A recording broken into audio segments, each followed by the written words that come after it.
The Time Traders. By Andre Norton. Chapter 1.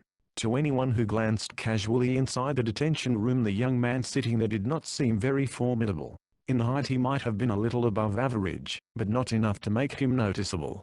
His brown hair was cropped conservatively. His unlined boy's face was not one to be remembered unless one was observant enough to note those light grey eyes, and catch a chilling, measuring expression showing now and then for an instant in their depths. Neatly and inconspicuously dressed, in this last quarter of the 20th century his like was to be found on any street of the city 10 floors below to all outward appearances. But that other person under the protective coloring so assiduously cultivated, could touch heights of encased and controlled fury which Murdoch himself did not understand, and was only just learning to use as a weapon against a world he had always found hostile. He was aware, though he gave no sign of it, that a guard was watching him. The cop on duty was an old hand. He probably expected some reaction other than passive acceptance from the prisoner, but he was not going to get it. The law had Ross sewed uptight this time. Why didn't they get about the business of shipping him off? Why had he had that afternoon session with the skull thumper? Ross had been on the defensive then, and he had not liked it. He had given to the other's questions all the attention his shrewd mind could muster, but a faint, very faint, apprehension still clung to the memory of that meeting. The door of the detention room opened. Ross did not turn his head, but the guard cleared his throat, as if their hour of mutual silence had dried his vocal cords. "On your feet, Murdoch. The judge wants to see you." Ross rose smoothly, with every muscle under fluid control. It never paid to talk back, to allow any sign of defiance to show. He would go through the motions, as if he were a bad little boy who had realized his errors. It was a meek and mild act that had paid off more than once in Ross's checkered past. So he faced the man seated behind the desk in the other room with an uncertain, diffident smile, standing with boyish awkwardness, respectfully waiting for the other to speak first. Judge or drawl. It was his rotten luck to pull old Eaglebeak on his case. Well, he would simply have to take it when the old boy dished it out. Not that he had to remain stuck with it later. "You have a bad record, young man." Ross allowed his smile to fade. His shoulders slumped, but under concealing lids his eyes showed an instant of cold defiance. "Yes, sir," he agreed in a voice carefully cultivated to shake convincingly about the edges. Then suddenly all Ross's pleasure in the skill of his act was wiped away.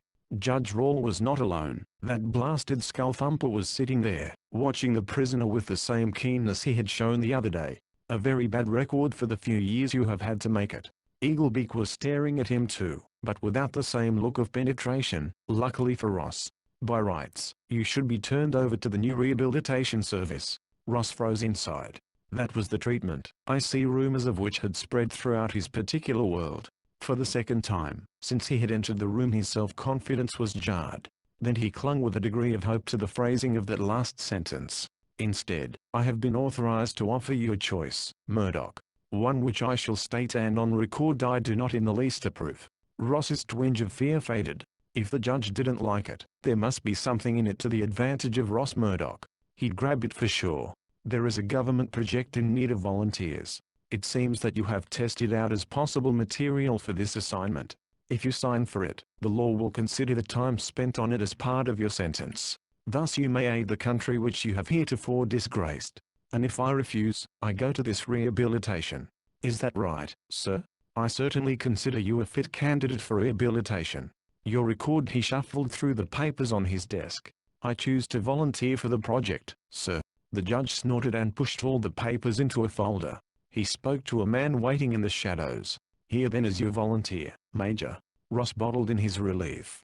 He was over the first hump, and since his luck had held so far, he might be about to win all the way. The man Judge Rawle called Major moved into the light. At the first glance Ross, to his hidden annoyance, found himself uneasy.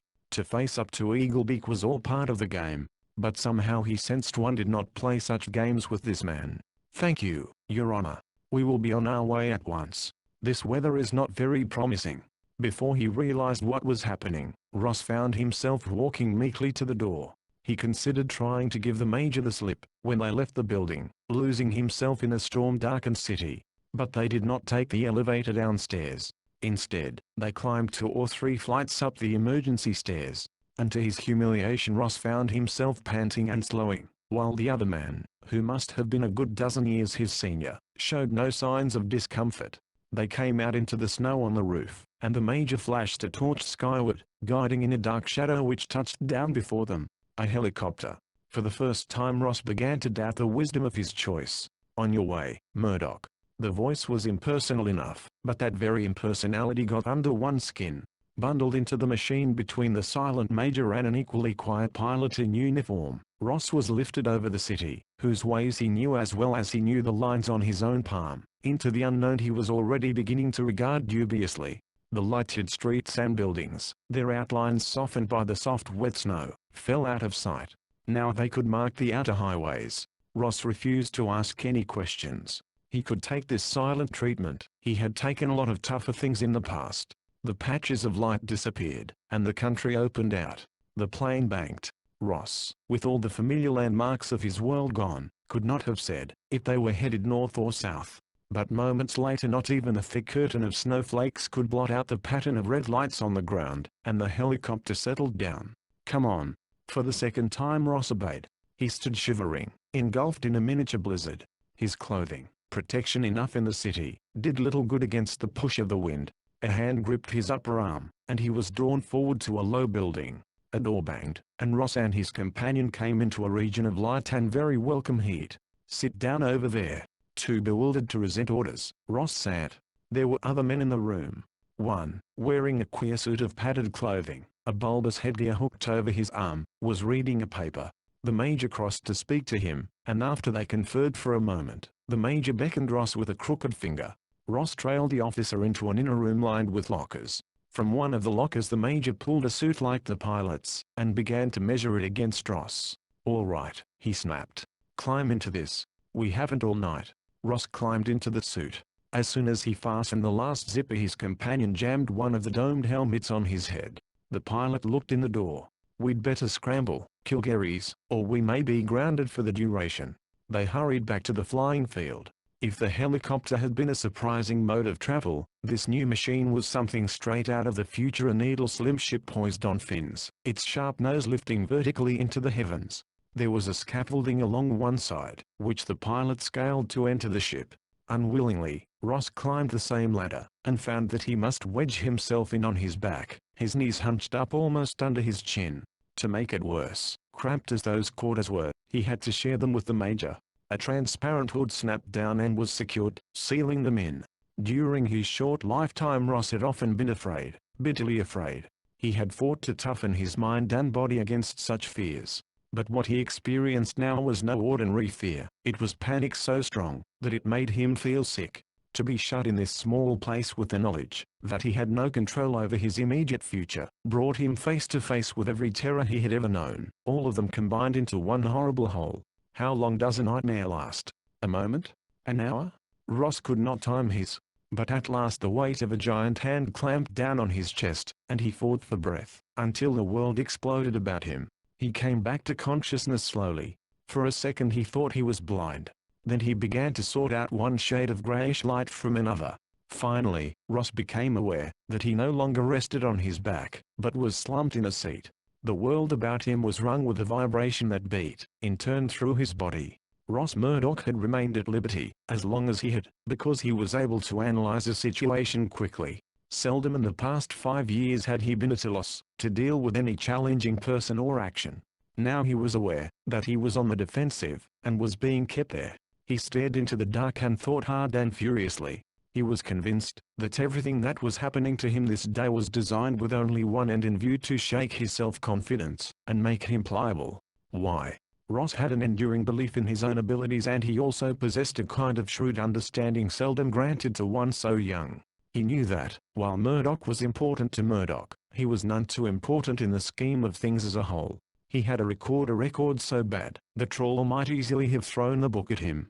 But it differed in one important way from that of many of his fellows. Until now he had been able to beat most of the raps. Ross believed this was largely because he had always worked alone, and taken pains to plan a job in advance. Why now had Ross Murdoch become so important to someone, that they would do all this to shake him? He was a volunteer for what?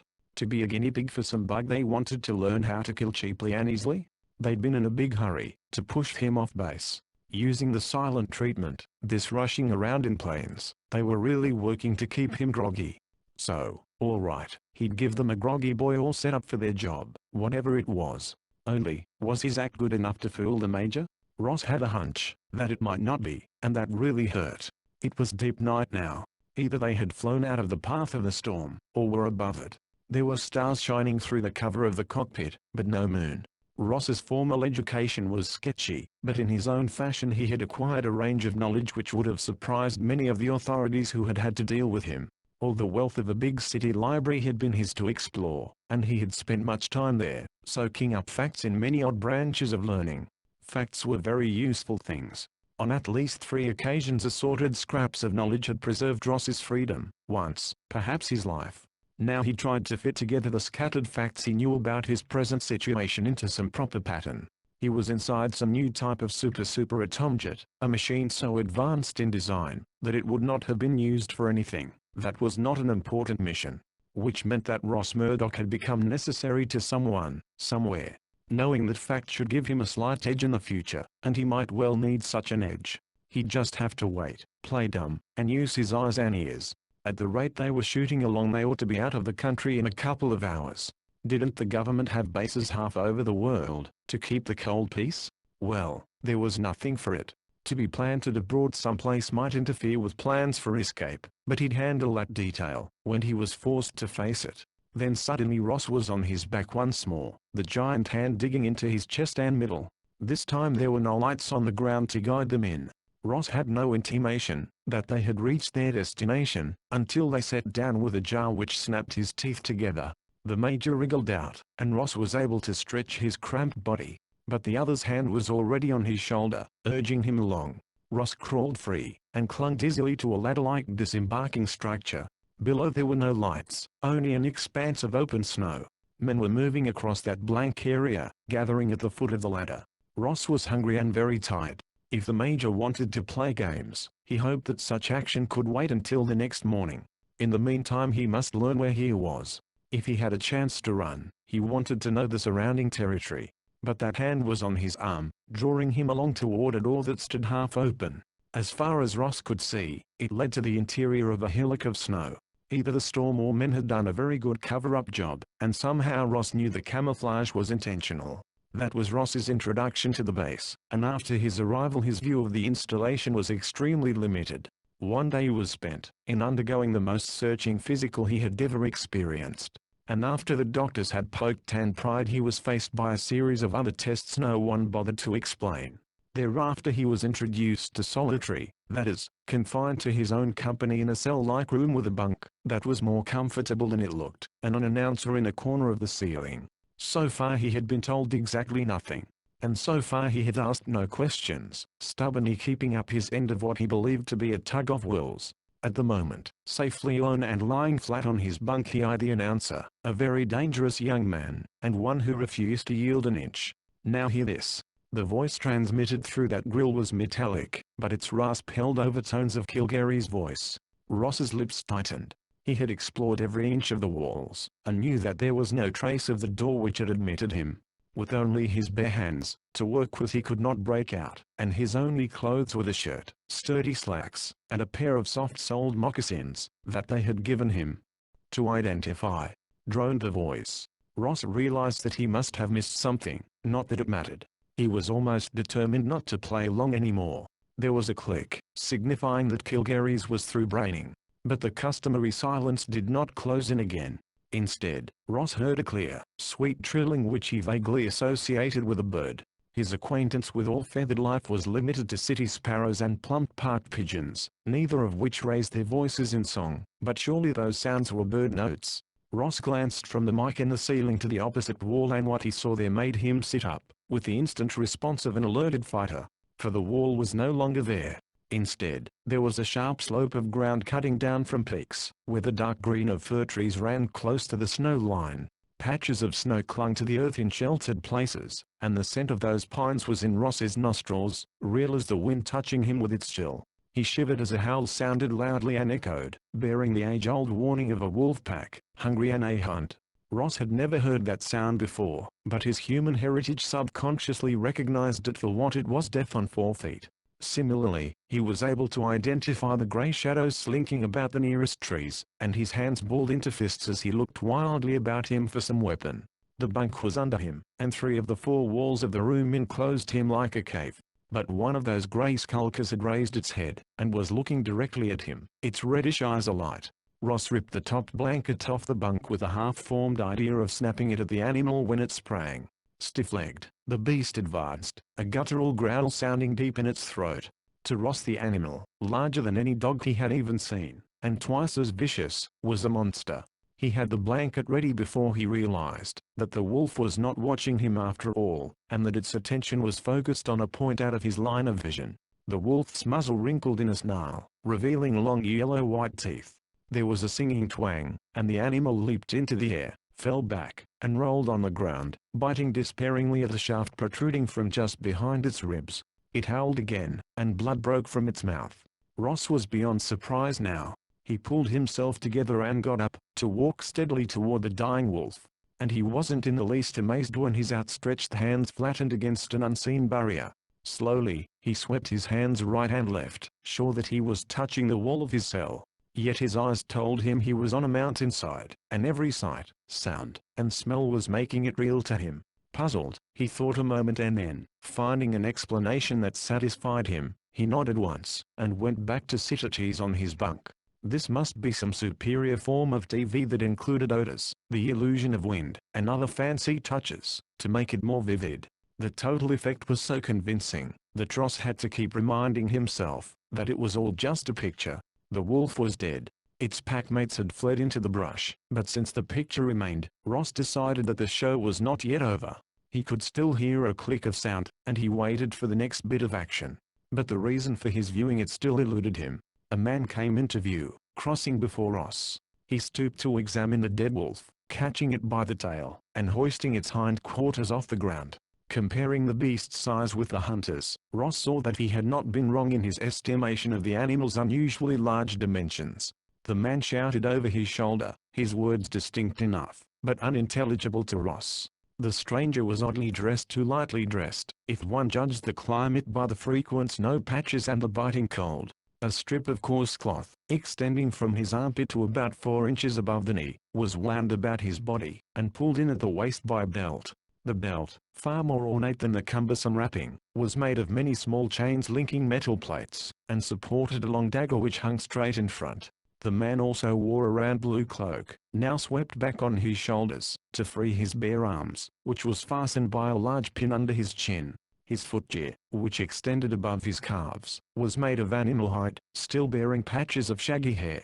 His face was beardless, though a shadowy line along his chin suggested that he had not shaved that particular day. A fur cap concealed most of his dark brown hair. Was he an Indian? No, for although his skin was tanned, it was as fair as Ross's under that weathering. And his clothing did not resemble any Indian apparel Ross had ever seen. Yet, in spite of his primitive trappings, the man had such an aura of authority, of self-confidence, and competence that it was clear he was top dog in his own section of the world. Soon another man, dressed much like the first, but with a rust-brown cloak, came along, pulling behind him 2 very reluctant donkeys, whose eyes rolled fearfully at sight of the dead wolf. Both animals wore packs lashed on their backs by ropes of twisted hide. Then another man came along, with another brace of donkeys. Finally, a 4th man, wearing skins for covering, and with a matted beard on his cheeks and chin, appeared. His uncovered head, a bush of uncombed flaxen hair, shone whitish as he knelt beside the dead beast, a knife with a dull grey blade in his hand, and set to work skinning the wolf with appreciable skill. 3 more pairs of donkeys, all heavily laden, were led past the scene, before he finished his task. Finally, he rolled the bloody skin into a bundle, and gave the flayed body a kick, before he ran lightly after the disappearing train of pack animals. Chapter 2.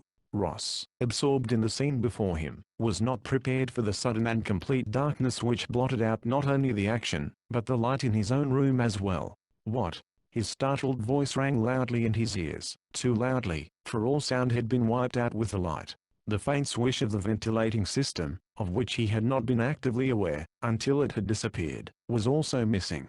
A trace of the same panic he had known in the cockpit of the atomjet tingled along his nerves. But this time he could meet the unknown with action. Ross slowly moved through the dark, his hands outstretched before him to ward off contact with the wall. He was determined that somehow he would discover the hidden door, escape from this dark cell. There, his palm struck flat against a smooth surface. He swept out his hand and suddenly it passed over emptiness. Ross explored by touch.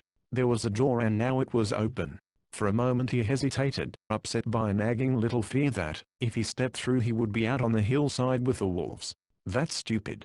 Again he spoke aloud. And, just because he did feel uneasy, he moved.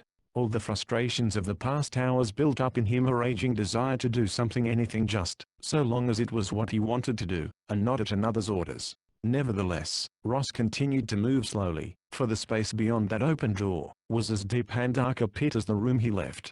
To squeeze along one wall, using an outstretched arm as a guide, was the best procedure, he decided. A few feet farther on, his shoulder slipped from the surface and he half tumbled into another open door. But there was the wall again, and he clung to it thankfully. Another door. Ross paused, trying to catch some faint sound, the slightest hint, that he was not alone in this blindman's maze. But without even air currents to stir it, the blackness itself to connect solidity which encased him as a congealing jelly. The wall ended.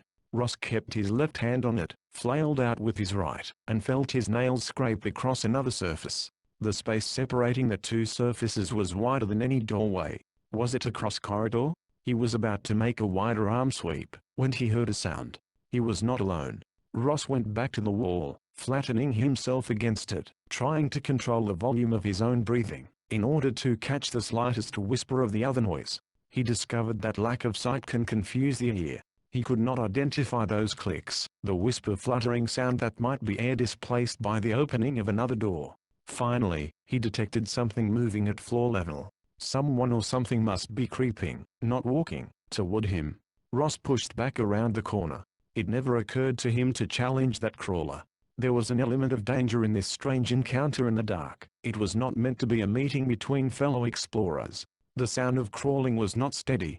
There were long pauses, and Ross became convinced that each rest was punctuated by heavy breathing, as if the crawler was finding progress a great and exhausting effort. He fought the picture that persisted in his imagination, that of a wolf snuffling along the blacked-out hall.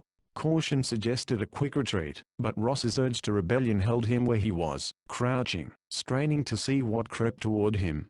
Suddenly there was a blinding flare of light, and Ross's hands went to cover his dazzled eyes. And he heard a despairing, choked exclamation from near to floor level. The same steady light that normally filled hall and room was bright again. Ross found himself standing at the juncture of two corridors momentarily. He was absurdly pleased that he had deduced that correctly, and the crawler, a man, at least the figure was a two-legged, two-armed body reasonably human in outline, was lying several yards away. But the body was so wrapped in bandages and the head so totally muffled that it lacked all identity. For that reason it was the more startling. One of the mittened hands moved slightly, raising the body from the ground, so it could squirm forward an inch or so. Before Ross could move, a man came running into the corridor from the far end.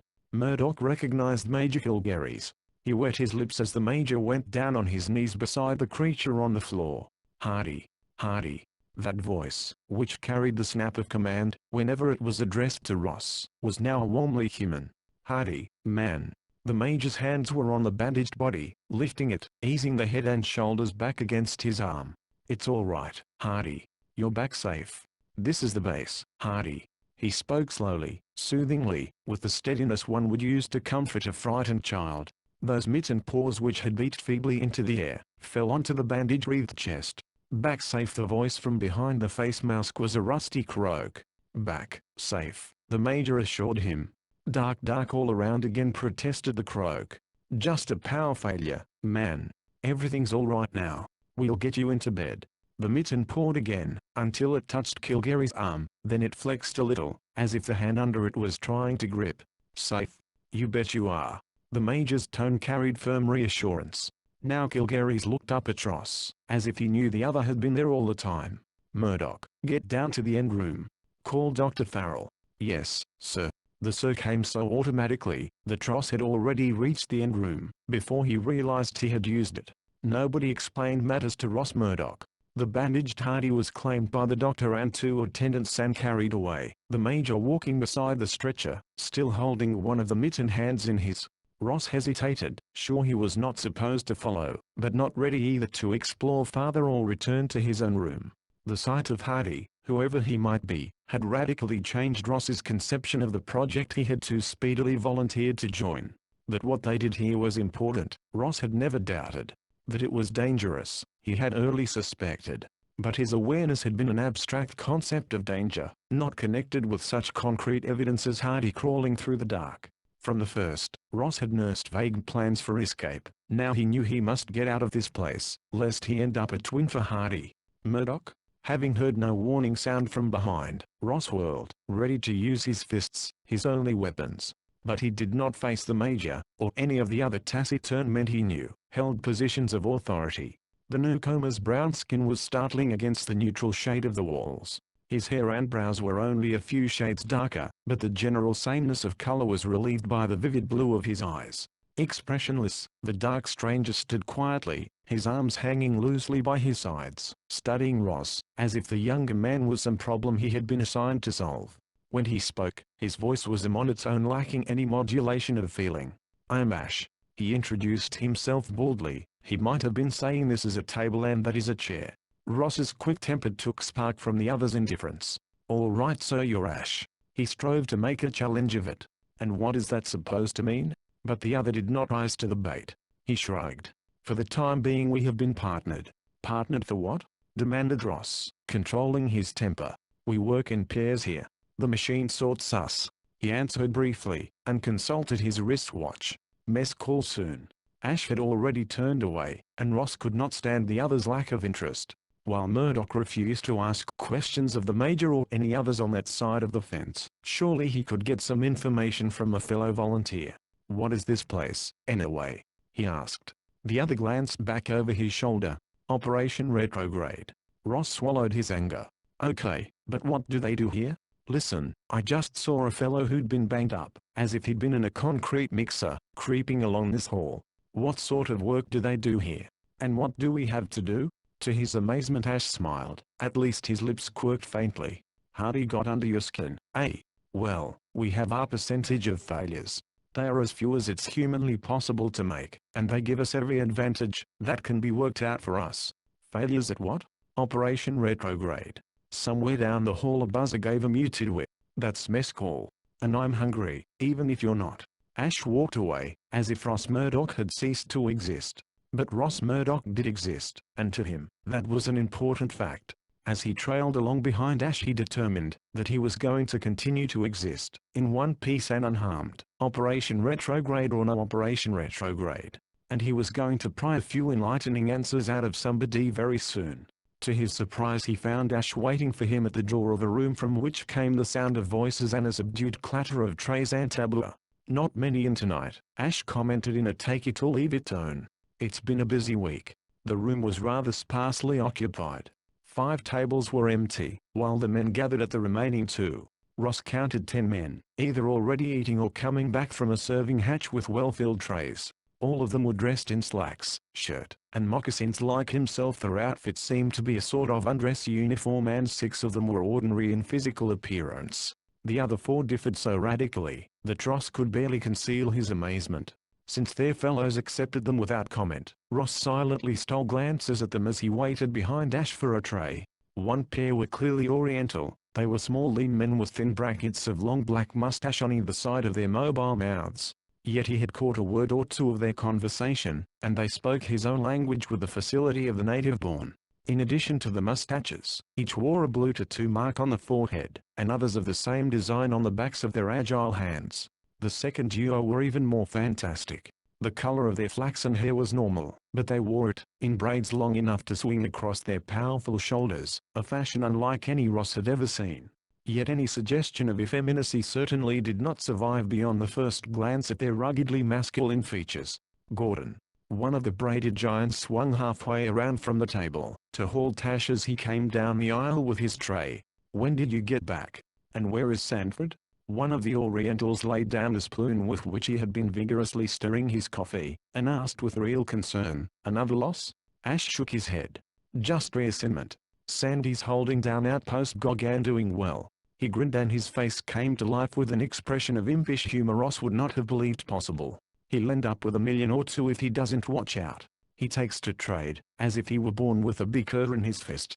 The Oriental laughed, and then glanced at Ross. Your new partner, Ash. Some of the animation disappeared from Ash's brown face. He was non-committal again. Temporary assignment. This is Murdoch. The introduction was flat enough to daunt Ross. Hotkey, thing. He indicated that to Easterners with a nod as he put down his tray. Jansen, Van Wyck. That accounted for the blondes. Ash. A man rose at the other table, and came to stand beside Thies. Thin, with a dark, narrow face and restless eyes. He was much younger than the others, younger and not so well controlled. He might answer questions, if there was something in it for him, Ross decided, and filed a thought away. Well, Kurt? Ash's recognition was as dampening as it could be, and Ross's estimation of the younger man went up a fraction when the snub appeared to have no effect upon him. Did you hear about Hardy? Feng looked as if he were about to speak, and Van Wyck frowned. Ash made a deliberate process of chewing and swallowing before he replied. Naturally.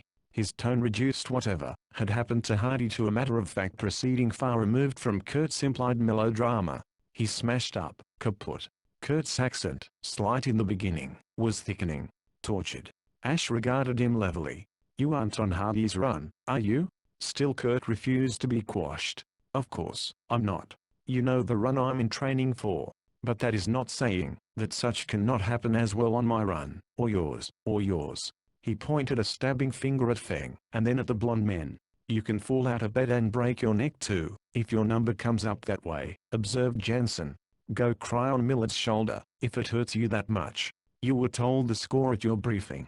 You know why you were picked. Ross caught a faint glance aimed at him by Ash. He was still totally in the dark, but he would not try to pry any information from this crowd. Maybe part of their training was this hush-hush business. He would wait and see, until he could get Kurt aside, and do a little pumping. Meanwhile he ate stolidly, and tried to cover up his interest in the conversation. Then you are going to keep on saying yes, sir, no, sir, to every order here. Hodaki slammed his tattooed hand on the table. Why this foolishness, Kurt? You well know how, and why we are picked for runs. Hardy had the deck stacked against him through no fault of the project. That has happened before, it will happen again. Which is what I have been saying. Do you wish it to happen to you? Pretty games those tribesmen on your run play with their prisoners, do they not? Oh, shut up. Jansen got to his feet. Since he loomed at least 5 inches above Kurt, and probably could have broken him in two over one massive knee, his order was one to be considered. If you have any complaints, go make them to Millard. And, little man, he poked the massive forefinger into Kurt's chest. Wait until you make that first run of yours, before you sound off so loudly. No one is sent out without every ounce of preparation he can take. But we can't set up like an advance, and Hardy was unlucky. That's that. We got him back, and that was lucky for him. He'd be the first to tell you so. He stretched. I'm for a game, Ash? Hodaki? Always so energetic, murmured Ash, but he nodded as did the small Oriental. Feng smiled at Ross. Always these three try to beat each other, and so far all the contests are draws. But we hope, yes, we have hopes. So Ross had no chance to speak to Kurt. Instead, he was drawn into the knot of men who, having finished their meal, entered a small arena with a half circle of spectator seats at one side and a space for contestants at the other. What followed absorbed Ross as completely as the earlier scene of the wolf killing. This too was a fight, but not a physical struggle. All three contenders were not only unlike in body, but as Ross speedily came to understand, they were also unlike in their mental approach to any problem. They seated themselves cross-legged at the 3 points of a triangle. Then Ash looked from the tall blonde to the small Oriental. Territory? He asked crisply. Inland plains. That came almost in chorus, and each man, looking at his opponent, began to laugh. Ash himself chuckled. Trying to be smart tonight, boys? He inquired. All right, plains it is. He brought his hand down on the floor before him, and to Ross's astonishment the area around the players darkened, and the floor became a stretch of miniature countryside. Grassy plains rippled under the wind of a fair day. Red, blue, yellow. The choices came quickly from the dusk masking the players, and upon those orders points of the designated color came into being as small lights. Red caravan. Ross recognized Jansen's boom. Blue raiders. Hodaki's choice was only an instant behind. Yellow unknown factor. Ross was sure that Psy came from Jansen. Is the unknown factor a natural phenomenon? No tribe on the march. Hodaki was considering that. Ross could picture his shrug. The game began. Ross had heard of chess, of war games played with miniature armies or ships, of games on paper which demand from the players a quick wit and a trained memory. This game, however, was all those combined, and more. As his imagination came to life, the moving points of light were transformed into the raiders, the merchant's caravan, the tribe on the march. There was ingenious deployment, a battle, or retreat, a small victory here, to be followed by a bigger defeat there. The game might have gone on for hours. The men about him muttered, taking sides and arguing heatedly in voices low enough not to drown out the moves called by the players. Ross was thrilled when the red traders avoided a very cleverly laid ambush, and indignant when the tribe was forced to withdraw, or the caravan lost points. It was the most fascinating game he had ever seen, and he realized that the three men ordering those moves were all masters of strategy. Their respective skills checkmated each other so equally, that an outright win was far away. Then Jansen laughed, and the red line of the caravan gathered in a tight knot. "Camped at a spring," he announced, "but with plenty of sentries out. Red sparks showed briefly, beyond that center core, and they'll have to stay there for all of me. We could keep this up till doomsday, and nobody would crack." No, Hodaki contradicted him. "Someday one of you will make a little mistake and then whatever bully boys you're running will clobber us?" asked Jansen. "That'll be the day. Anyway, truce for now." "Granted." The lights of the arena went on and the planes vanished into a dark, tiled floor. "Anytime you want a return engagement it'll be fine with me," said Ash, getting up. Jansen grinned. "Put that off for a month or so, Gordon. We push into time tomorrow. Take care of yourselves, you two. I don't want to have to break in another set of players when I come back." Ross, finding it difficult to shake off the illusion which had held him entranced, felt a slight touch on his shoulder and glanced up. Kurt stood behind him, apparently intent upon Jansen and Hodaki as they argued over some point of the game. "See you tonight." The boy's lips hardly moved, a trick Ross knew from his own past. Yes, he would see Kurt tonight, or whenever he could. He was going to learn what it was this odd company seemed determined to keep as their own private secret. Chapter 3. Ross stood cautiously against the wall of his darkened room, his head turned toward the slightly open door. A slight shuffling sound had awakened him, and he was now as ready as a cat before her spring. But he did not hurl himself at the figure now easing the door farther open. He waited until the visitor was approaching the bunk, before he slid along the wall, closing the door, and putting his shoulders against it. "What's the pitch?" Ross demanded in a whisper. There was a ragged breath, maybe two, then a little laugh out of the dark. "You were ready?" The visitor's accent left no doubt as to his identity. Kurt was paying him the promised visit. "Did you think that I wouldn't be?" "No." The dim figure sat without invitation on the edge of the bunk. "I would not be here otherwise, Murdoch. You will have plenty on the ball. You see, I have heard things about you. Like me, you were tricked into this game. Tell me, is it not true that you saw Hardy tonight? You hear a lot, don't you?" Ross was non-committal. "I hear, I see, I learn more than these big mouths, like the Major with all his do's and don'ts. That I can tell you. You saw Hardy. Do you want to be a Hardy? Is there any danger of that?" "Danger?" Kurt snorted. "Danger? You have not yet known the meaning of danger, little man. Not until now. I ask you again, do you want to end like Hardy? They have not yet looped you in with all their big talk. That is why I came here tonight. If you know what is good for you, Murdoch, you will make a break, before they tape you." "Tape me?" Kurt's laugh was full of anger, not amusement. "Oh, yes. They have many tricks here. They are big brains, eggheads, all of them with their favorite gadgets. They put you through a machine, to get you registered on a tape. Then, my boy, you cannot get outside the base without ringing all the alarms. Neat, eh? So if you want to make a break, you must try it, before they tape you."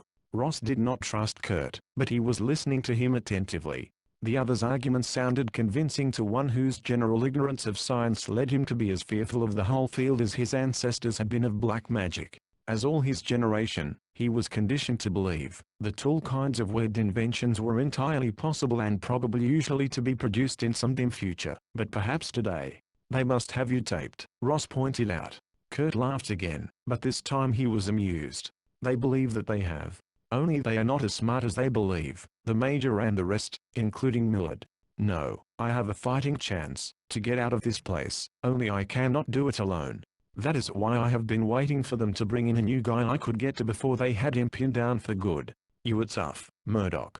I saw your record, and I'm betting that you did not come here with the intention of staying. So here is your chance to go along with one who knows the ropes. You will not have such a good one again. The longer Kurt talked, the more convincing he was. Ross lost a few of his suspicions.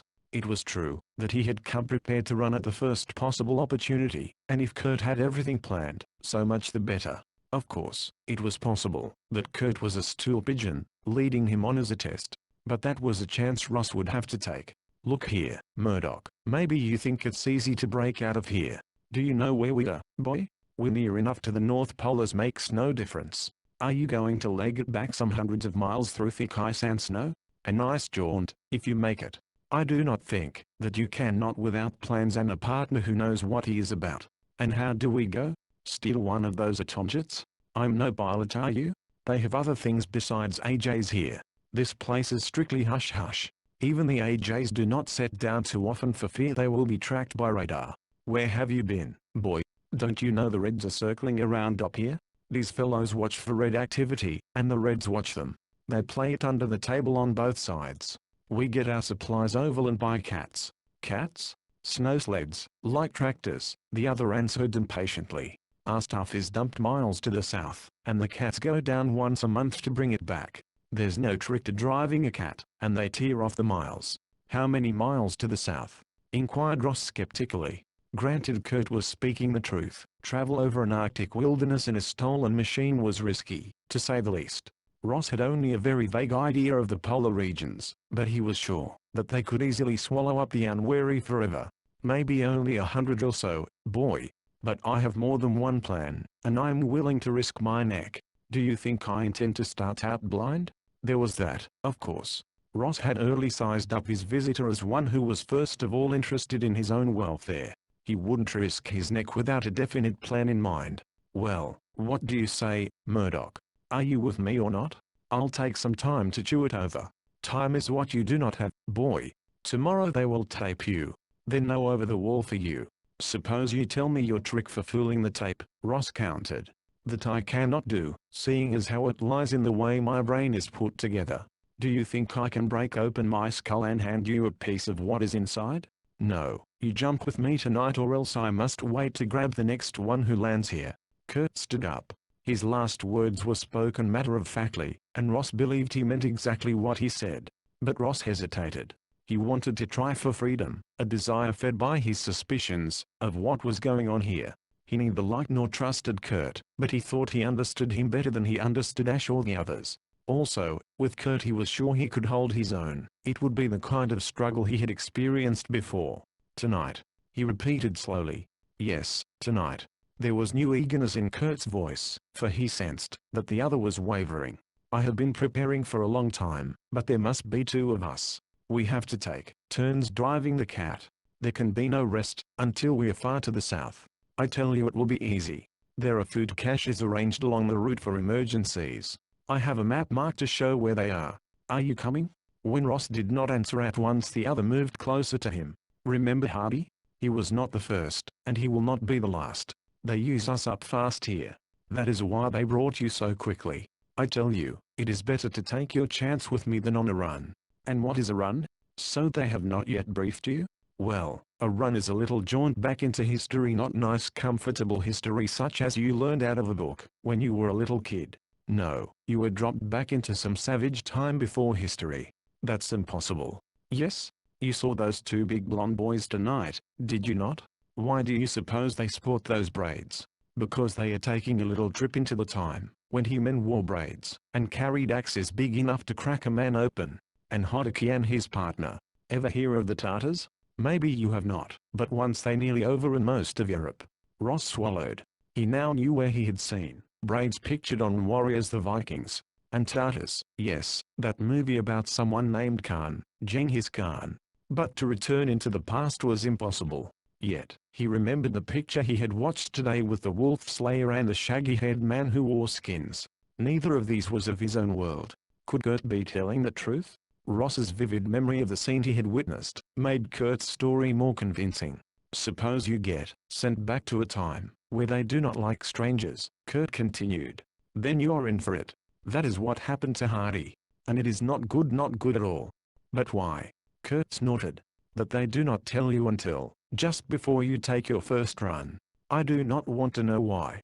But I do know that I'm not going to be sent into any wilderness where a savage may run a spear through me, just to prove something or other for Major John Kilgary's, or for Millard either. I will try my plan first. The urgency in Kurt's protest carried Ross past the wavering point. He too would try the cat. He was only familiar with this time and world. He had no desire to be sent into another one. Once Ross had made his decision, Kurt hurried him into action. Kurt's knowledge of the secret procedures at the base proved excellent.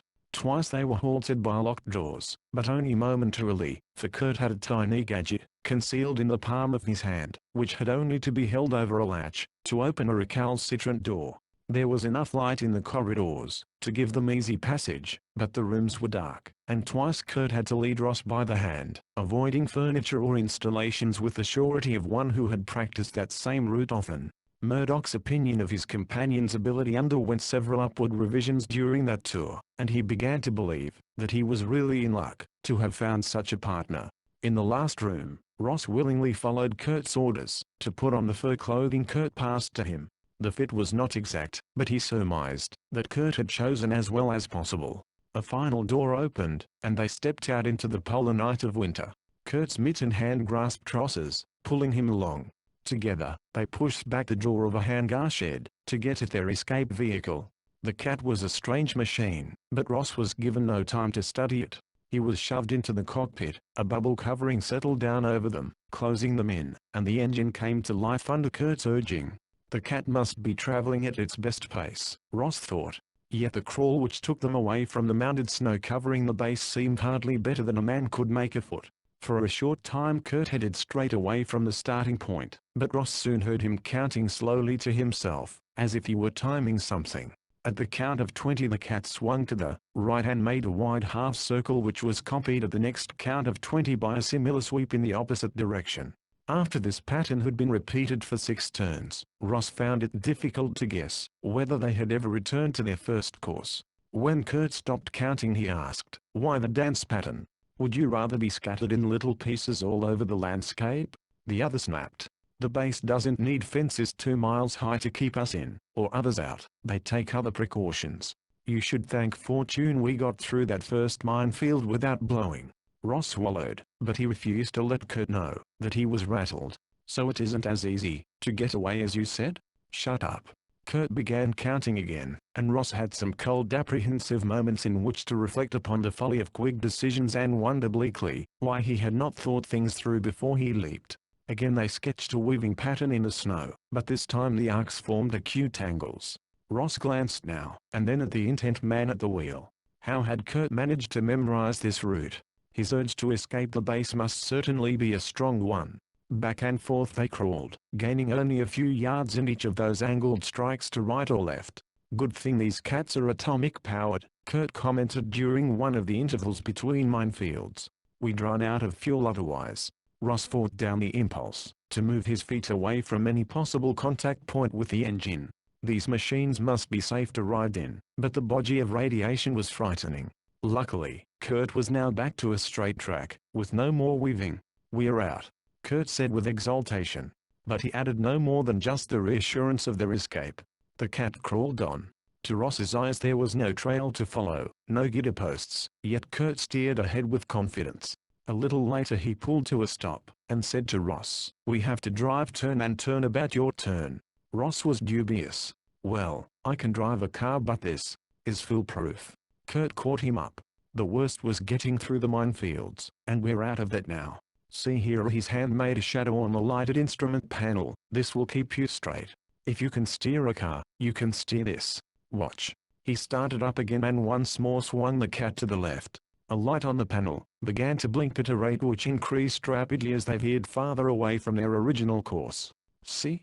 You keep that light steady, and you're on course. If it begins to blink, you cast about until it steadies again. Simple enough for a baby. Take over and see." It was hard to change places in the sealed cabin of the cat, but they were successful, and Ross took the wheel gingerly. Following Kurt's directions, he started ahead, his eyes focused on the light, rather than the white expanse before him.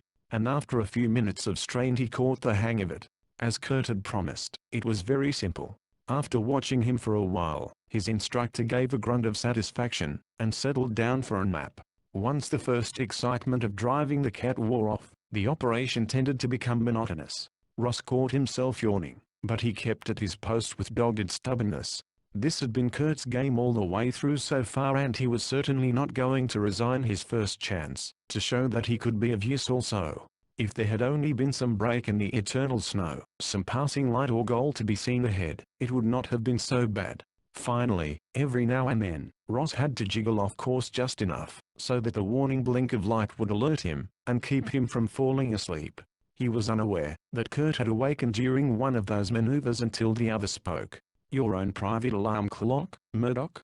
Okay, I do not quarrel with anyone who uses his head.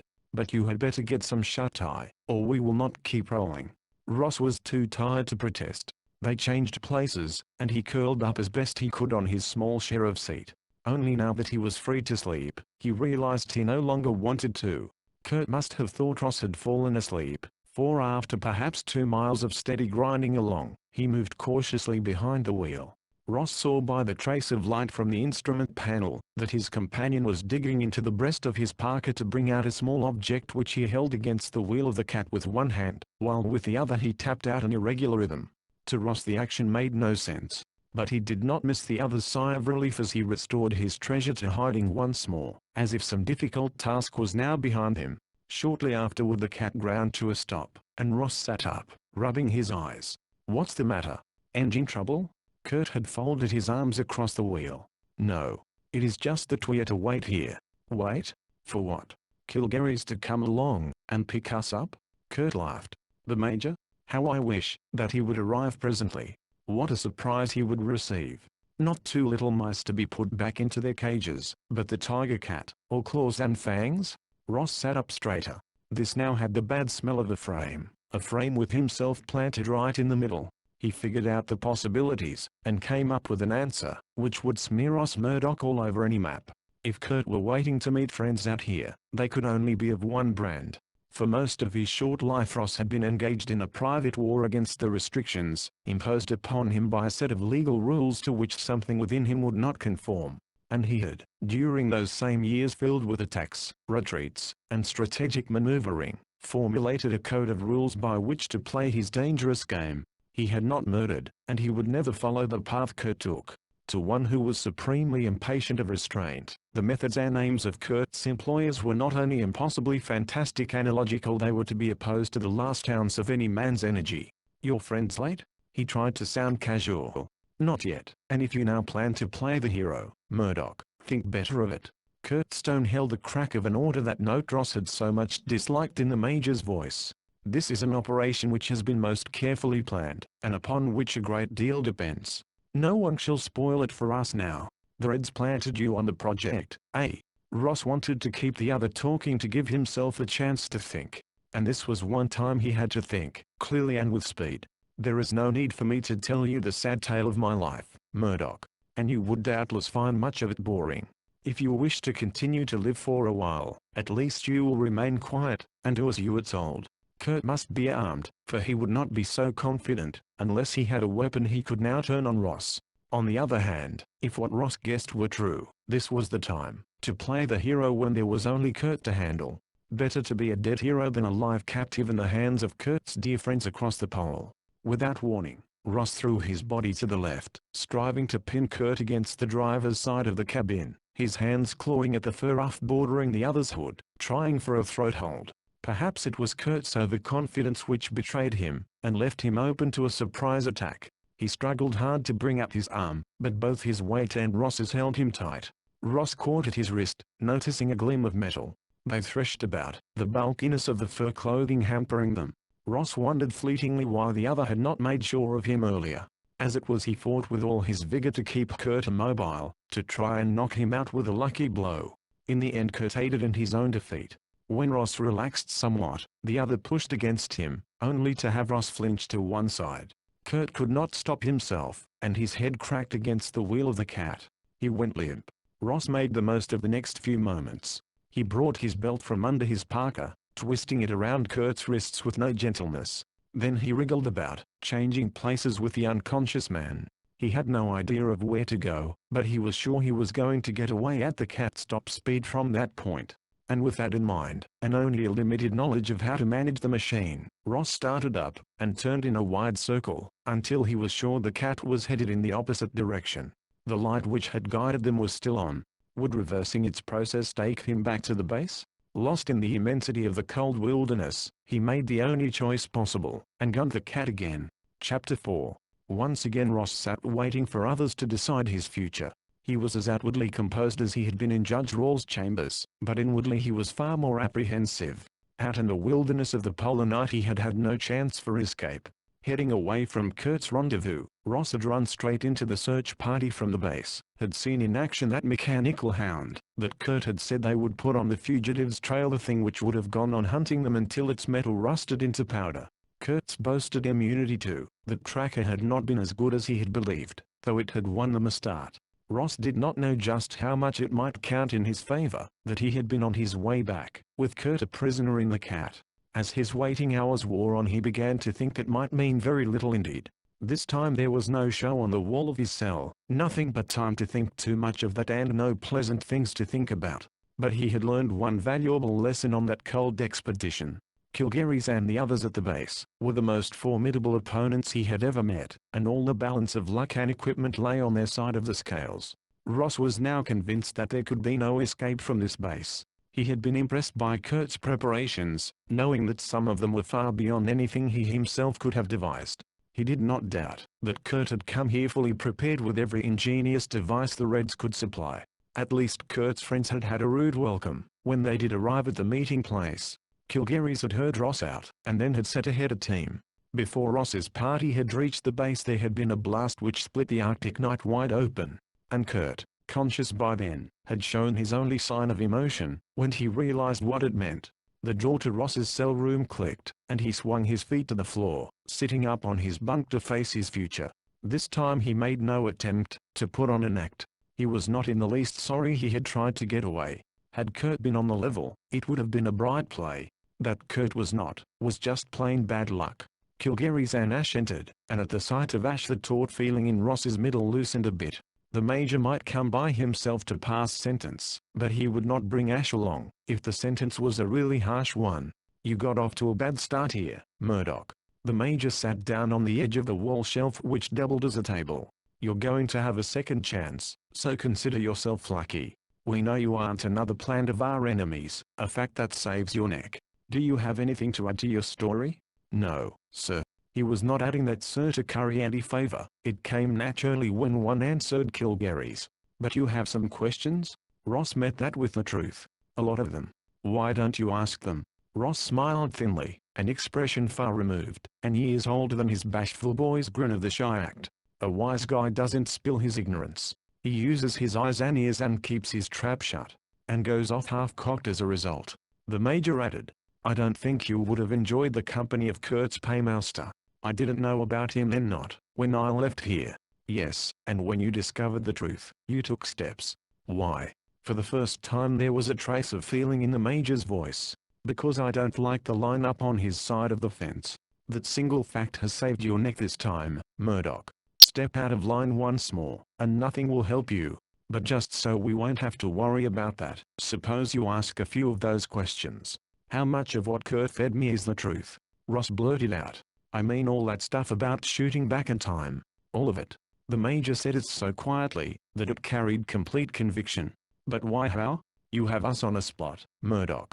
Because of your little expedition, we have to tell you more now than we tell any of our men before the final briefing. Listen, and then forget all of it, except what applies to the job at hand. The Reds shot up Sputnik and then Mutnik. When? 25 years ago.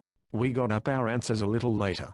There were a couple of spectacular crashes on the moon, then that space station that didn't stay in orbit, after that stalemate. In the past quarter century we've had no voyages into space, nothing that was prophesied. Too many bugs, too many costly failures. Finally we began to get hints of something big, bigger than any football roaming the heavens. Any discovery in science comes about by steps. It can be traced back through those steps by another scientist. But suppose you were confronted by a result which apparently had been produced without any preliminaries. What would be your guess concerning it? Ross stared at the Major.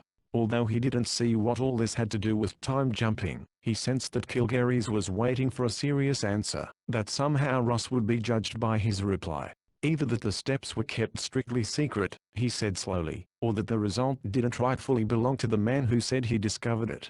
For the first time the Major regarded him with approval. Suppose this discovery was vital to your life, what would you do? Try to find the source. There you have it. Within the past 5 years our friends across the way have come up with 3 such discoveries. One we were able to trace, duplicate, and use, with a few refinements of our own. The other 2 remain rootless, yet they are linked with the first. We are now attempting to solve that problem, and the time grows late. For some reason, though the Reds now have their super gadgets, they are not yet ready to use them. Sometimes the things work, and sometimes they fail. Everything points to the fact that the Reds are now experimenting with discoveries which are not basically their own. Where did they get them? From another world? Ross's imagination came to life. Had a successful space voyage been kept secret? Had there been contact made with another intelligent race? In a way it's another world, but the world of time, not space. 7 years ago we got a man out of East Berlin. He was almost dead, but he lived long enough to record on tape some amazing data, so wild it was almost dismissed as the ravings of delirium. But that was after Sputnik, and we didn't dare disregard any hints from the other side of the Iron Curtain. So the recording was turned over to our scientists, who proved it had a core of truth. Time travel has been written up in fiction, it has been discussed otherwise as an impossibility. Then we discover that the Reds have it working. You mean, they go into the future, and bring back machines to use now? The Major shook his head. Not the future, the past. Was this an elaborate joke? Somewhat heatedly Ross snapped out the answer to that. Look here, I know I haven't the education of your big brains, but I do know that the farther back you go into history the simpler things are. We ride in cars. Only 100 years ago men drove horses. We have guns. Go back a little, and you'll find them waving swords, and shooting guys with bows and arrows, those that don't wear tin plate on them to stop being punctured. Only they were, after all, commented Ash. Look at Agincourt, lad, and remember what arrows did to the French knights in armor. Ross disregarded the interruption. Anyway, he stuck doggedly to his point. The farther back you go, the simpler things are. How are the Reds going to find anything in history we can't beat today? That is a point which has baffled us for several years now, the Major returned. Only it is not how they are going to find it, but where. Because somewhere in the past of this world they have contacted a civilization able to produce weapons and ideas so advanced as to baffle our experts. We have to find that source and either mine it ourselves, or close it off. As yet we are still trying to find it. Ross shook his head. It must be a long way back. Those guys who discover tombs and dig up old cities, couldn't they give you some hints? Wouldn't a civilization like that have left something we could find today? It depends, Ash remarked, upon the type of civilization. The Egyptians built in stone, grandly. They used tools and weapons of copper, bronze, and stone, and they were considerate enough to operate in a dry climate which preserved relics well. The cities of the Fertile Crescent built in mud brick and used stone, copper, and bronze tools. They also chose a portion of the world where climate was a factor in keeping their memory green. The Greeks built in stone, wrote their books, kept their history to bequeath it to their successors, and so did the Romans. And on this side of the ocean the Incas, the Mayas, the unknown races before them, and the Aztecs of Mexico all built in stone, and worked in metal. And stone and metal survive. But what if there had been an early people who used plastics and brittle alloys, who had no desire to build permanent buildings, whose tools and artifacts were meant to wear out quickly, perhaps for economic reasons? What would they leave us considering? Perhaps that an ice age had intervened between their time and ours, with glaciers to grind into dust what little they did possess. There is evidence that the poles of our world have changed, and that this northern region was once close to being tropical. Any catastrophe violent enough to bring about a switch in the poles of this planet might well have wiped out all traces of a civilization, no matter how superior. We have good reason to believe that such a people must have existed, but we must find them. And Ash is a convert from the skeptics. The Major slipped down from his perch on the wall shelf. He is an archaeologist, one of your tomb discoverers, and knows what he is talking about. We must do our hunting in time earlier than the first pyramid, earlier than the first group of farmers who settled by the Tigris River. But we have to let the enemy guide us to it. That's where you come in. Why me? That is a question to which our psychologists are still trying to find the answer, my young friend. It seems that the majority of the people of the several nations linked together in this project have become too civilized. The reactions of most men to given sets of circumstances have become set in regular patterns, and they cannot break that conditioning, or if personal danger forces them to change those patterns, they are afterward so adrift they cannot function at their highest potential. Teach a man to kill, as in war, and then you have to recondition him later. But during these same wars we also develop another type. He is the born commando, the secret agent, the expendable man who lives on action. There are not many of this kind, and they are potent weapons. In peacetime that particular collection of emotions, nerve, and skills becomes a menace to the very society he has fought to preserve during a war. He is pressured by the peaceful environment into becoming a criminal or a misfit. The men we send out from here to explore the past are not only given the best training we can possibly supply for them, but they are all of the type once heralded as the frontiersman.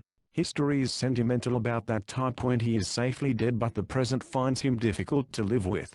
Our time agents are misfits in the modern world, because their inherited abilities are born out of season now.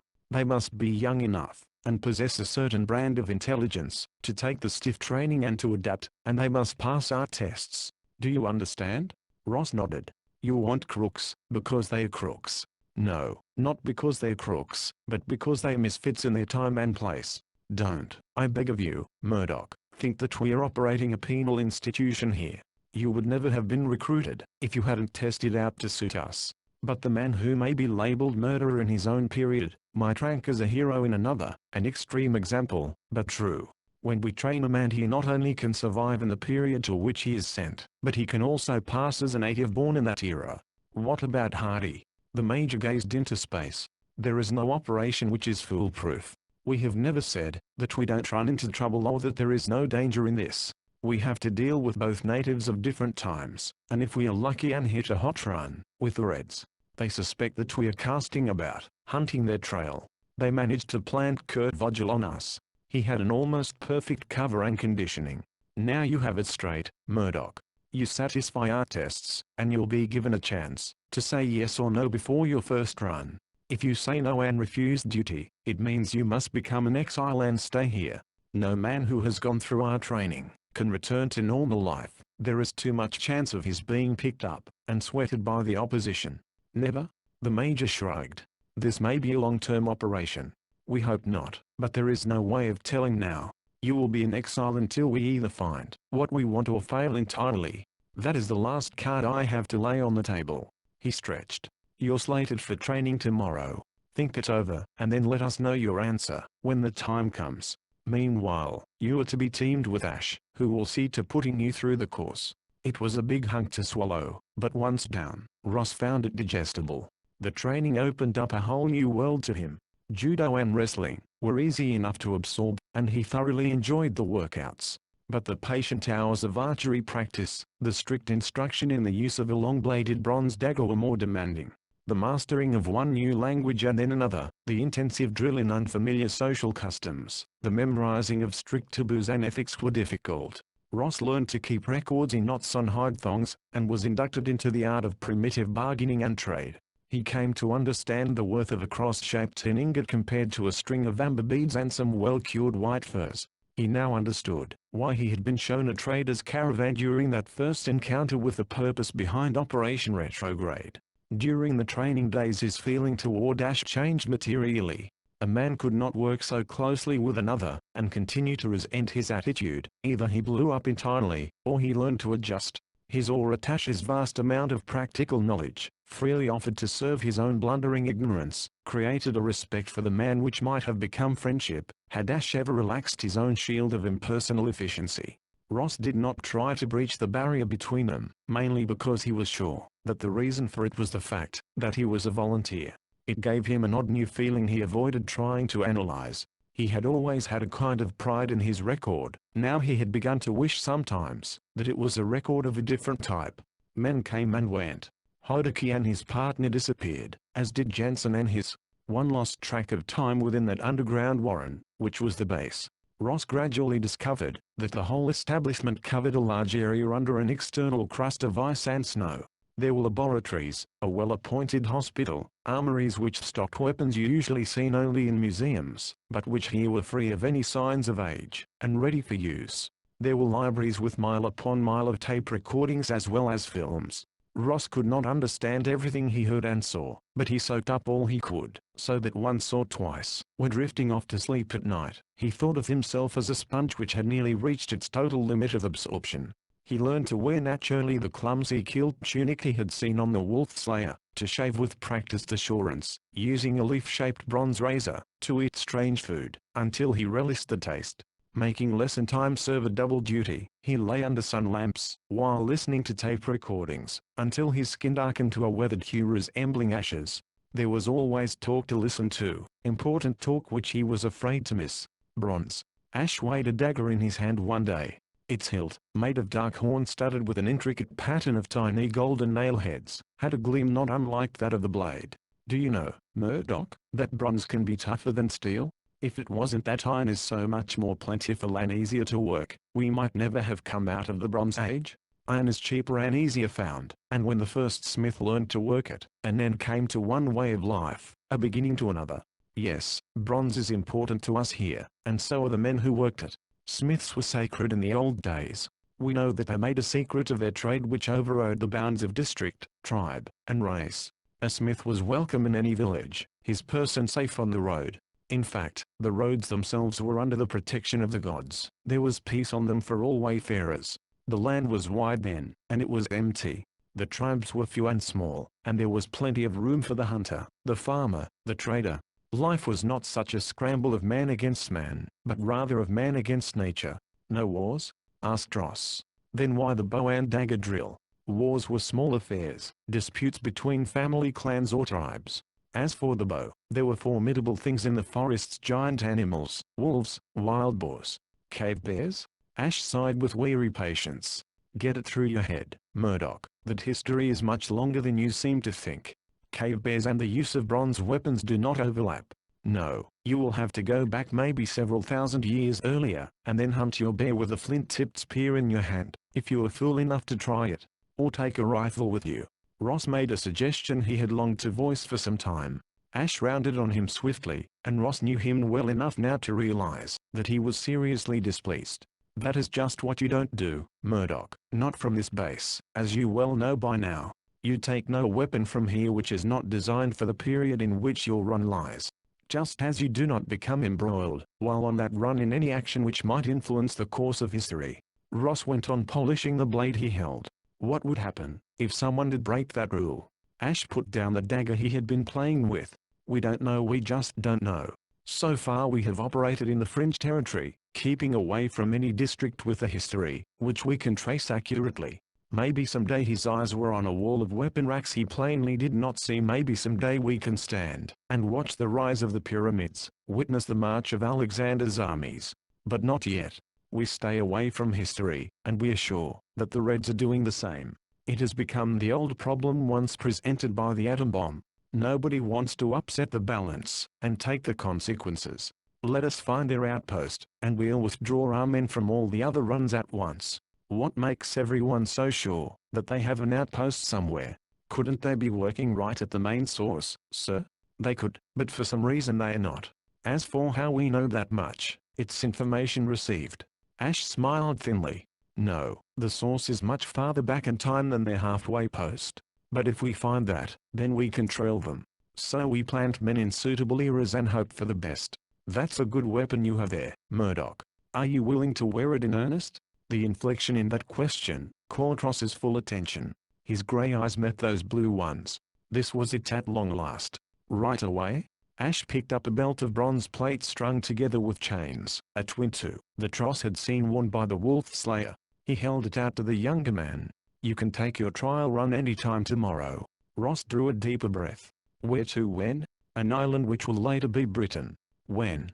About 2000 BC, beaker traders were beginning to open their stations there. "This is your graduation exercise, Murdoch." Ross fitted a blade he had been polishing into the wooden sheath on the belt. "If you say I can do it, I'm willing to try." He caught that glance Ash shot at him, but he could not read its meaning. Annoyance? Impatience? He was still puzzling over it when the other turned abruptly and left him alone. Chapter 5.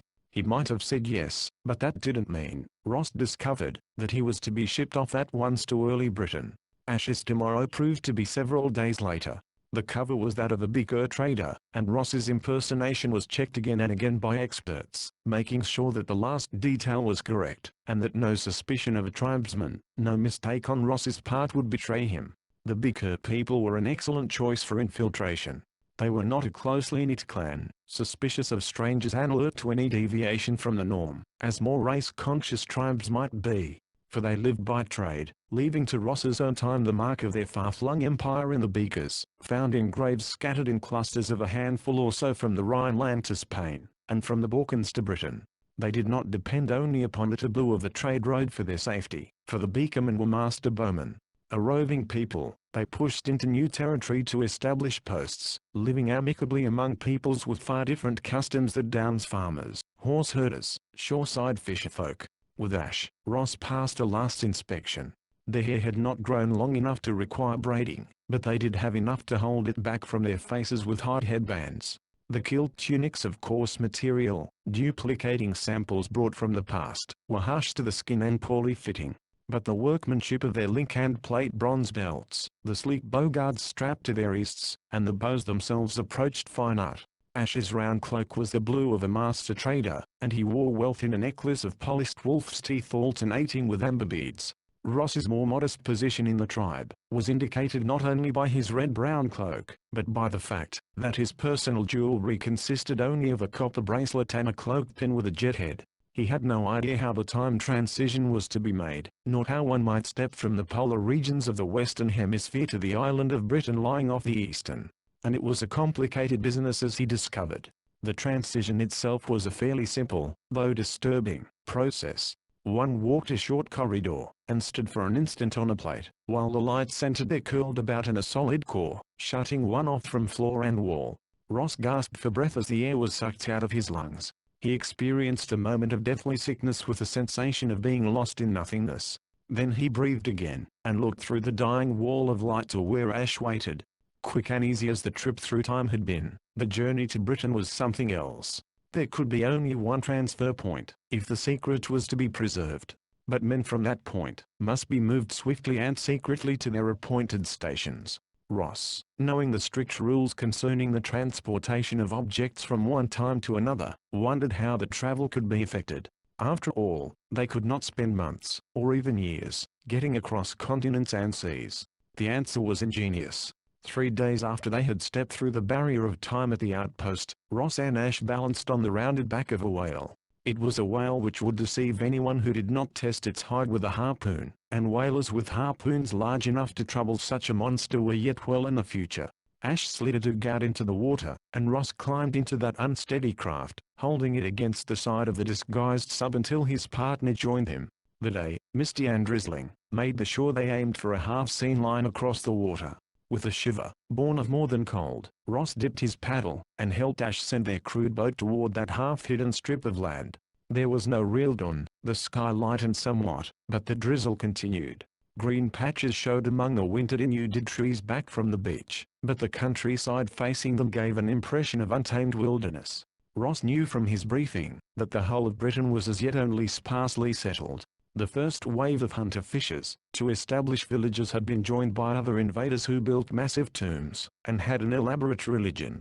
Small village forts had been linked from hill to hill by trackways. There were factories, which turned out in bulk such fine flint weapons and tools, that a thriving industry was in full operation, not yet having been superseded by the metal imported by the beaker merchants. Bronze was still so rare and costly, that only the head man of a village could hope to own one of the long daggers. Even the arrowheads in Ross's quiver were chipped of flint. They drew the dugout well up onto the shore, and ran it into a shallow depression in the bank, heaping stones and brush about for its concealment. Then Ash intently surveyed the surrounding country, seeking a landmark. Inland from here. Ash used the language of the beakerman, and Ross knew that from now on he must not only live as a trader, but also think as one. All other memories must be buried under the false one he had learned. He must be interested in the present rate of exchange and the chance for profit. The two men were on their way to Outpost Gog, where Ash's first partner, the redoubtable Sanford, was playing his role so well. The rain squished in their hide boots, made sodden strings of their cloaks, plastered their woven caps to their thick mats of hair. Yet Ash bore steadily on across the land with the certainty of one following a marked trail. His self-confidence was rewarded within the first half-mile, when they came out upon one of the link trackways, its beaten surface testifying to constant use. Here Ash turned eastward, stepping up the pace to a ground-covering trot. The piece of the road held at least by day. By night only the most hardened and desperate outlaws would brave the harmful spirits roving in the dark.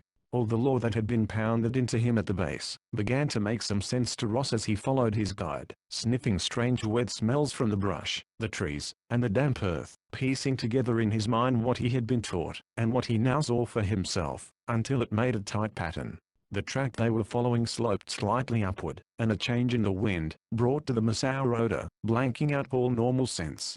Ash halted so suddenly that Ross almost plowed into him, but he was alerted by the older man's attitude.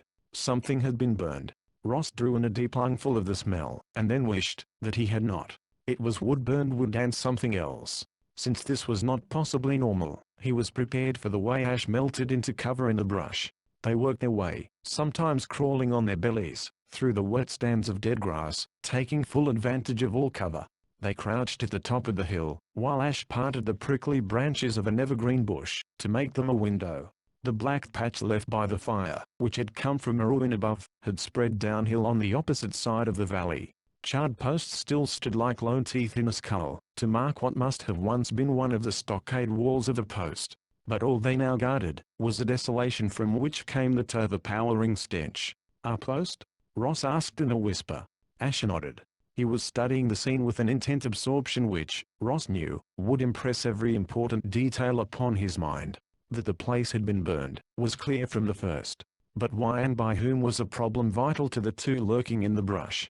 It took them almost an hour to cross the valley, an hour of hiding, casting about, searching. They had made a complete circle of the destroyed post, and Ash stood in the shadow of the copse, rubbing clots of mud from his hands, and frowning up at the charred posts. They weren't rushed. Or if they were, the attackers covered their trail afterward, Ross ventured. The older man shook his head. Tribesmen would not have muddled the trail, if they had won. No, this was no regular attack. There have been no signs of a war party coming or leaving. Then what? Demanded Ross. Lightning for one thing, and we'd better hope it was that. Or Ash's blue eyes were very cold and bleak as the countryside about them. Or, Ross dared to prompt him. Or we have made contact with the Reds in the wrong way. Ross's hand instinctively went to the dagger at his belt. Little help a dagger would be in an unequal struggle like this. They were only two in a thin web of men strung out through centuries of time with orders to seek out that which did not fit properly into the pattern of the past, to locate the enemy wherever in history or prehistory he had gone to Earth. Had the Reds been searching too, and was this first disaster their victory? The time traders had their evidence, when they at last ventured into what had been the heart of Outpost Gog. Ross, inexperienced as he was in such matters, could not mistake the signs of the explosion. There was a crater on the crown of the hill, and Ash stood apart from it, eyeing the fragments about them: scorched wood, blackened stone. The Reds? It must have been. This damage was done by explosives. It was clear why Outpost Gog could not report the disaster. The attack had destroyed their one link with the post on this time level. The concealed communicator had gone up with a blast. 11. Ash's finger tapped on the ornate buckle of his wide belt. "We have about 10 days to stick it out," he added, "and it seems we may be able to use them to better advantage than just letting you learn how it feels to walk about some 4,000 years before you were born. We have to find out if we can what happened here, and why." Ross gazed at the mess. "Dig?" he asked. "Some digging is indicated." So they dug. Finally, black with charcoal smudges, and sick with the evidences of death they had chanced upon, they collapsed on the cleanest spot they could find. "They must have hit at night," Ash said slowly. "Only at that time would they find everyone here. Men don't trust a night filled with ghosts, and our agents conform to local custom as usual." All of the post people could be raised with one bomb at night. All except 2 of them had been true beaker traders, including women and children. No beaker trading post was large, and this one was unusually small. The attacker had wiped out some 20 people, 18 of them innocent victims. How long ago? Ross wanted to know. Maybe 2 days. And this attack came without any warning, or Sandy would have sent a message. He had no suspicions at all. His last reports were all routine, which means that, if they were onto him, and they must have been, judging by the results, he was not even aware of it. What do we do now? Ash looked at him. We wash. No, he corrected himself. We don't. We go to Nodrin's village. We are frightened, grief-stricken. We have found our kinsman dead under strange circumstances. We ask questions of one to whom I am known as an inhabitant of this post. So, covered with dirt, they walked along the trackway toward the neighboring village with a weariness they did not have to counterfeit. The dog sighted, or perhaps scented them first. It was a rough-coated beast, showing its fangs with a wolf-like ferocity. But it was smaller than a wolf, and it barked between its warning snarls. Ash brought his bow from beneath the shelter of his cloak, and held it ready. Ho, one comes to speak with Nodrin of the hill. Only the dog snapped and snarled. Ash rubbed his forearm across his face, the gesture of a weary and heartsick man, smearing the ash and grime into an awesome mask. Who speaks to Nodrin? There was a different twist to the pronunciation of some words, but Ross was able to understand. One who has hunted with him, and feasted with him. The one who gave into his hand the friendship gift of the ever-sharp knife. It is a shower of the traders. Go far from us, man of ill luck. You who are hunted by the evil spirits. The last was a shrill cry. Ash remained where he was, facing into the bushes which hid the tribesman. Who speaks for Nodrin, yet not with the voice of Nodrin? He demanded. This is a Shah who asks. We have drunk blood together, and faced the white wolf and the wild boar in their fury. Nodrin lets not others speak for him, for Nodrin is a man and a chief. And you are cursed. A stone flew through the air, striking a rain pool, and spattering mud on Ash's boots. Go and take your evil with you. Is it from the hand of Nodrin or Nodrin's young men, that doom came upon those of my blood? Have war arrows passed between the place of the traders and the town of Nodrin? Is that why you hide in the shadows so that I, a Shah, cannot look upon the face of one who speaks boldly and throws stones? No war arrows between us, trader. We do not provoke the spirits of the hills. No fire comes from the sky at night, to eat us up with the noise of many thunders. Loga speaks in such thunders, Loga's hand smites with such fire. You have the wrath of Loga upon you, trader. Keep away from us, lest Loga's wrath fall upon us also. Loga was the local storm god, Ross recalled. The sound of thunder and fire coming out of the sky at night. The bomb, perhaps the very method of attack on the post, would defeat Ash's attempt to learn anything from these neighbors. The superstitions of the people would lead them to shun both the sight of the post and Ash himself as cursed and taboo. If the wrath of Loga had struck at Shah, would a Shah still live to walk upon this road? Ash prodded the ground with the tip of his bow stave. Yet a Shah walks, as you see him. A Shah talks, as you hear him.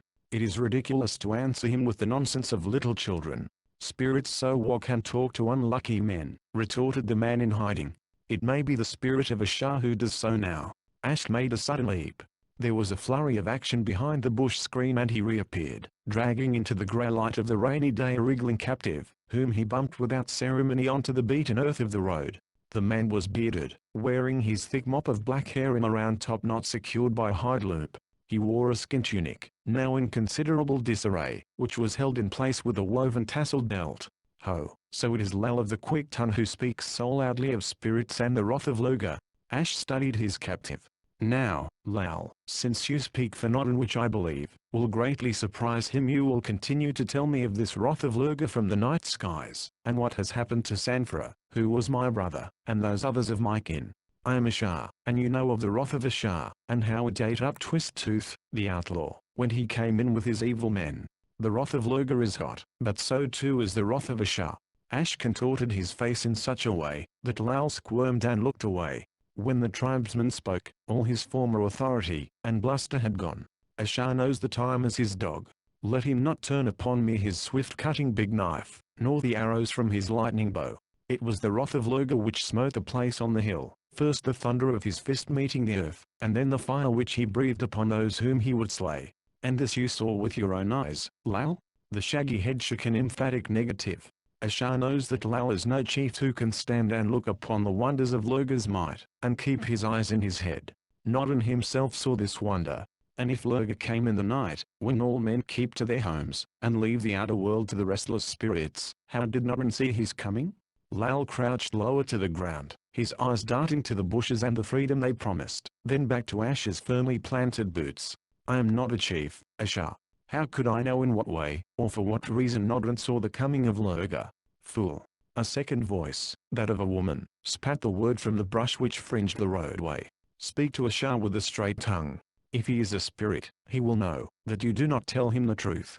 And if he has been spared by Lurga. She showed her wonderment with a hiss of indrawn breath. So urged, Lal mumbled sullenly, it is said, that there came a message for one to witness the wrath of Lurga and its descent upon the Outlanders, so that Nodden and the men of Nodden would truly know, that the traitors were cursed, and should be put to the spear should they come here again. This message how was it brought? Did the voice of Lurga sound in Nodden's ear alone, or came it by the tongue of some man? Ahi. Lal lay flat on the ground, his hands over his ears. Lal is a fool and fears his own shadow as it skips before him on a sunny day. Out of the bushes, stepped a young woman, obviously of some importance in her own group. Walking with a proud stride, her eyes boldly met Ash's. A shining disc hung about her neck on a thong, and another decorated the woven belt of her cloth tunic. Her hair was bound in a thread net fastened with jet pins. I greet Casca, who is the first sower. There was a formal note in Ash's voice. But why should Casca hide from Ashar? There has been death on your hill. Ashar, she sniffed, you smell of it now. Lurga's death. Those who come from that hill may well be some who no longer walk in their bodies. Casca placed her fingers momentarily on Ash's outstretched palm before she nodded. No spirit are you, Ashar, for all know, that a spirit is solid to the eye, but not to the touch. So it would seem, that you were not burned up by Lurga, after all. This matter of a message from Lurga, he prompted. It came out of the empty air in the hearing not only of Nodden, but also of Hanger, Effa, and myself, Casca. For we stood at that time near the old place. She made a curious gesture with the fingers of her right hand. It will soon be the time of sowing, and though Lurga brings sun and rain to feed the grain, yet it is in the Great Mother, that the seed lies. Upon her business only women may go into the inner circle. She gestured again. But as we met to make the first sacrifice there came music out of the air such as we have never heard, voices singing like birds in a strange tongue. Her face assumed an awesome expression. Afterward a voice said, that Lurga was angered with the hill of the men from afar and that in the night he would send his wrath against them, and that Nodden must witness this thing, so that he could see what Lurga did to those he would punish. So it was done by Nodden. And there was a sound in the air. What kind of a sound? Ash asked quietly. Nodden said it was a hum and there was the dark shadow of Lurga's bird between him and the stars. Then came the smiting of the hill with thunder and lightning, and Nodden fled, for the wrath of Lurga is a fearsome thing. Now do the people come to the Great Mother's place with many fine offerings, that she may stand between them and that wrath. Ashar thanks Casca, who is the handmaiden of the Great Mother. May the sowing prosper, and the reaping be good this year. Ash said finally, ignoring Lal, who still grovelled on the road. You go from this place, Ashar? She asked. For though I stand under the protecting hand of the Mother, and so do not fear, yet there are others who will raise their spears against you for the honor of Lurga. We go, and again thanks be to you, Casca. He turned back the way they had come, and Ross fell in beside him as the woman watched them out of sight. Chapter 6. That bird of Lurga, said Ross, once they were out of sight of Casca and Lal. Could it have been a plane? Sounds like it, snapped his companion. If the Reds have done their work efficiently, and there's no reason to suppose otherwise, then there is no use in contacting either Daughter's Town or Mungers. The same announcement concerning the wrath of Lurga was probably made there to their good purpose, not ours. Casca didn't seem to be overly impressed with Lurga's curse, not as much as the man was. She is the closest thing to a priestess that this tribe knows, and she serves a goddess older and more powerful than Lurga, the Mother Earth, the Great Mother, goddess of fertility and growth. Nodden's people believe that, unless Casca performs her mysteries and sows part of the first field in the spring, there won't be any harvest. Consequently, she is secure in her office, and doesn't fear the wrath of Lurga too much. These people are now changing from one type of worship to another, but some of Casca's beliefs will persist clear down to our day, taking on the coating of magic and a lot of other enameling along the way. Ash had been talking as a man talks to cover up furious thinking. Now he paused again, and turned toward the sea. We have to stick it out somewhere until the sub comes to pick us up. We'll need shelter. Will the tribesmen be after us? They may well be. Let the right men get to talking up a holy extermination of those upon whom the wrath of Loga has fallen, and we could be in for plenty of trouble. Some of those men are trained hunters and trackers, and the Reds may have planted an agent to report the return of anyone to our post. Just now we're about the most important time travelers out, for we know the Reds have appeared on this line. They must have a large post here too, or they couldn't have sent a plane on that raid. You can't build a time transport large enough to take through a considerable amount of material. Everything used by us in this age has to be assembled on this side, and the use of all machines is limited to where they cannot be seen by any natives.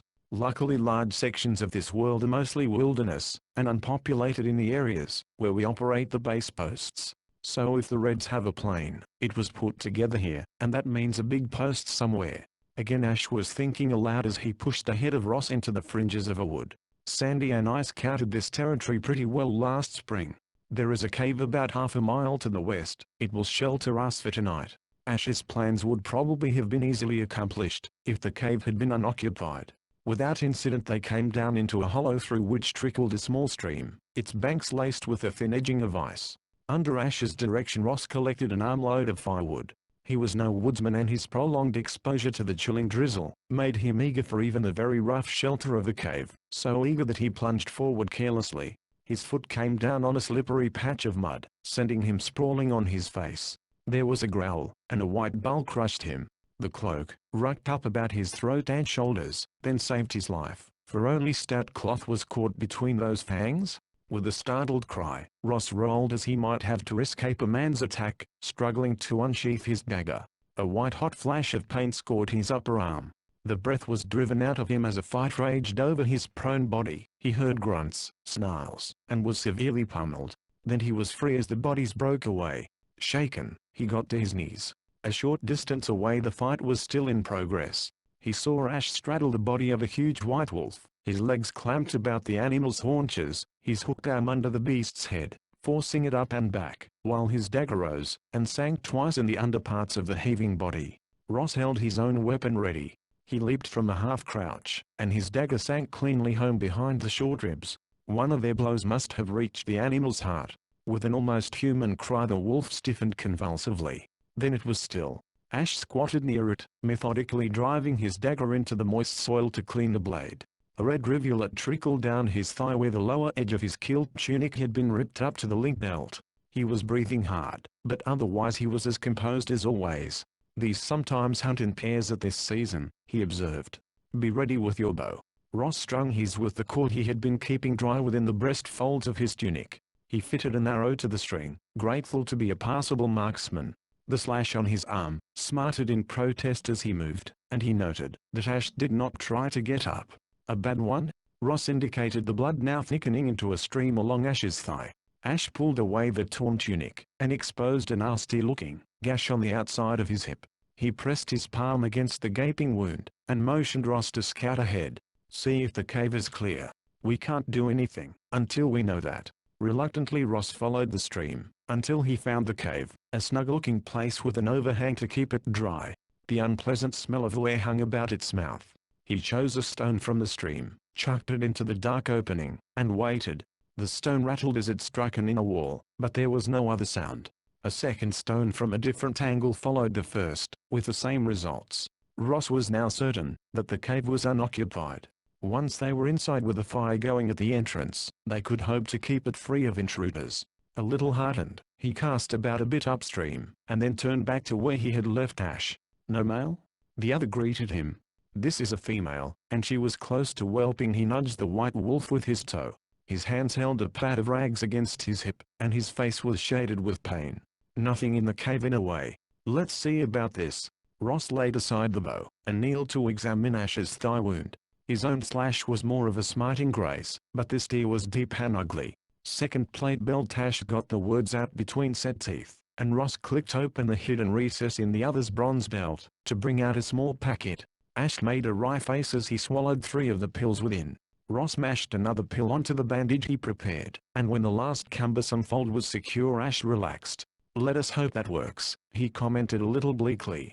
Now come here where I can get my hands on you, and let me see you scratch. Animal bites can be a nasty business. Bandaged in turn, with the bitterness of the antiseptic pill on his tongue, Ross helped Ash limp upstream to the cave. He left the older man outside, while he cleaned up the floor of the cave, and then made his companion as comfortable as he could on a bed of bracken. The fire Ross had longed for was built. They stripped off their sodden clothing, and hung it to dry. Ross wrapped a bird he had shot in clay, and tucked it under the hot coals to be roasted. They had surely had bad luck, he thought, but they were now under cover, had a fire, and food of a sort. His arm ached, sharp pain shooting from fingers to elbow, when he moved it. Though Ash made no complaint, Ross gauged that the older man's discomfort was far worse than his own, and he carefully hid all signs of his own twinges. They ate the bird, saltless, and with their fingers. Ross savored each greasy bite, licking his hands clean afterward, while Ash lay back on the improvised bed, his face gaunt in the half-light of the fire. "We're about 5 miles from the sea here. There is no way of raising our base, now that Sandy's installation is gone. I'll have to lay up, since I can't risk any more loss of blood. And you're not too good in the woods." Ross accepted that valuation with a new humbleness. He was only too well aware that, if it had not been for Ash, he and not the white wolf would have died down in the valley. Yet a strange shyness kept him from trying to put his thanks into words.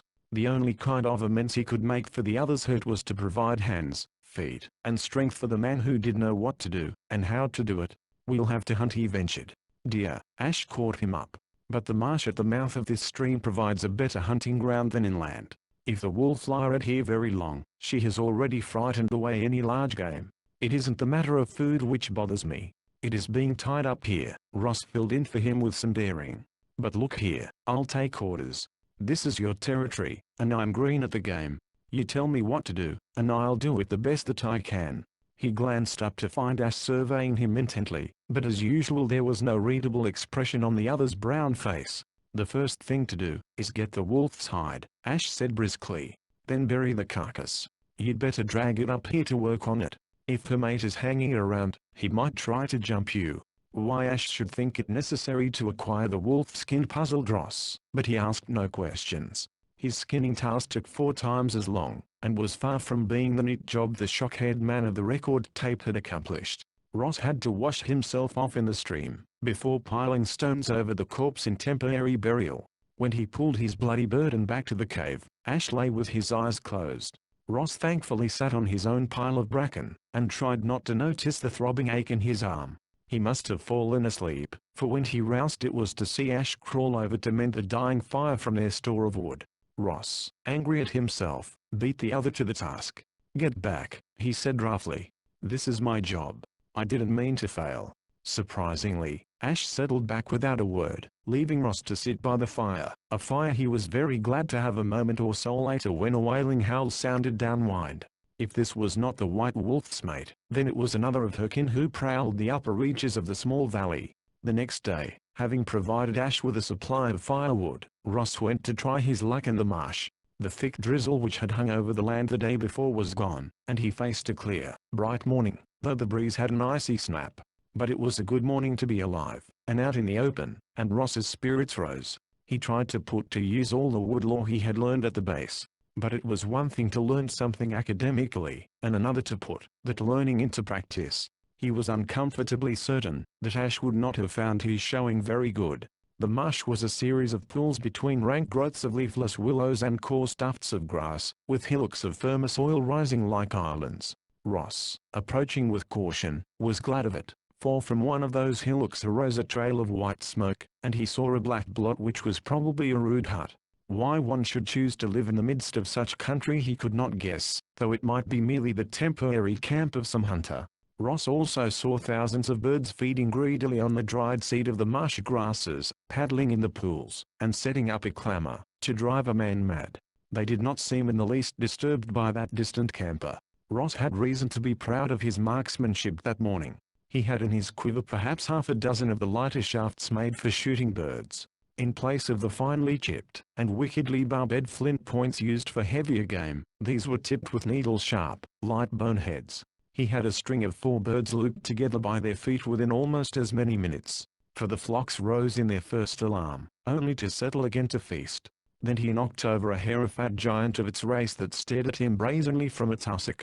The hare kicked back into a pool in its death struggle, however, and Ross was forced to leave cover to retrieve its body. But he was alert, and he stood up, dagger out and ready, to greet the man who parted the bushes to watch him. For a long minute grey eyes stared into brown ones, and then Ross noted the other's bedraggled and tattered dress. The kilt tunic, smudged with mud, scorched and charred along one edge, was styled like his own. The fellow wore his hair fastened back with a band, unlike the top knot of the local tribesman. Ross, his dagger still ready, broke the silence first. "I am a believer in the fire and the fashion metal, the climbing sun, and the moving water." He repeated the recognition speech of the beakerman. "The fire warms by the grace of Tulden, the metal is fashioned by the mystery of the smith, the sun climbs without our aid, and who can stop the water from running?" The stranger's voice was hoarse. Now that Ross had time to examine him more closely, he saw the dark bruise on his exposed shoulder, the raw red mark of a burn running across the man's broad chest. He dared to test his surmise concerning the other. "I am of the kin of Ashar. We returned to the hill." Ash. Not Ashar but Ash. Ross, though sure of that pronunciation, was still cautious. "You were from the hill place, where Lurga smote with thunder and fire?" The man slid his long legs across the log, which had been his shelter. The burn across his chest was not his only brand, for Ross noticed another red stripe, puffed and fiery looking, which swelled the calf of one leg. The man studied Ross closely, and then his fingers moved in a sign which to the Tid native might have been one for the warding off of evil, but which to Ross was the thumbs up of his own age. "Sanford?" At that name the man shook his head. "McNeil," he named himself. "Where is Ash?" He might really be what he seemed, but on the other hand, he could be a red spy. Ross had not forgotten Kurt. What happened? He parried one question with another. "Bomb. The Reds must have spotted us, and we didn't have a chance. We weren't expecting any trouble. I'd been down to see about a missing bird and donkey, and was about halfway back up the hill when she hit. When I came to, I was all the way down the hill with part of the fort on top of me. The rest. Well, you saw the place, didn't you?" Ross nodded. "What are you doing here?" McNeil spread his hands in a tired little gesture. "I tried to talk to Nodrin, but they stoned me away. I knew that Tash was coming through, and hoped to reach him when he hit the beach, but I was too late. Then I figured he would pass here to make contact with the sub, so I was waiting it out until I saw you. Where is Ash?" It all sounded logical enough. Still, with Ash injured, Ross was taking no chances. He pushed his dagger back into its sheath, and picked up the hair. "Stay here," he told McNeil. "I'll be back." "But wait. Where's Ash, you young fool? We have to get together." Ross went on. He was sure that the stranger was in no shape to race after him, and he would lay a muddled trail before he returned to the cave valley. If this man was a red plant, he would have to reckon with one who had already met Kurt Fudgel. The laying of that muddled trail took time. It was past midday when Ross came back to Ash, who was sitting up by the mouth of the cave at the fire, using his dagger to fashion a crutch out of a length of sapling. He surveyed Ross's burden with approval, but lost interest in the promise of food as soon as the other reported his meeting in the marsh. McNeil, chap with brown hair, brown eyes, a right eyebrow which quirks up toward his hairline when he smiles. Brown hair and eyes, okay, and he didn't smile any. Chip broken off a front tooth upright? Ross shut his eyes to visualize the stranger. Yes, there had been a small break on a front tooth. He nodded. "That's McNeil. Not that you didn't do right not to bring him here without being sure. What made you so watchful?" "Kurt?" Again Ross nodded. "And what you said about the Reds planting someone here to wait for us." Ash scratched the bristles on his chin. "Never underrate them, we don't dare do that. But the man you met is McNeil, and we'd better get him here. Can you bring him?" "I think he's able to get about, in spite of that leg. From his story he's been stirring around." Ash bit absent-mindedly into a piece of hair and swore mildly when he burned his tongue. Odd that Casca didn't tell us about him. Unless she thought there was no use causing trouble by admitting they had driven him away. "You going now?" Ross moved around the fire. "Might as well." He didn't look too comfortable. "And I'll bet he's hungry." He took the direct route back to the marsh, but this time no thread of smoke spiraled into the air. Ross hesitated. That shelter on the small island was surely the place where McNeil had holed up. Should he try to work his way out to it now? Or had something happened to the man while he was gone? Again that sixth sense of impending disaster, which is perhaps bred into some men, alerted Ross. Why he turned suddenly and backed against a bushy willow, he could not have explained. However, because he did, so the loop of hide rope meant for his throat hit his shoulder harmlessly. It fell to the ground, and he stamped one boot down on it. Then it was the work of seconds to grasp it, and give it a quick jerk. The surprised man who held the other end was brought sprawling into the open. Ross had seen that round face before. Lal of the town of Nodron. He found words to greet the ropeman even as his knee came up against the fellow's jaw, jarring Lal so that he dropped a flint knife. Ross kicked it into the willows. "What do you hunt here, Lal?" "Traders." The voice was weak, but it held heat. The tribesman did not try to struggle against Ross's hold, and Ross, gripping him by the nape of the neck, moved through a screen of brush to a hollow. Luckily there was no water cup there, for McNeil lay in the bottom of that dip, his arms tied tightly behind him, and his ankles lashed together with no thought for the pain of his burned leg. Chapter 7.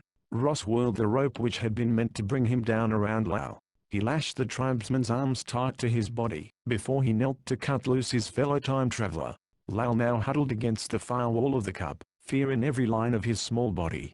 So apparent was this fear, that Ross felt no satisfaction at turning the tables on him. Instead he felt increasingly uneasy. "What is this all about?" he asked McNeil as he stripped off his bonds, and helped him up. McNeil massaged his wrists, took a step or two, and grimaced with pain. "Our friend seeks to be an obedient servant of Lurga." Ross picked up his bow. "The tribe is out to hunt us? Lurga has ordered out of thin air again that any traders who escaped are to be brought in and introduced to him personally at the sacrifice for the enrichment of the fields. The old gift of blood and life at the spring sowing." Ross recalled grisly details from his cram lessons. Any wandering stranger or enemy tribesman taken in a raid before that day would meet such a fate. On unlucky years, when people were not available, a deer or wolf might serve, but the best sacrifice of all was a man. So Lurga had decreed from the air that traders were his meat? What a vash. Let any hunter from the village track him down. "We have to move fast," Ross told McNeil as he took up the rope which made a leading cord for Lal. Ash would want to question the tribesman about this second order from Lurga. Impatient as Ross was, he had to mend his pace to accommodate McNeil. The man from the hill post was close to the end of his strength. He had started off bravely enough, but now he wavered. Ross sent Lal ahead with a sharp push, ordering him to stay there, while he went to McNeil's aid. It was well into the afternoon, before they came up the stream, and saw the fire before the cave. "Macna." Ash hailed Ross's companion with the native version of his name. "And Lal. But what do you here, Lal of Nodron's town?" "Mischief." Ross helped McNeil within the cave, and to the pile of brush which was his own bed. He was hunting traders as a present for Lurga. So Ash turned upon the tribesman. "And by whose word did you go hunting my kinsman, Lal? Was it Nodron's? Has he forgotten the blood bond between us? For it was in the name of Lurga himself that bond was made." The tribesman squatted down against the wall where Ross had shoved him. Unable to hide his head in his arms, he brought his face down upon his knees, so that only his shaggy top knot of hair was exposed. Ross realized, with stupefaction, that the little man was crying like a child, his hunched shoulders rising and falling with the force of his sobs. He wailed. Ash allowed him a moment or two of noisy grief, and then limped over to grasp his top knot and pull up his head. Lal's eyes were screwed tightly shut, but there were tears on his cheeks, and his mouth twisted in another wail. "Be quiet."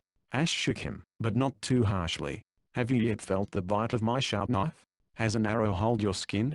You're alive, and you could be dead. Show that you are glad you live and continue to breathe, by telling us what you know, Lal." The woman Casca had displayed a measure of intelligence and ease at their meeting upon the road. But it was very plain that Lal was of different stuff, a simple man in whose head few ideas could find house room at one time, and to him the present was all black. Little by little they dragged the story out of him. Lal was poor, so poor that he had never dared dream of owning for himself some of the precious things the hill traders displayed to the wealthy of Nodron's town. But he was also a follower of the Great Mothers, rather than one who made sacrifices to Lurga. Lurga was the god for warriors and great men. He was too high to concern himself with such as Lal. So when Nodron reported the end of the hill post under the storm fist of Lurga, Lal had been impressed only to a point. He was still convinced it was none of his concern, and instead he began thinking of the treasures which might lie hidden in the destroyed buildings. It occurred to him that Lurga's wrath had been laid upon the men who had owned them, but perhaps it would not stretch to the fine things themselves. So he had gone secretly to the hill to explore. What he had seen there had utterly converted him to a belief in the fury of Lurga, and he had been frightened out of his simple wits, fleeing without making the search he had intended. But Lurga had seen him there, had read his impious thoughts. At that point Ash interrupted the stream of Lal's story. How had Lurga seen Lal? Because Lal shuddered, began to cry again, and spoke the next few sentences haltingly. That very morning, when he had gone out to hunt wildfowl in the marshes, Lurga had spoken to him, to Lal, who was less than a flea creeping upon a worn-out fur rug. And how had Lurga spoken? Ash's voice was softer, gentle, out of the air, even as he had spoken to Nodrin, who was a chief. He said that he had seen Lal in the hill post, and so Lal was his meat. But not yet would he eat him, not if Lal served him in other ways. And he, Lal, had lain flat on the ground before the bodiless voice of Lurga, and had sworn that he would serve Lurga to the end of his life. Then Lurga had told him to hunt down one of the evil traders who was hiding in the marshes, and bind him with ropes. Then he was to call the men of the village, and together they would carry the prisoner to the hill, where Lurga had loosed his wrath, and there they would leave him. Later they might return, and take what they found there, and use it to bless the fields at sowing time, and all would be well with Nodrin's village. And Lal had sworn that he would do as Lurga bade, but now he could not. So Lurga would eat him up. He was a man without hope.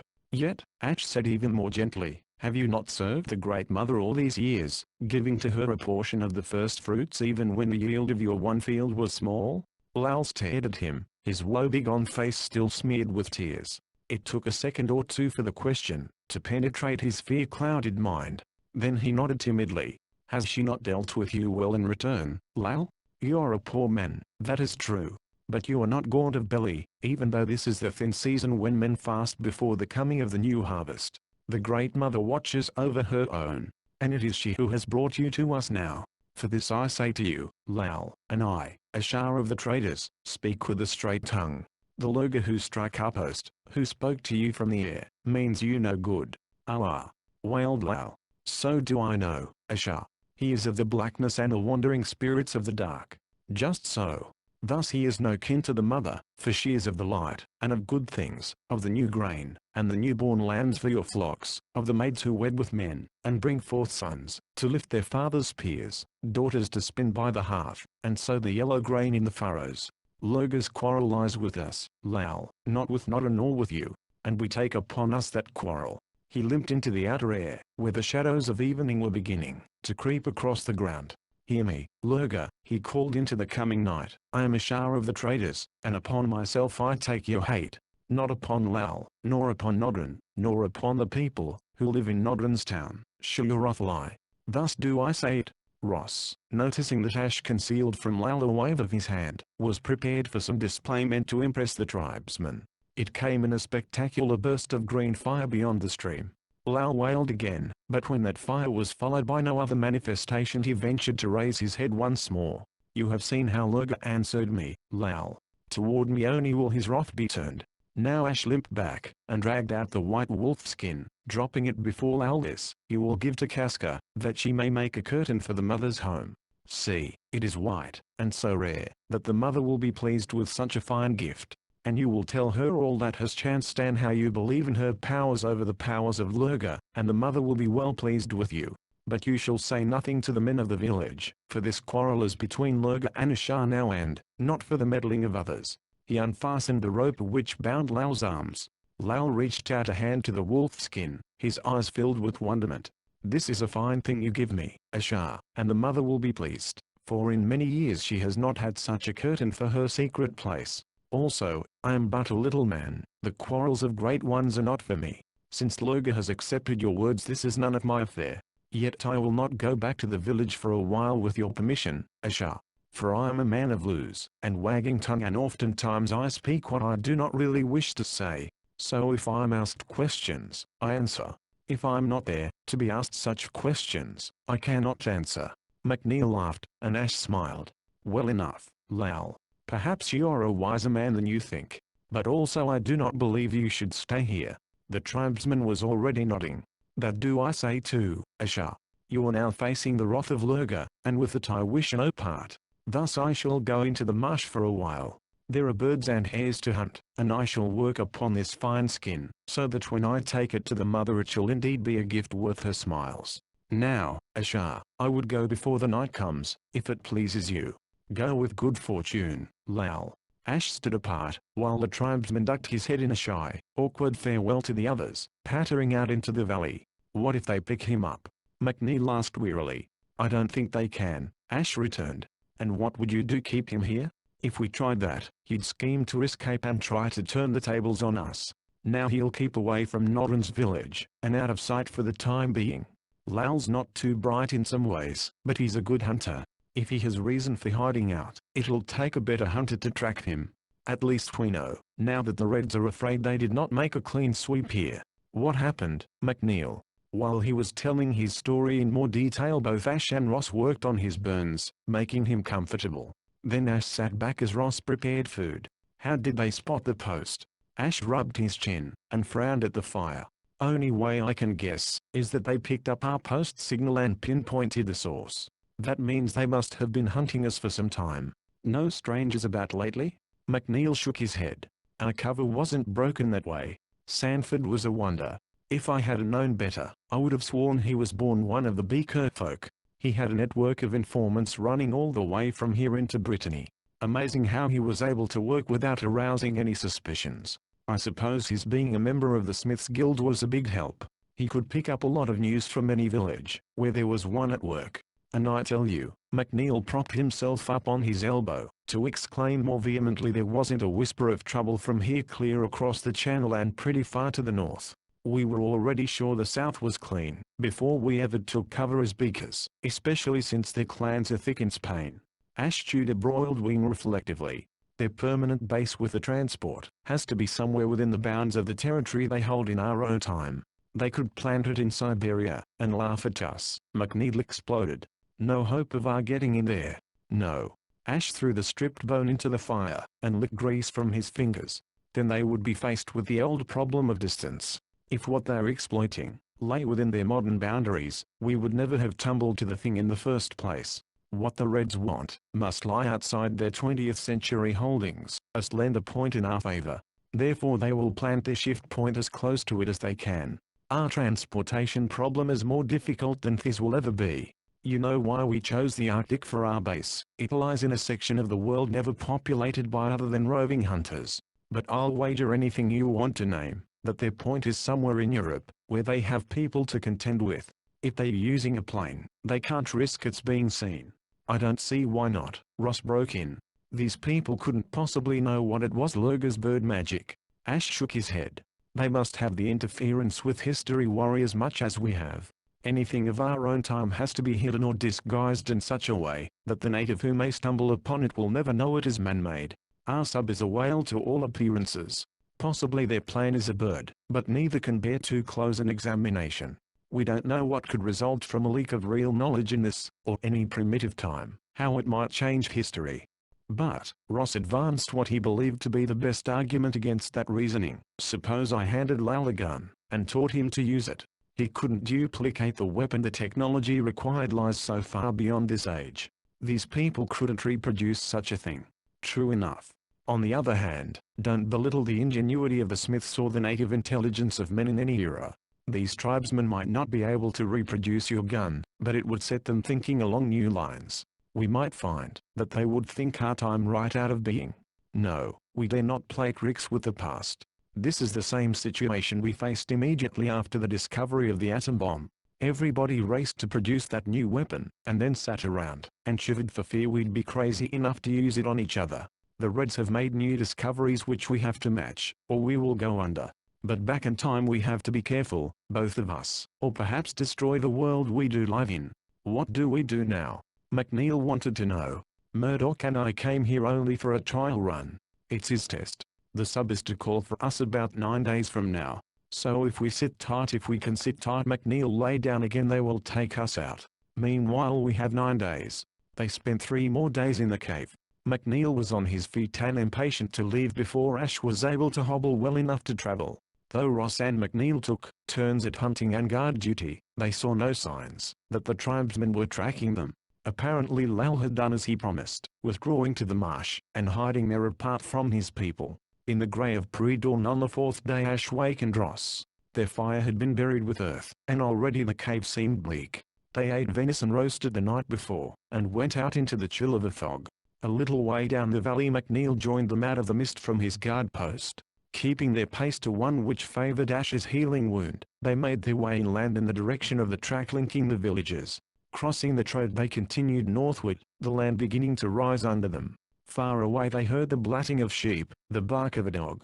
In the fog, Ross stumbled in a shallow ditch beyond which lay a stubbled field. Ash paused to look about him, his nostrils expanding, as if he were a hound smelling out their trail. The three went on, crossing a whole series of small irregular fields. Ross was sure that the yield from any of these cleared strips must be scanty. The fog was thickening. Ash pressed the pace, using his handmade crutch carefully. He gave an audible sigh of relief when they were faced at last by two stone monoliths rising like pillars. A third stone lay across them, forming a rude arch through which they saw a narrow valley running back into the hills. Through the fog Ross could sense the eerie strangeness of the valley beyond the massive gate. He would have said that he was not superstitious, that he had merely studied these tribal beliefs as lessons. He had not accepted them. Yet now, if he had been alone, he would have avoided that place, and turned aside from the valley, for that which waited within was not for him. To his secret relief Ash paused by the arch to wait. The older man gestured the other two into cover. Ross obeyed willingly, though the dank drops of condensing fog dripped on his cloak and wet his face as he brushed against prickly-leafed shrubs. Here were walls of evergreen plants, and dwarfed pines, almost as if this tunnel of year-round greenery had been planted with some purpose in mind. Once his companions had concealed themselves, Ash called, shrill but sweetly, with the bird's rising notes.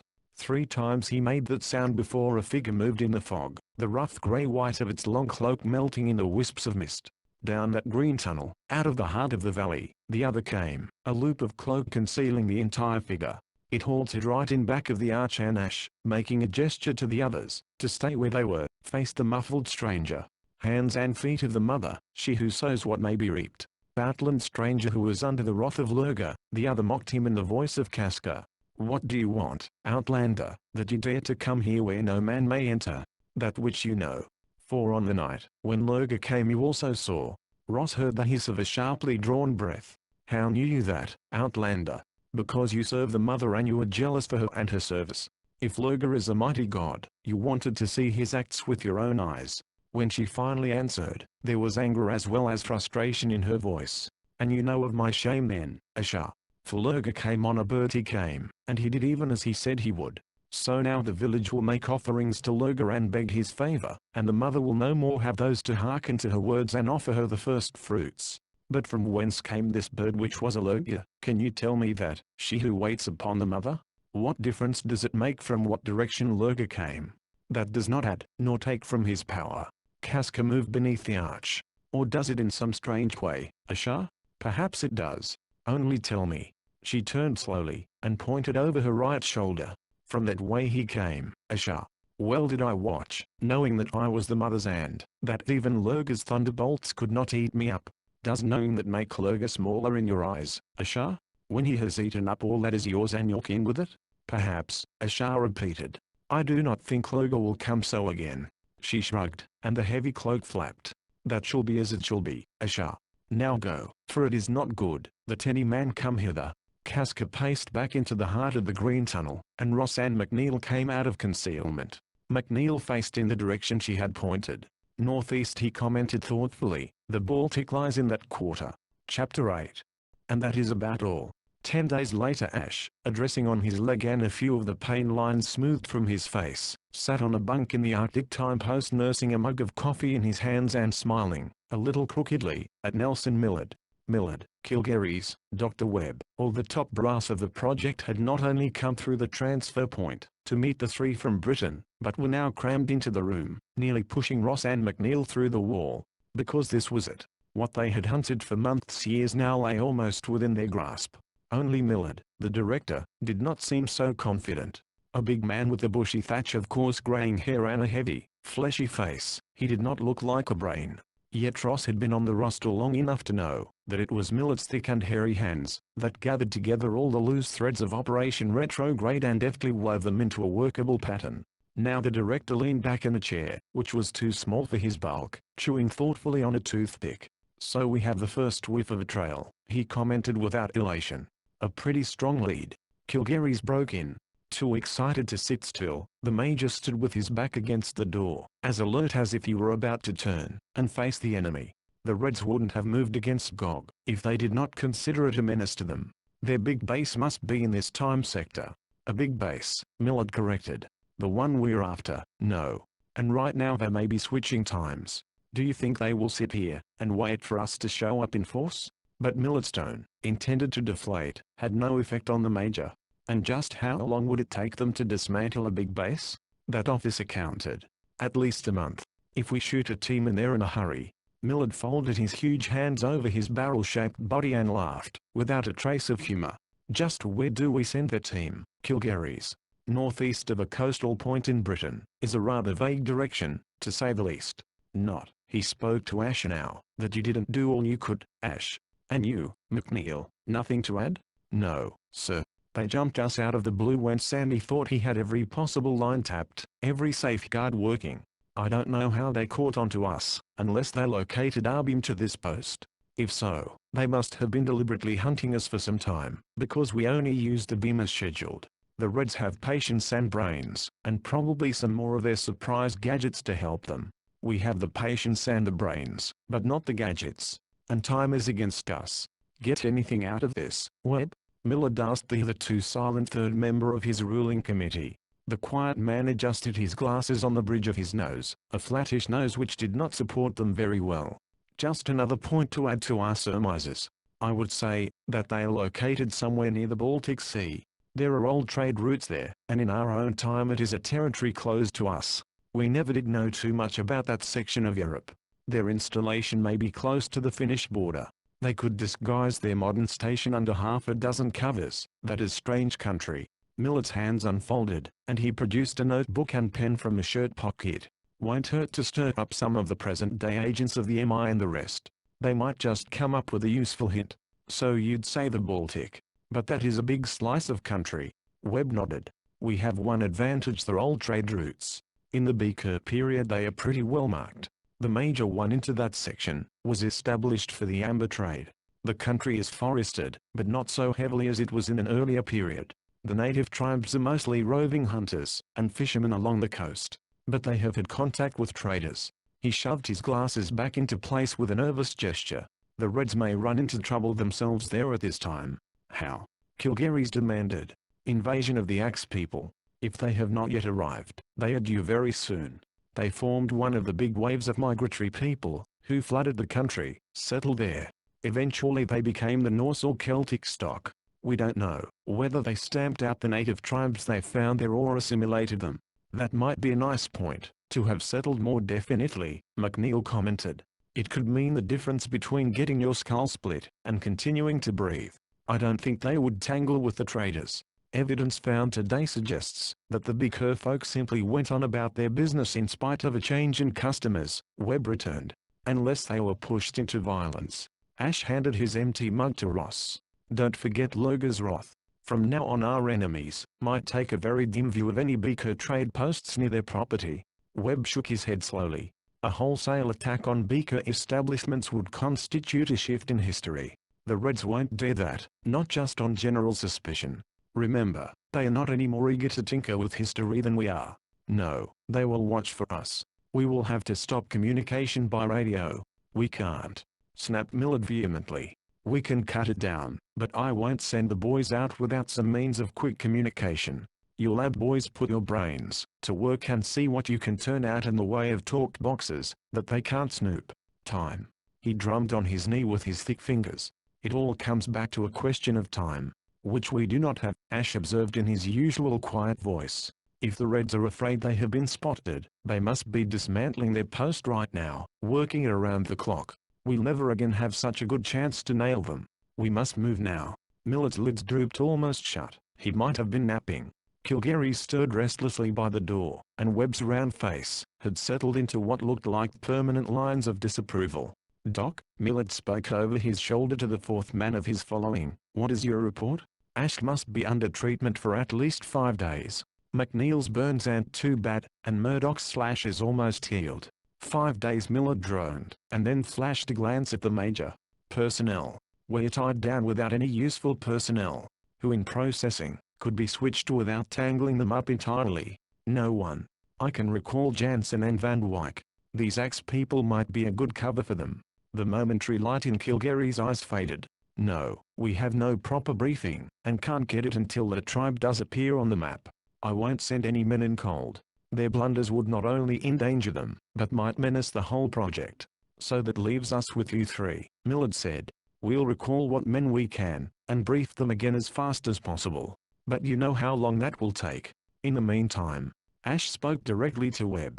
You can't pinpoint the region closer than just the Baltic? We can do this much, the other answered him slowly, and with obvious reluctance. We can send the sub cruising offshore there for the next 5 days. If there is any radioactivity, any communication, we should be able to trace the beams. It all depends upon whether the Reds have any parties operating from their post. Flimsy, but something.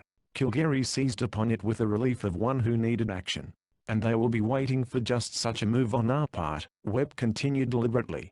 All right, so they'll be watching, the major said, about to lose his temper. But it is about the only move we can make to back up the boys when they do go in.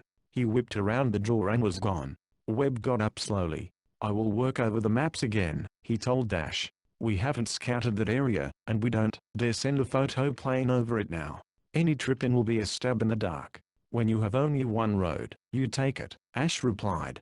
I'll be glad to see anything you can show me, Miles. If Ross had believed that his pre-trial run cramming had been a rigorous business, he was soon to laugh at that estimation. Since the burden of the next jump would rest on only 3 of the MASH, McNeil, and himself, they were plunged into a whirlwind of instruction, until Ross, dazed and too tired to sleep on the third night, believed that he was more completely bewildered than indoctrinated. He said as much sourly to McNeil. Base has pulled back 3 other teams, McNeil replied. But the men have to go to school again, and they won't be ready to come on for maybe 3-4 weeks. To change runs means unlearning stuff as well as learning it. What about new men? Don't think Kilgary's isn't out now beating the bushes for some. Only, we have to be fitted to the physical type we're supposed to represent.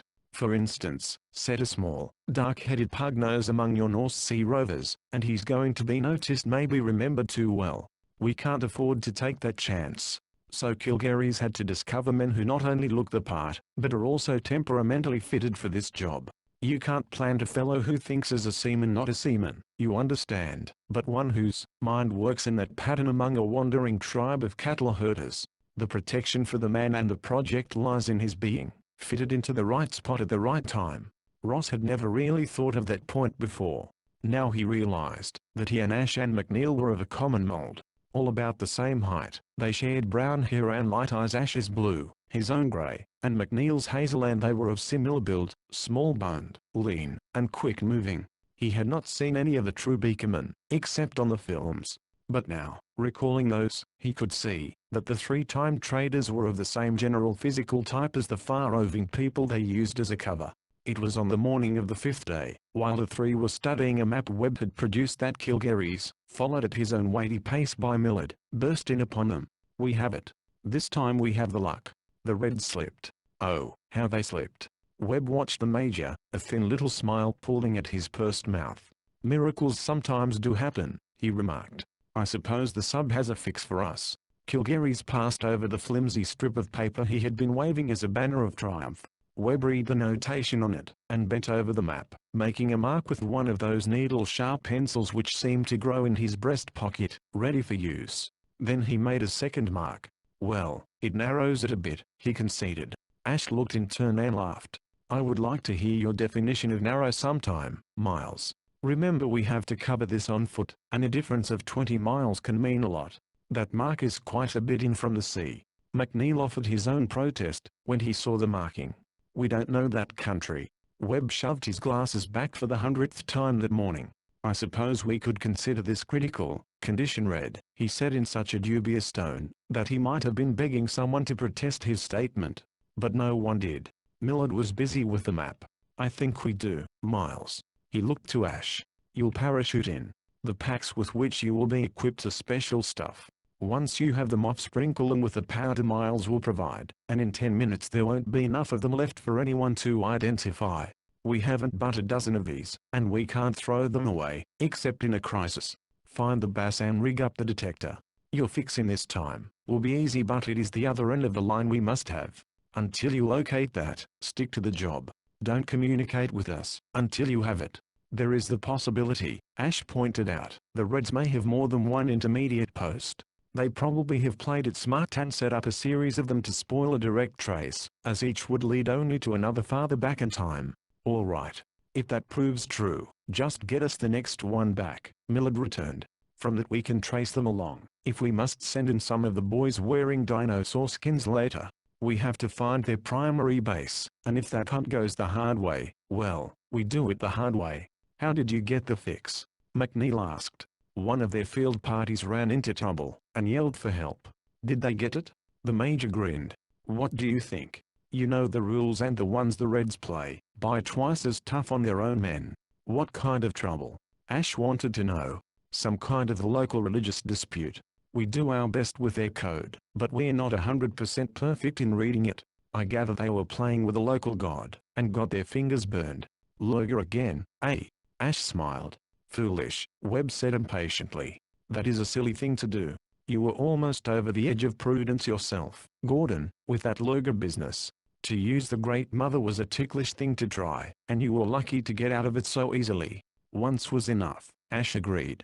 Though using it may have saved our lives. But I assure you I am not starting a holy war, or setting up as a prophet.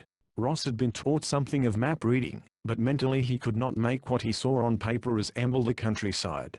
A few landmarks, if there were any outstanding ones, were all he could hope to impress upon his memory, until he was actually on the ground.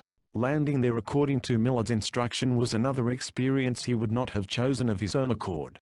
To jump was a matter of timing, and in the dark with a measure of rain thrown in, the action was anything but pleasant. Leaving the plane in a blind, follow the leader fashion, Ross found the descent into darkness one of the worst trials he had yet faced. But he did not make too bad a landing in the small park-like expanse they had chosen for their target. Ross pulled loose his harness and chute, dragging them to what he judged to be the center of the clearing. Hearing a plaintive bray from the air, he dodged as one of the two burden asses sent to join them landed, and began to kick at its trappings. The animals they had chosen were the most docile available, and they had been given sedation before the jump, so that now, feeling Ross's hands, the donkey stood quietly, while Ross stripped it of its hanging straps. Ross, the sound of his beaker name called through the dark, brought Ross facing in the other direction. Here, and I have one of the donkeys. And I the other. That was McNeil. Their eyes adjusted to a gloom which was not as thick as it would be in the forest, and they worked fast. Then they dragged the parachutes together in a heap. The rain would, Webb had assured them, add to the rapid destruction wrought by the chemical he had provided. Ash shook it over the pile, and there was a faint greenish glow. Then they moved away to the woodland, and made camp for the balance of the night. So much of their whole exploit depended upon luck, and this small part had been successful. Unless some agent had been stationed to watch for their arrival, Ross believed they could not be spotted. The rest of their plan was elastic. Posing as traders who had come to open a new station, they were to stay near a river which drained a lake, and then angled southward to the distant sea. They knew this section was only sparsely settled by small tribes, hardly larger than family clans. These people were generations behind the civilized level of the villages of Britain, roving hunters who followed the sweep of game north or south with the seasons. Along the seashore the fishermen had established small permanent holdings which were slowly becoming towns. There were perhaps a few hardy pioneer farmers on the southern fringes of the district, but the principal reason traders came to this region was to get timber and furs. The Beaker people dealt in both. Now as the three sheltered under the wide branches of a towering pine, Ash fumbled with the pack, and brought out the Beaker which was the identifying mark of his adopted people. He measured into it a portion of the sour, stimulating drink which the traders introduced wherever they went. The cup passed from hand to hand, its taste unpleasant on the tongue, but comfortingly warm to one's middle. They took turns keeping the watch until the grey of false dawn became the clearer light of morning. After breakfasting on flat cakes of meal, they packed the donkeys, using the same knots and cross-lashing which were the mark of real Beaker traders. their bows protected from dampness under their cloaks. They set out to find the river and their path southward. Ash led, Ross towed the donkeys, and McNeil brought up the rear. In the absence of a path they had to set a ragged course, keeping to the edge of the clearing, until they saw the end of the lake. Wood smoke, Ash commented when they had completed 2/3 of their journey. Ross sniffed and was able to smell it too. Nodding to Ash, McNeil oozed into nothingness between the trees with an ease Murdoch envied. As they waited for him to return, Ross became conscious of another life about them, one busy with its own concerns, which were in no way those of human beings, except that food and perhaps shelter were to be reckoned among them. In Britain, Ross had known there were others of his kind about, but this was different. Here, he could have believed it, if he had been told he was the first man to walk this way. A squirrel ran out on a tree limb and surveyed the two men with curious beady eyes, then clung her down on the tree trunk to see them better. One of the donkeys tossed its head, and the squirrel was gone with a flirt of its tail. Although it was quiet, there was a hum underneath the surface which Ross tried to analyze, to identify the many small sounds which went into its making. Perhaps because he was trying so hard, he noted the faint noise. His hand touched Ash's arm and a slight movement of his head indicated the direction of the sound. Then, as fluidly as he had melted into the woods, McNeil returned. "Company," he said in a soft voice. "What kind?" "Tribesmen, but wilder than any I've seen, even on the tapes. We are certainly out on the fringes now. These people look about cave level. I don't think they've ever heard of traders." "How many?" "3, maybe 4 families. Most of the males must be out hunting, but there are about 10 children and 6 or 7 women. I don't think they've had good luck lately by the look of them." "Maybe their luck and ours are going to turn together," Ash said, motioning Ross forward with the donkeys. "We will circle about them to the river, and then try bartering later. But I do want to establish contact." Chapter 9. Not to be too hopeful, McNeil rubbed his arm across his hot face. "So far, so good." After kicking from his path some of the branches Ross had lopped from the trees they had been felling, he went to help his companion roll another small log up to a shelter, which was no longer temporary. If there had been any eyes other than the woodland hunters to spy upon them, they would have seen only the usual procedure of the beaker traders, busily constructing one of their posts. That they were being watched by the hunters, all three were certain. That there might be other spies in the forest, they had to assume for their own safety. They might prowl at night, but in the daytime all of the time agents kept within the bounds of the roles they were acting. Barter with the headmen of the hunting clan had brought those shy people into the camp of the strangers who had such wonders, to exchange for tanned deer hides and better furs. The news of the traders' arrival spread quickly during the short time they had been here, so that 2 other clans had sent men to watch the proceedings. With the trade, came news which the agents sifted and studied. Each of them had a list of questions, to insert into their conversations with the tribesmen if, and when that was possible. Although they did not share a common speech with the forest men, signs were informative and certain nouns could be quickly learned. In the meantime Ash became friendly with the nearest and first of the clan groups they discovered, going hunting with the men as an excuse to penetrate the unknown section they must quarter in their search for the red base. Ross drank river water, and mopped his own hot face. "If the Reds aren't traders," he mused aloud, "what is their cover?" McNeil shrugged. "A hunting tribe, fishermen. Where would they get the women and children? The same way they get their men, recruit them in our own time. Or in the way lots of tribes grew during periods of stress." Ross set down the water jug. "You mean, kill off the men, take over their families?" This was a cold-bloodedness he found sickening. Although he had always prided himself on his toughness, several times during his training at the project he had been confronted by things which shook his belief in his own strong stomach and nerve. "It has been done," McNeil remarked bleakly, "hundreds of times by invaders. In this setup small family clans, widely scattered, that move would be very easy. They would have to pose as farmers, not hunters," Ross pointed out. "They couldn't move a base around with them." "All right, so they set up a farming village." "Oh, I see what you mean. There isn't any village around here. Yet they are here, maybe underground." How right their guesses were they learned that night when Ash returned, a deer's haunch on his shoulder. Ross knew him well enough by now to sense his preoccupation. "You found something?" "A new set of ghosts," Ash replied with a strange little smile. "Ghosts?" McNeil pounced upon that. "The Reds like to play the supernatural angle, don't they? First the voice of Lurga and now ghosts. What do these ghosts do?" "They inhabit a bit of mountainous territory southeast of here, a stretch strictly taboo for all hunters. We were following a bison track until the beast headed for the ghost country. Then Alpha called us off in a hurry. It seems that the hunter who goes in there after his quarry never reappears, or if he does, it's in a damaged condition, blown upon by ghosts, and burned to death. That's one point. He sat down by the fire, and stretched his arms wearily. The second is a little more disturbing for us. A big camp about 20 miles south of here, as far as I can judge, was exterminated just a week ago. The message was passed to me, because I was thought to be a kinsman of the slain. McNeil sat up. Done because they were hunting us? Might well be. On the other hand, the affair may have been just one of general precaution. The ghosts did it? Ross wanted to know. I asked that. No, it seems that strange tribesmen over in it at night. At night? McNeil whistled.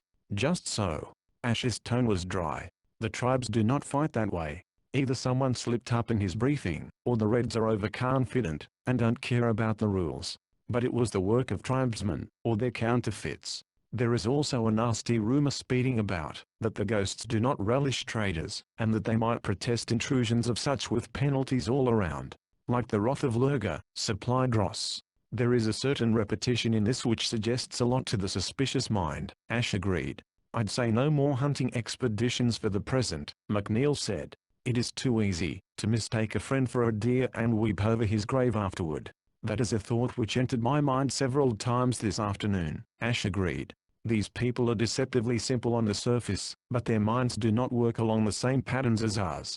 We try to outwit them, but it takes only one slip to make it fatal. In the meantime, I think we'd better make this place a little more snug, and it might be well, to post sentries as unobtrusively as possible. How about faking some signs of a ruined camp, and heading into the blue ourselves? McNeil asked. We could strike for the Ghost Mountains, traveling by night, and Alpha's crowd would think we were finished off. An idea to keep in mind. The point against it would be the missing bodies. It seems that the tribesmen who raided the Beaker camp left some very distasteful evidence of what happened to the camp's personnel, and those we can't produce to cover our trail. McNeil was not yet convinced. We might be able to fake something along that line, too. We may have to fake nothing, Ross cut in softly.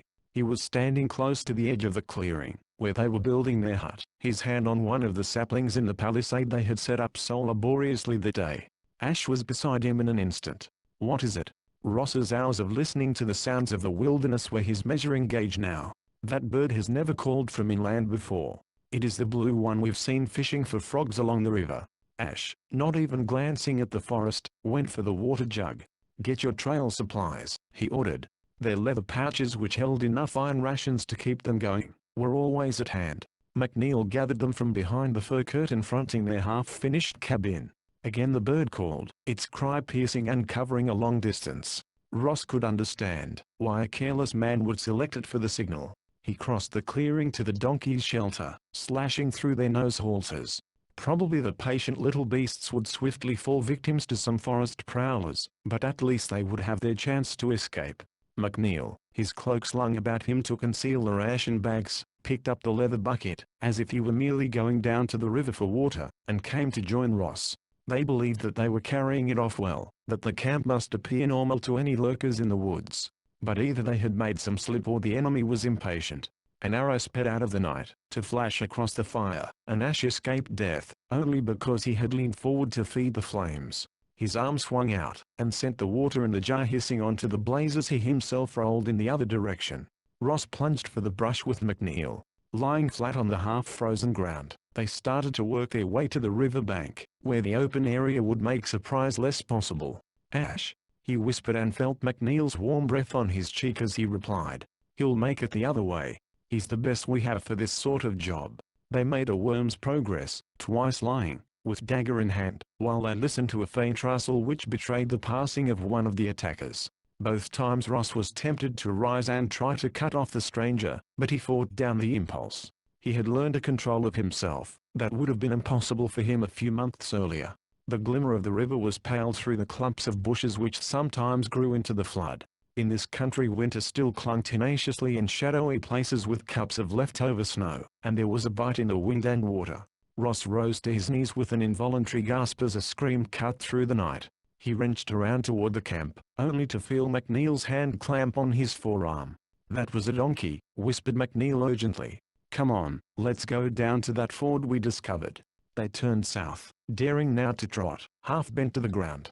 The river was swollen with spring floods which were only now beginning to subside, but 2 days earlier they had noticed a sandbar at one spot. By crossing that shelf across the bed, they might hope to put water between them and the unknown enemy tonight. It would give them a breathing space, even though Ross privately shrank from the thought of plowing into the stream. He had seen good-sized trees swirling along in the current only yesterday, and to make such a dash in the dark. From McNeil's throat burst a startling sound which Ross had last heard in Britain, the questing howl of a hunting wolf. The cry was answered seconds later from downstream. Ash.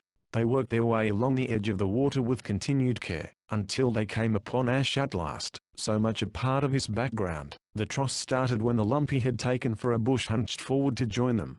Together they made the river crossing, and turned south again to head for the mountains. It was then that disaster struck. Ross heard no bird call warning this time. Though he was on guard, he never sensed the approach of the man who struck him down from behind. One moment he had been trailing McNeil and Ash, the next moment was black nothingness. He was aware of a throb of pain which carried throughout his body, and then localized in his head. Forcing open his eyes, the dazzle of light was like a spear point striking directly into his head, intensifying his pain to agony. He brought his hand up to his face, and felt stickiness there. A shah, he believed he called that aloud, but he did not even hear his own voice. They were in a valley. A wolf had attacked him out of the bushes. Wolf? No, the wolf was dead, but then it came alive again, to howl on a river bank. Ross forced his eyes open once more, and during the pain of beams he recognized as sunshine. He turned his head to avoid the glare. It was hard to focus, but he fought to steady himself. There was some reason why it was necessary to move, to get away. But away from what, and where? When Ross tried to think, he could only see muddled pictures which had no connection. Then a moving object crossed his very narrow field of vision, passing between him and a thing he knew was a tree trunk. A 4-footed creature with a red tongue hanging from its jaws. It came toward him stiff-legged, growling low in its throat, and sniffed at his body, before barking in short excited bursts of sound.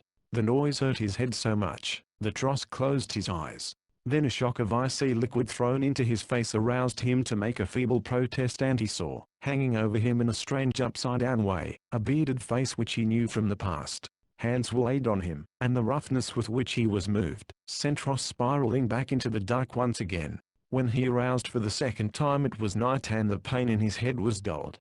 He put out his hands, and discovered that he lay on a pile of fur robes, and was covered by one. A Shah. Again he tried that name. But it was not a Shah who came in answer to his feeble call. The woman who knelt beside him with a horn cup in her hand, had neatly braided hair in which grey strands showed silver by firelight. Ross knew he had seen her before, but again where and when eluded him. She slipped a sturdy arm under his head, and raised him, while the world whirled about. The edge of the horn cup was pressed to his lips, and he drank bitter stuff which burned in his throat and lit a fire in his insides. Then he was left to himself once again, and in spite of his pain and bewilderment he slept. How many days he lay in the camp of Alpha, tended by the chief's head wife, Ross found it hard to reckon. It was Frigga who had argued the tribe into caring for a man they believed almost dead, when they found him, and who nursed Ross back to life with knowledge, acquired through 100 exchanges between those wise women, who were the doctors and priestesses of these roaming peoples. Why Frigga had bothered with the injured stranger at all, Ross learned, when he was able to sit up, and marshal his bewildered thoughts into some sort of order. The matriarch of the tribe thirsted for knowledge. That same urge which had led her to certain experiments with herbs, had made her consider Ross a challenge to her healing skill. When she knew that he would live, she determined to learn from him all he had to give. Alpha and the men of the tribe might have eyed the metal weapons of the traders with awe and avid desire, but Frigga wanted more than trade goods. She wanted the secret of the making of such cloth as the strangers wore, everything she could learn of their lives and the lands through which they had come. She plied Ross with endless questions which he answered as best he could, for he lay in an odd dreamy state where only the present had any reality. The past was dim and far away, and while he was now and then dimly aware that he had something to do, he forgot it easily. The chief and his men prowled the half-built station after the attackers had withdrawn, bringing back with them a handful of loot, a bronze razor, 2 skinning knives, some fish hooks, a length of cloth which Frigga appropriated. Ross eyed this spoil indifferently, making no claim upon it. His interest in everything about him was often blanked out by headaches, which kept him limp on his bed, uncaring and stupid for hours or even full days. He gathered that the tribe had been living in fear of an attack from the same raiders, who had wiped out the trading post. But at last their scouts returned with the information that the enemy had gone south. There was one change of which Ross was not aware, but which might have startled both Ash and McNeil. Ross Murdoch had indeed died under that blow which had left him unconscious beside the river. The young man whom Frigga had drawn back to sense, and a slow recovery, was Rosser of the Beaker people.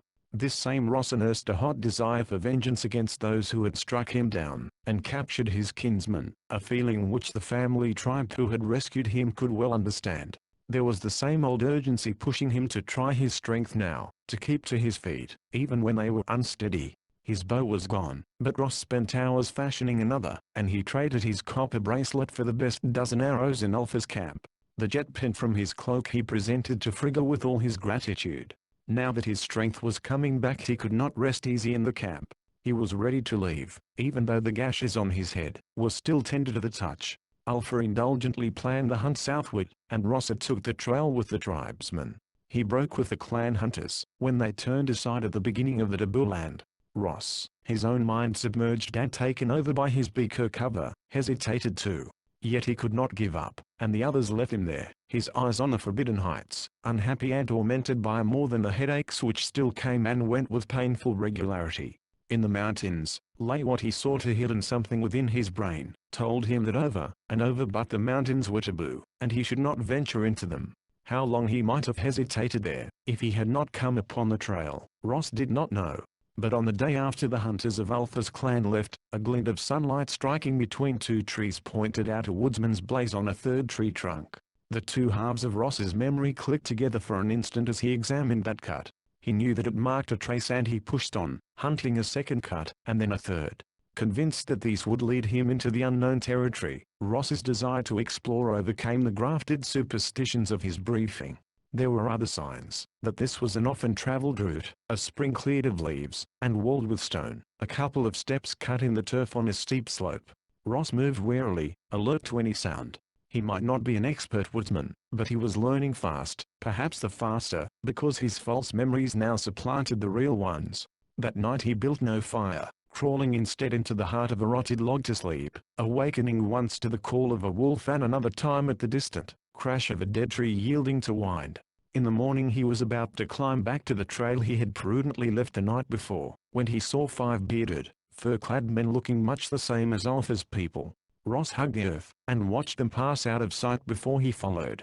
All that day he wove an up and down trail behind the small band, sometimes catching sight of them as they topped a rise well ahead, or stopped to eat. It was late afternoon, when he crept cautiously to the top of a ridge, and gazed down into a valley.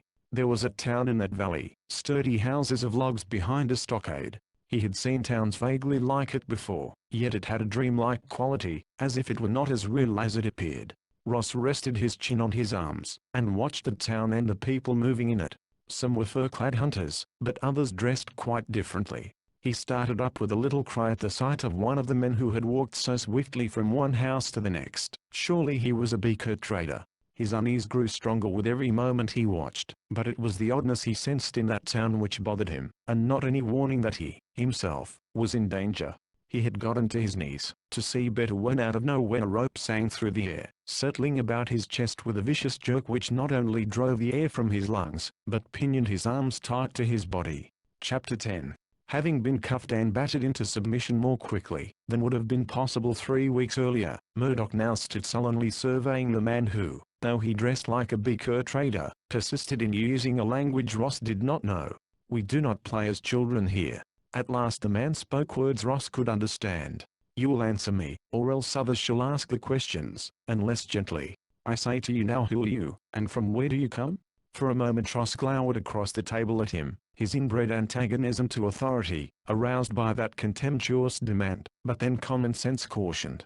His initial introduction to this village had left him bruised, and with one of his headaches. There was no reason to let them beat him, until he was in no shape to make a break for freedom when, and if there was an opportunity. "I am a Rosser of the traders," he returned, eyeing the man with a carefully measured stare. "I came into this land in search of my kinsmen who were taken by raiders in the night. The man, who sat on a stool by the table, smiled slowly. Again he spoke in the strange tongue, and Ross merely stared stolidly back. His words were short and explosive sounding, and the man's smile faded. His annoyance grew as he continued to speak. One of Ross's two guards ventured to interrupt, using the Bikkur language. "From where did you come?" He was a quiet-faced slender man, not like his companion, who had roped Murdoch from behind, and was of the bully breed, able to subdue Ross's wildcat resistance in a very short struggle. "I came to this land from the south," Ross answered, "after the manner of my people. This is a new land with furs and the golden tears of the sun, to be gathered and bartered. The traders move in peace, and their hands are raised against no man. Yet in the darkness there came those who would slay without profit, for what reason I have no knowing." The quiet man continued the questioning, and Ross answered fully with details of the past of one Rosser, a Bikkur merchant. Yes, he was from the south. His father was Gertie, who had a trading post in the warm lands along the Big River. This was Ross's first trip to open new territory. He had come with his father's blood brother, Ashar, who was a noted far voyager, and it was an honor to be chosen as donkey leader for such a one as Ashar. With the Shah had been Makna, one who was also a far trader, though not as noted as Ashar. Of a certainty, Ashar was of his own race. Ross blinked at that question. One need only to look upon him to know that he was of trader blood, and no uncivilized Woodsrunner. How long had he known Ashar? Ross shrugged. Ashar had come to his father's post the winter before, and had stayed with them through the cold season. Gertie and Ashar had mingled blood, after he pulled Gertie free from the river in flood. Ashar had lost his boat and trade goods in that rescue, so Gertie had made good his loss this year. Detail by detail he gave the story. In spite of the fact that he provided these details glibly, sure that they were true, Ross continued to be haunted by an odd feeling that he was indeed reciting a tale of adventure which had happened long ago, and to someone else. Perhaps that pain in his head made him think of these events as very colorless and far away. It would seem the quiet man turned to the one behind the table, that this is indeed one Rosser, a Bikkur trader.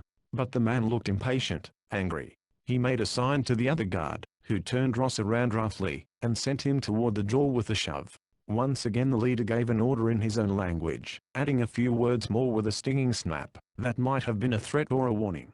Ross was thrust into a small room with a hard floor, and not even a skin rug to serve as a bed. Since the quiet man had ordered the removal of the ropes from Ross's arms, he leaned against the wall, rubbing the pain of returning circulation away from his wrists, and trying to understand what had happened to him, and where he was. Having spied upon it from the heights, he knew it wasn't an ordinary trading station, and he wanted to know what they did here. Also, somewhere in this village he hoped to find the Shah and Makna. At the end of the day his captors opened the door only long enough to push inside a bowl and a small jug.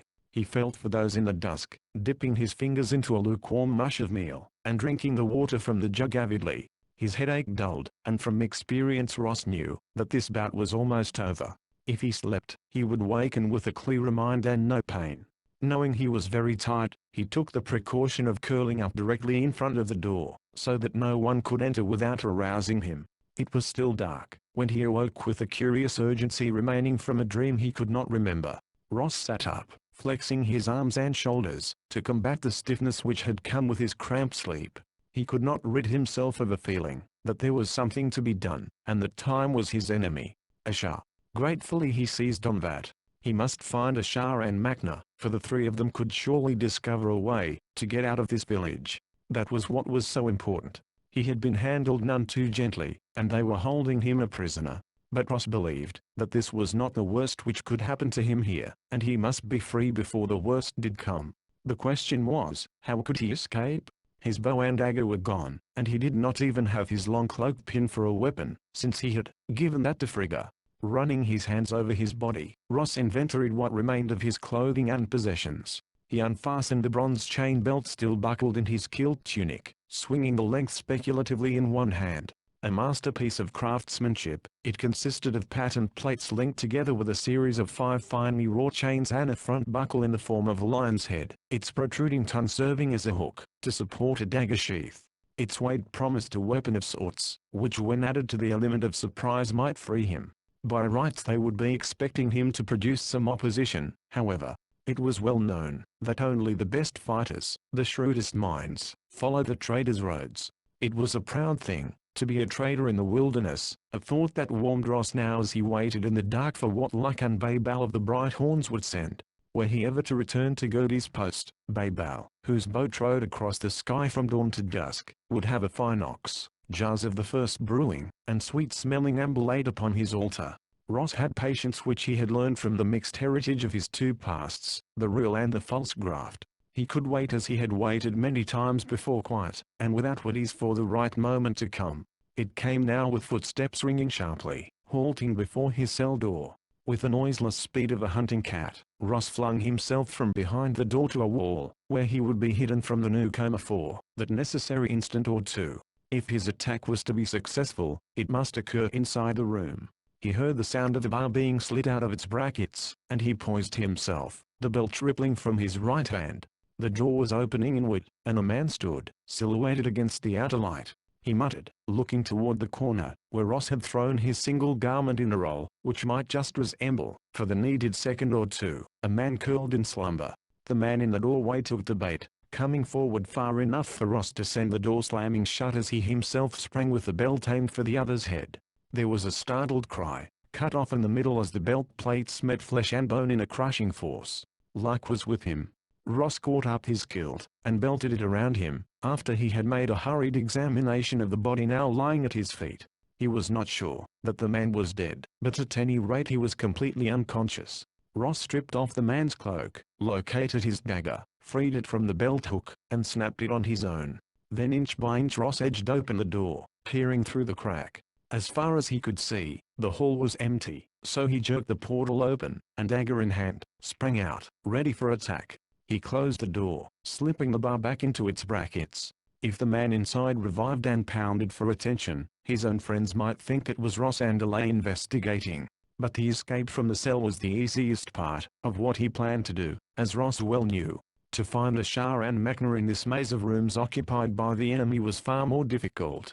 Although he had no idea in which of the village buildings they might be confined, this one was the largest, and seemed to be the headquarters of the chief men, which meant it could also serve as their prison. Light came from a torch in a bracket halfway down the hall.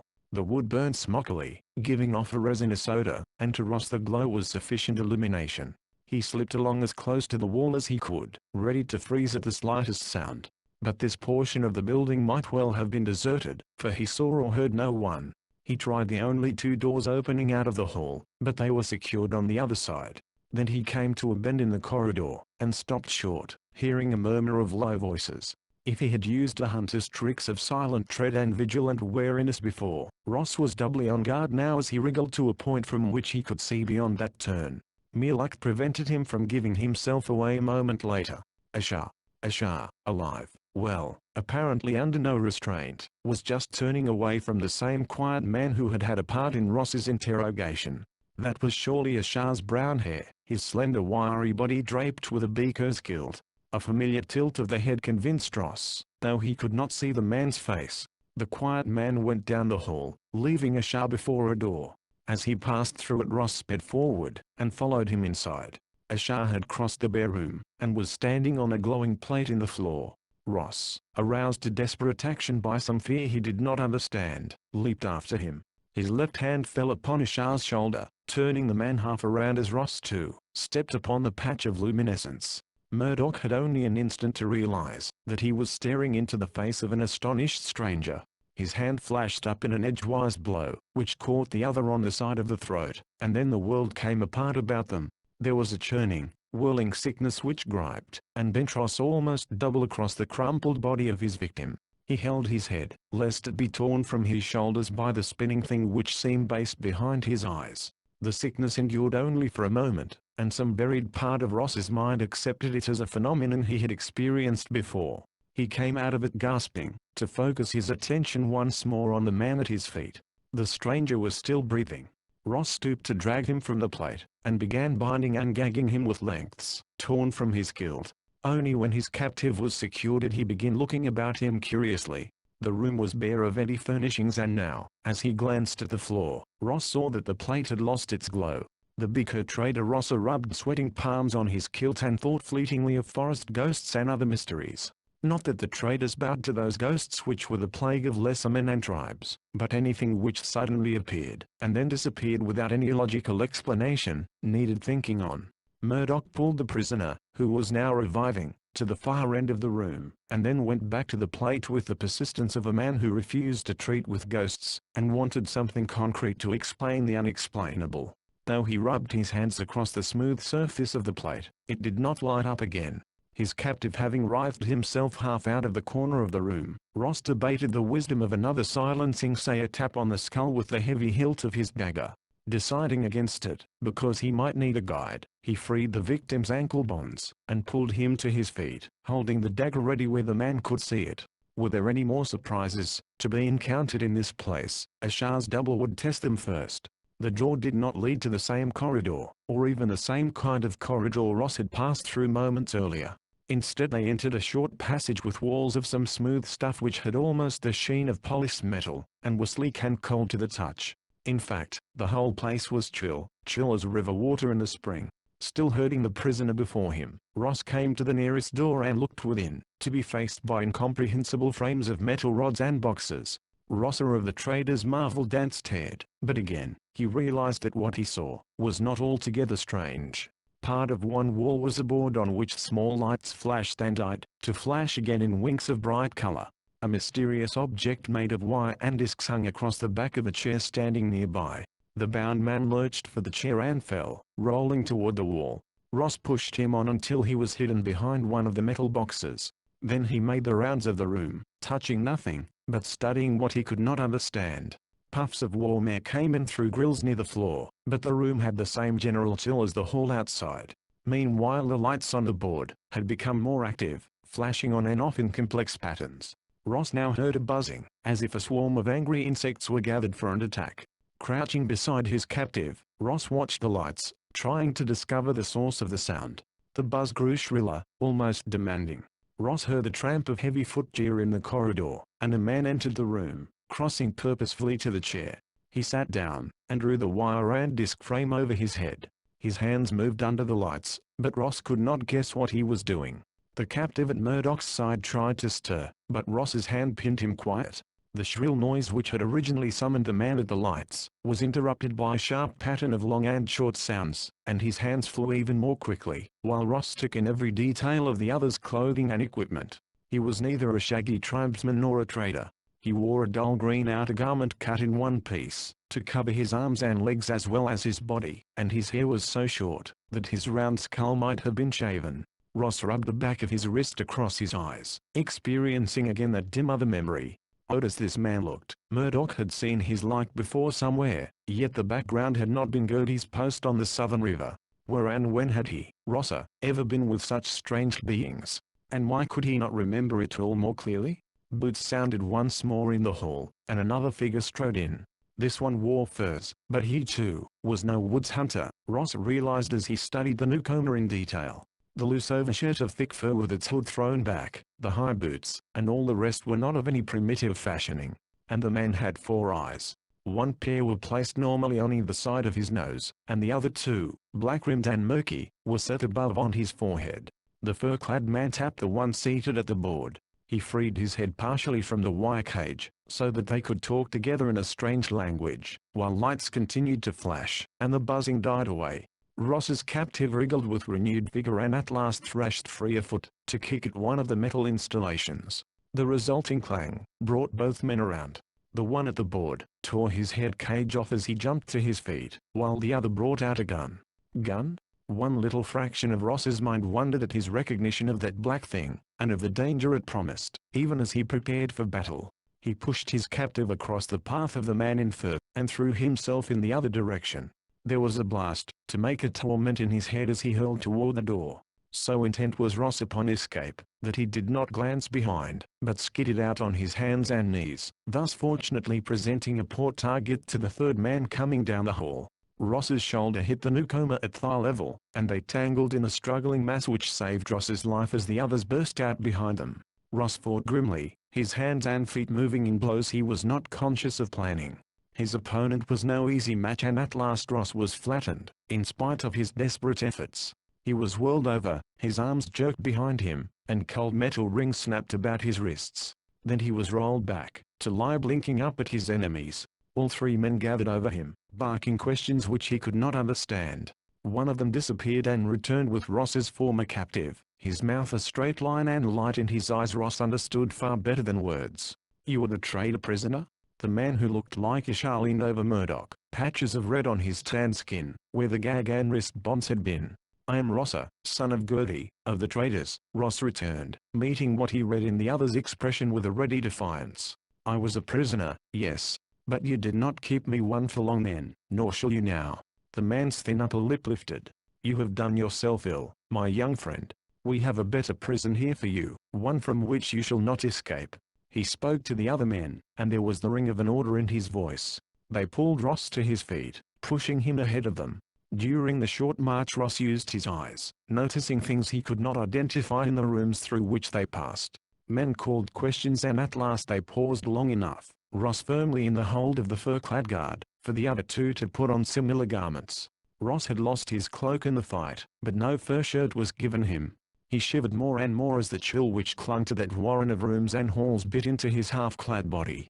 He was certain of only one thing about this place: he could not possibly be in the crude buildings of the valley village. However, he was unable to guess where he was, and how he had come there. Finally, they went down a narrow room filled with bulky metal objects of bright scarlet or violet that gleamed weirdly, and were equipped with rods along which all the colors of the rainbow ringed.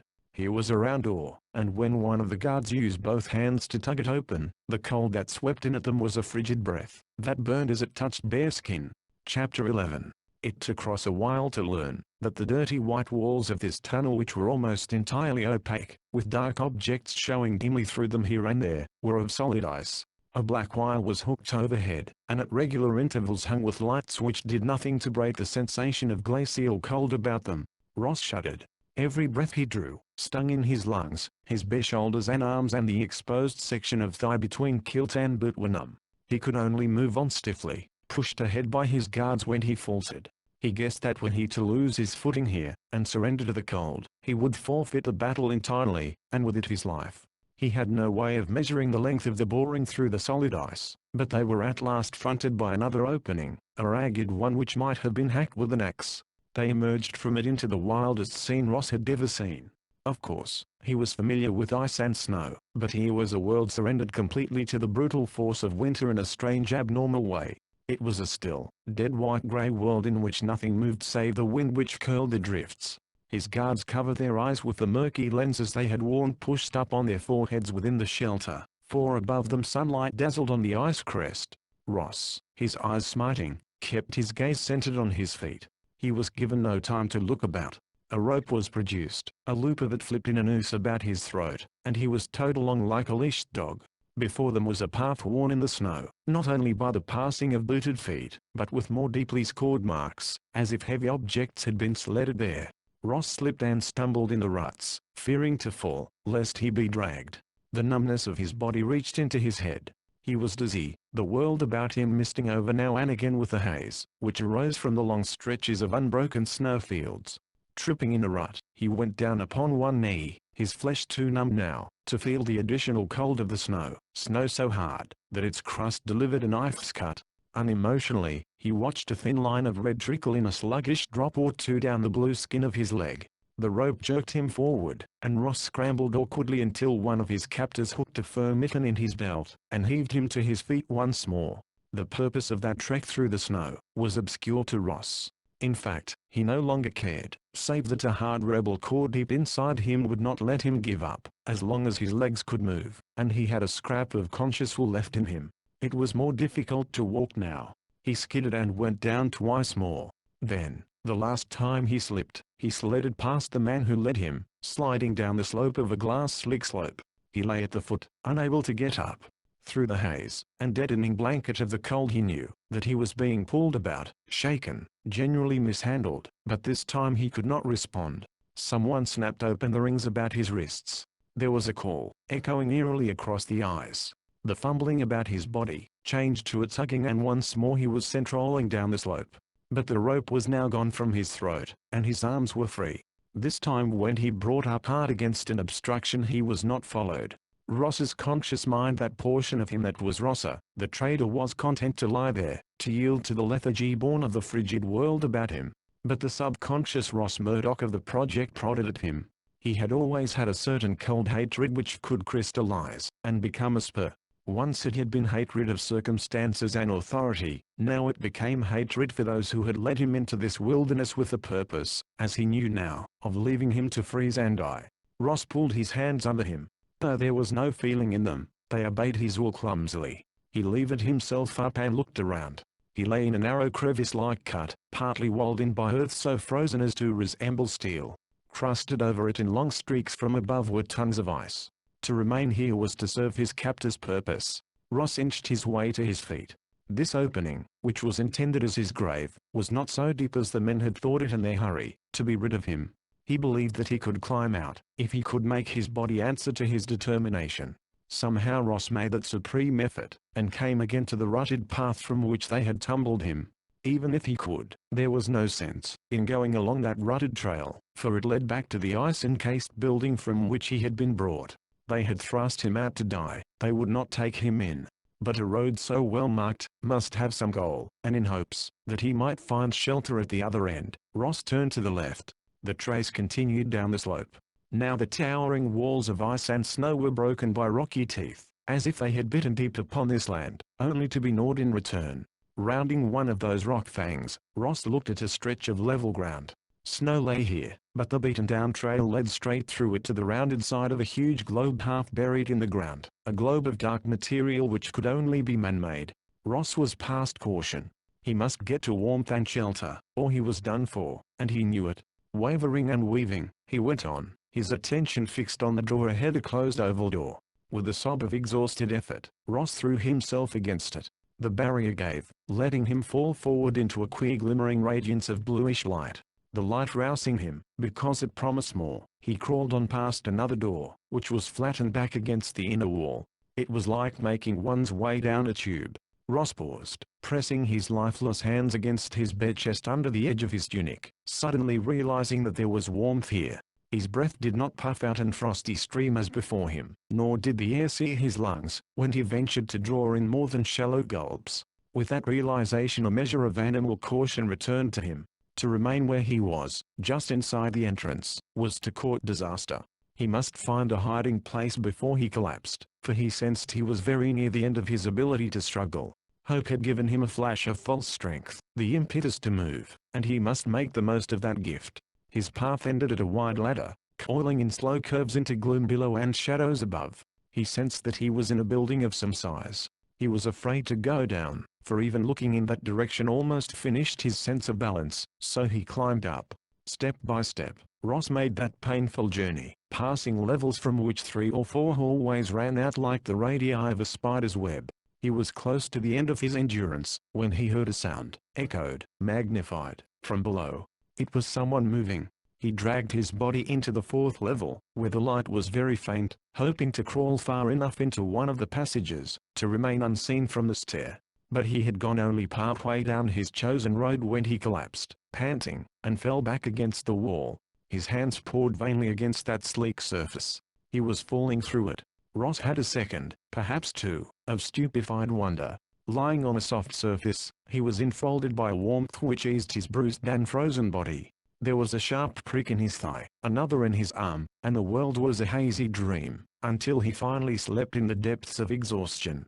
There were dreams, detailed ones, and Ross stirred uneasily as his sleep thinned to waking.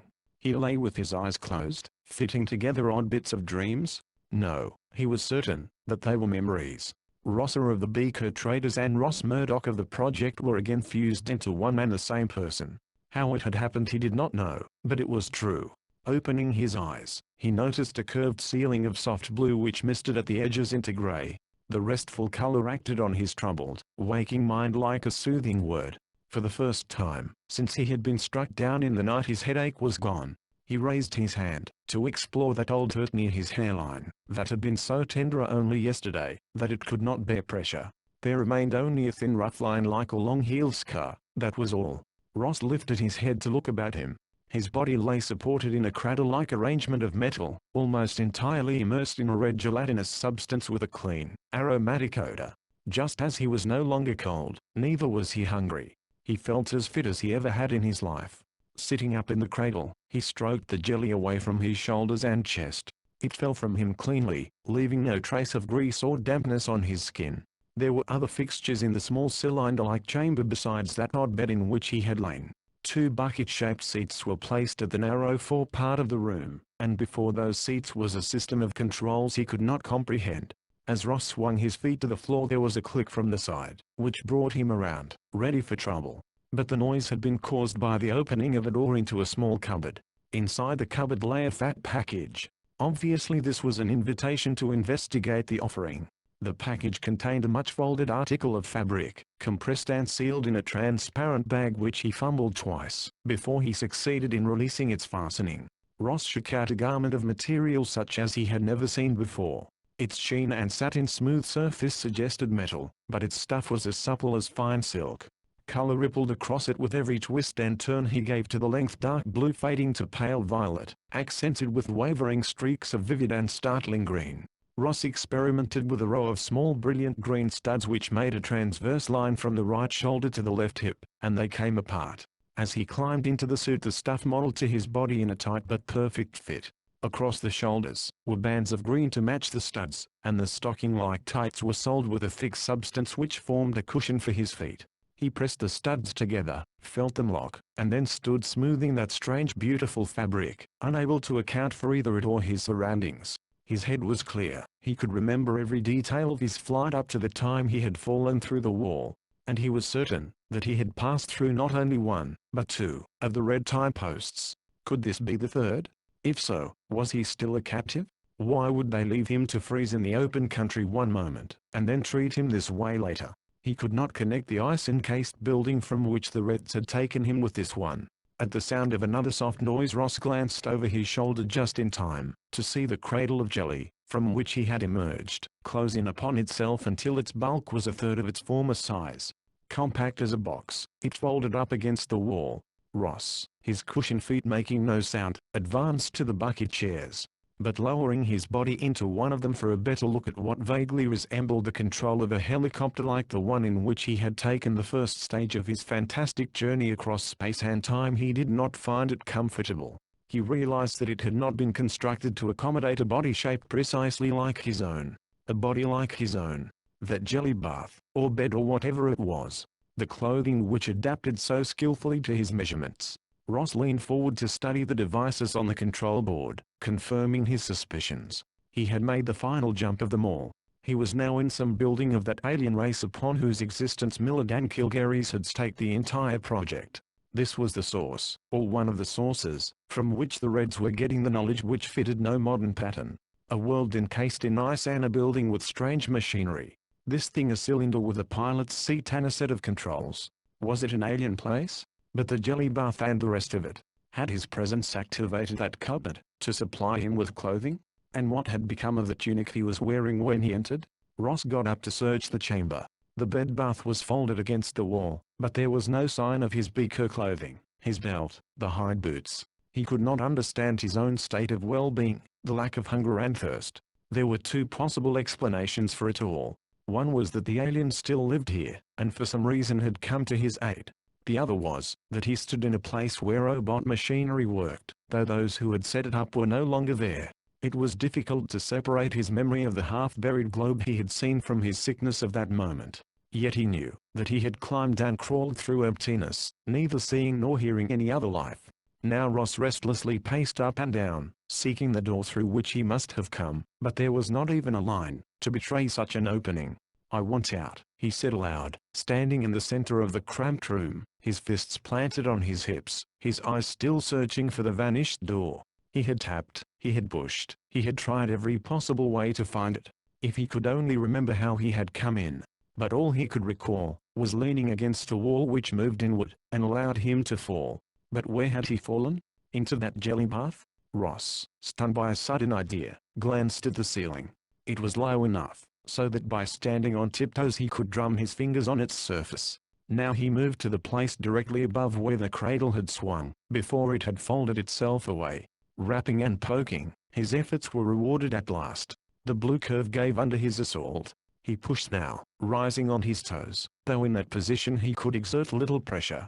Then, as if some faulty catch had been released, the ceiling swung up, so that he lost his footing, and would have fallen, had he not caught the back of one of the bucket seats. He jumped, and by hooking his hands over the edge of the opening, was able to work his way up and out, to face a small line of light. His fingers worked at that, and he opened a second door, entering a familiar corridor.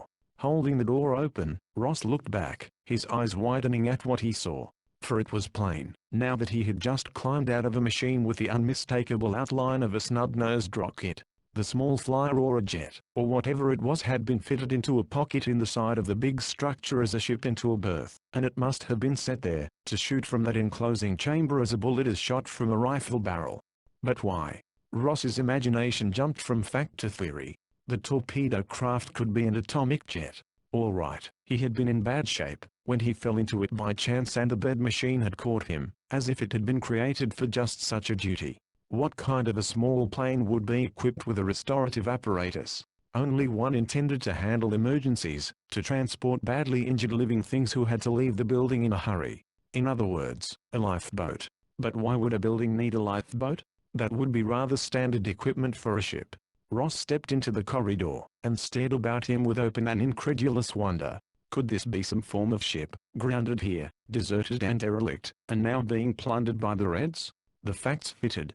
They fitted so well with all he had been able to discover, that Ross was sure it was true. But he determined to prove it beyond all doubt. He closed the door leading to the lifeboat berth, but not so securely, that he could not open it again. That was too good a hiding place. On his cushioned feet he padded back to the stairway, and he stood there listening. Far below were sounds, a rasp of metal against metal, a low murmur of muted voices. But from above there was nothing, so he would explore above, before he ventured into that other danger zone. Ross climbed, passing 2 more levels, to come out into a vast room with a curving roof, which must fill the whole crown of the globe. Here was such a wealth of machines, controls, things he could not understand, that he stood bewildered, content for the moment merely to look. There were, he counted slowly, 5 control boards like those he had seen in the small escape ship. Each of these was faced by 2 or 3 of the bucket seats, only these swung in webbing. He put his hand on one, and it bobbed elastically. The control boards were so complicated, that the one in the lifeboat might have been a child's toy in comparison. The air in the ship had been good. In the lifeboat it had held the pleasant odor of the jelly, but here Ross sniffed a faint but persistent hint of corruption, of an old malodor. He left the vantage point by the stairs, and paced between the control boards and their empty swinging seats. This was the main control room, of that he was certain. From this point all the vast bulk beneath him had been set in motion, sailed here and there. Had it been on the sea, or through the air? The globe shape suggested an airborne craft. But a civilization so advanced as this would surely have left some remains. Ross was willing to believe that he could be much farther back in time than 2000 BC, but he was still sure that traces of those who could build a thing like this would have existed in the 20th century AD. Maybe that was how the Reds had found this. Something they had turned up within their country, say, in Siberia, or some of the forgotten corners of Asia had been a clue. Having had little schooling other than the intensive cramming at the Bass and his own informal education, the idea of the race who had created this ship overawed Ross more than he would admit. If the project could find this, turn loose on it the guys who knew about such things. But that was just what they were striving for, and he was the only project man to have found the prize. Somehow, someway, he had to get back out of this half-buried ship and its ice-bound world back to where he could find his own people. Perhaps the job was impossible, but he had to try. His survival was considered impossible by the men who had thrown him into the crevice, but here he was. Thanks to the men who had built this ship, he was alive and well. Ross sat down in one of the uncomfortable seats to think, and thus avoided immediate disaster, for he was hidden from the stairs on which sounded the tap of boots. A climber, maybe 2, were on their way up, and there was no other exit from the control cabin. Chapter 12. Ross dropped from the web-slung chair to the floor, and made himself as small as possible under the platform at the front of the cabin. Here, where there was a smaller control board and 2 seats placed closely together, the odd unpleasant odor clung, and became stronger to Ross's senses as he waited tensely for the climbers to appear. Though he had searched, there was nothing in sight even faintly resembling a weapon. In last desperate bid for freedom he crept back to the stairwell. He had been taught a blow during his training period, one which required a precise delivery, and, he had been warned, was often fatal. He would use it now. The climber was very close. A cropped head arose through the floor opening, and Ross struck, knowing as his hand chopped against the folds of a fur hood, that he had failed. But the impetus of that unexpected blow saved him after all. With a choked cry the man disappeared, crashing down upon the one following him. A scream and shouts were heard from below, and a shot ripped up the well as Ross scrambled away from it. He might have delayed the final battle, but they had him cornered. He faced that fact bleakly. They need only sit below, and let nature take its course. His session in the lifeboat had restored his strength, but a man could not live forever without food and water. However, he had bought himself perhaps a yard of time which must be put to work. Turning to examine the seats, Ross discovered that they could be unhooked from their webbing swings. Freeing all of them, he dragged their weight to the stairwell, and jammed them together to make a barricade. It could not hold long against any determined push from below, but, he hoped, it would deflect bullets, if some sharpshooter tried to wing him by ricochet. Every so often there was the crash of a shot and some shouting, but Ross was not going to be drawn out of cover by that. He paced around the control cabin, still hunting for a weapon. The symbols on the levers and buttons were meaningless to him. They made him feel frustrated, because he imagined that among that countless array, were some that might help him out of the trap, if he could only guess their use. Once more he stood by the platform thinking. This was the point from which the ship had been sailed in the air, or on some now frozen sea. These control boards must have given the ship's master the means not only of propelling the vast bulk, but of unloading and loading cargo, lighting, heating, ventilation, and perhaps defense. Of course, every control might be dead now, but he remembered that in the lifeboat the machines had worked successfully, fulfilled expertly the duty for which they had been constructed. The only step remaining was to try his luck. Having made his decision, Ross simply shut his eyes as he had in a very short and almost forgotten childhood, turned around 3 times, and pointed. Then he looked to see where luck had directed him. His finger indicated a board before which there had been 3 seats, and he crossed to it slowly, with the sense that once he touched the controls he might inaugurate a chain of events he could not stop. The crash of a shot underlined the fact that he had no other recourse. Since the symbols meant nothing, Ross concentrated on the shapes of the various devices, and chose one which vaguely resembled the type of lights which he had always known. Since it was up, he pressed it down, counting to 20 slowly as he waited for a reaction. Below the switch, was an oval button marked with 2 wiggles, and a double dot in red. Ross snapped it level with the panel, and when it did not snap back, he felt somehow encouraged. When the 2 levers flanking that button did not push in, or move up and down, Ross pulled them out without even waiting to count off. This time he had results. A crackling of noise with a sing-song rhythm, the volume of which, low at first, arose to a drone filled the cabin. Ross, deafened by the din, twisted first one lever, and then the other, until he had brought the sound to a less piercing howl. But he needed action, not just noise. He moved from behind the first chair to the next one. Here were 5 oval buttons, marked in the same vivid green as that which trimmed his clothing: 2 wiggles, a dot, a double bar, a pair of entwined circles, and a crosshatch. Why make a choice? Recklessness bubbled to the surface, and Ross pushed all the buttons in rapid succession. The results were, in a measure, spectacular.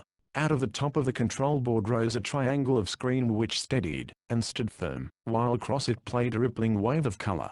Meanwhile the sing-song became an angry squawking as if in protest. Well, he had something, even if he didn't know what it was.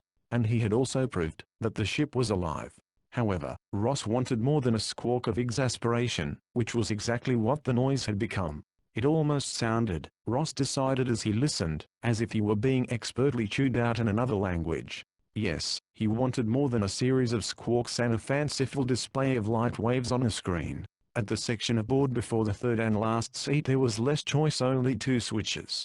As Ross flicked up the first, the pattern on the screen dwindled into a brown color shot with cream in which there was a suggestion of a picture. Suppose one didn't put the switch all the way up? Ross examined the slot in which the bar moved, and now noted a series of tidy point marks along it. Selective? It would not do any harm to see. First he hurried back to the cork of chairs he had jammed into the stairwell. The squawks were now coming only at intervals, and Ross could hear nothing to suggest that his barrier was being forced. He returned to the lever, and moved it back 2 notches, standing open-mouthed at the immediate result. The cream and brown streaks were making a picture. Moving another notch down caused the picture to skitter back and forth on the screen. With memories of TV tuning to guide him, Ross brought the other lever down to a matching position, and the dim and shadowy images leaped into clear and complete focus. But the color was still brown, not the black and white he had expected. Only, he was also looking into a face. Ross swallowed, his hand grasping one of the strings of chair webbing for support. Perhaps because in some ways it did resemble his own, that face was more preposterously non-human. The visage on the screen was sharply triangular with a small, sharply pointed chin jawline running at an angle from a broad upper face. The skin was dark, covered largely with a soft and silky down, out of which hooked a curved and shining nose set between 2 large round eyes. On top of that astonishing head that down rose to a peak, not unlike a cockatoo's crest. Yet there was no mistaking the intelligence in those eyes, nor the other's amazement at sight of Ross. They might have been staring at each other through a window.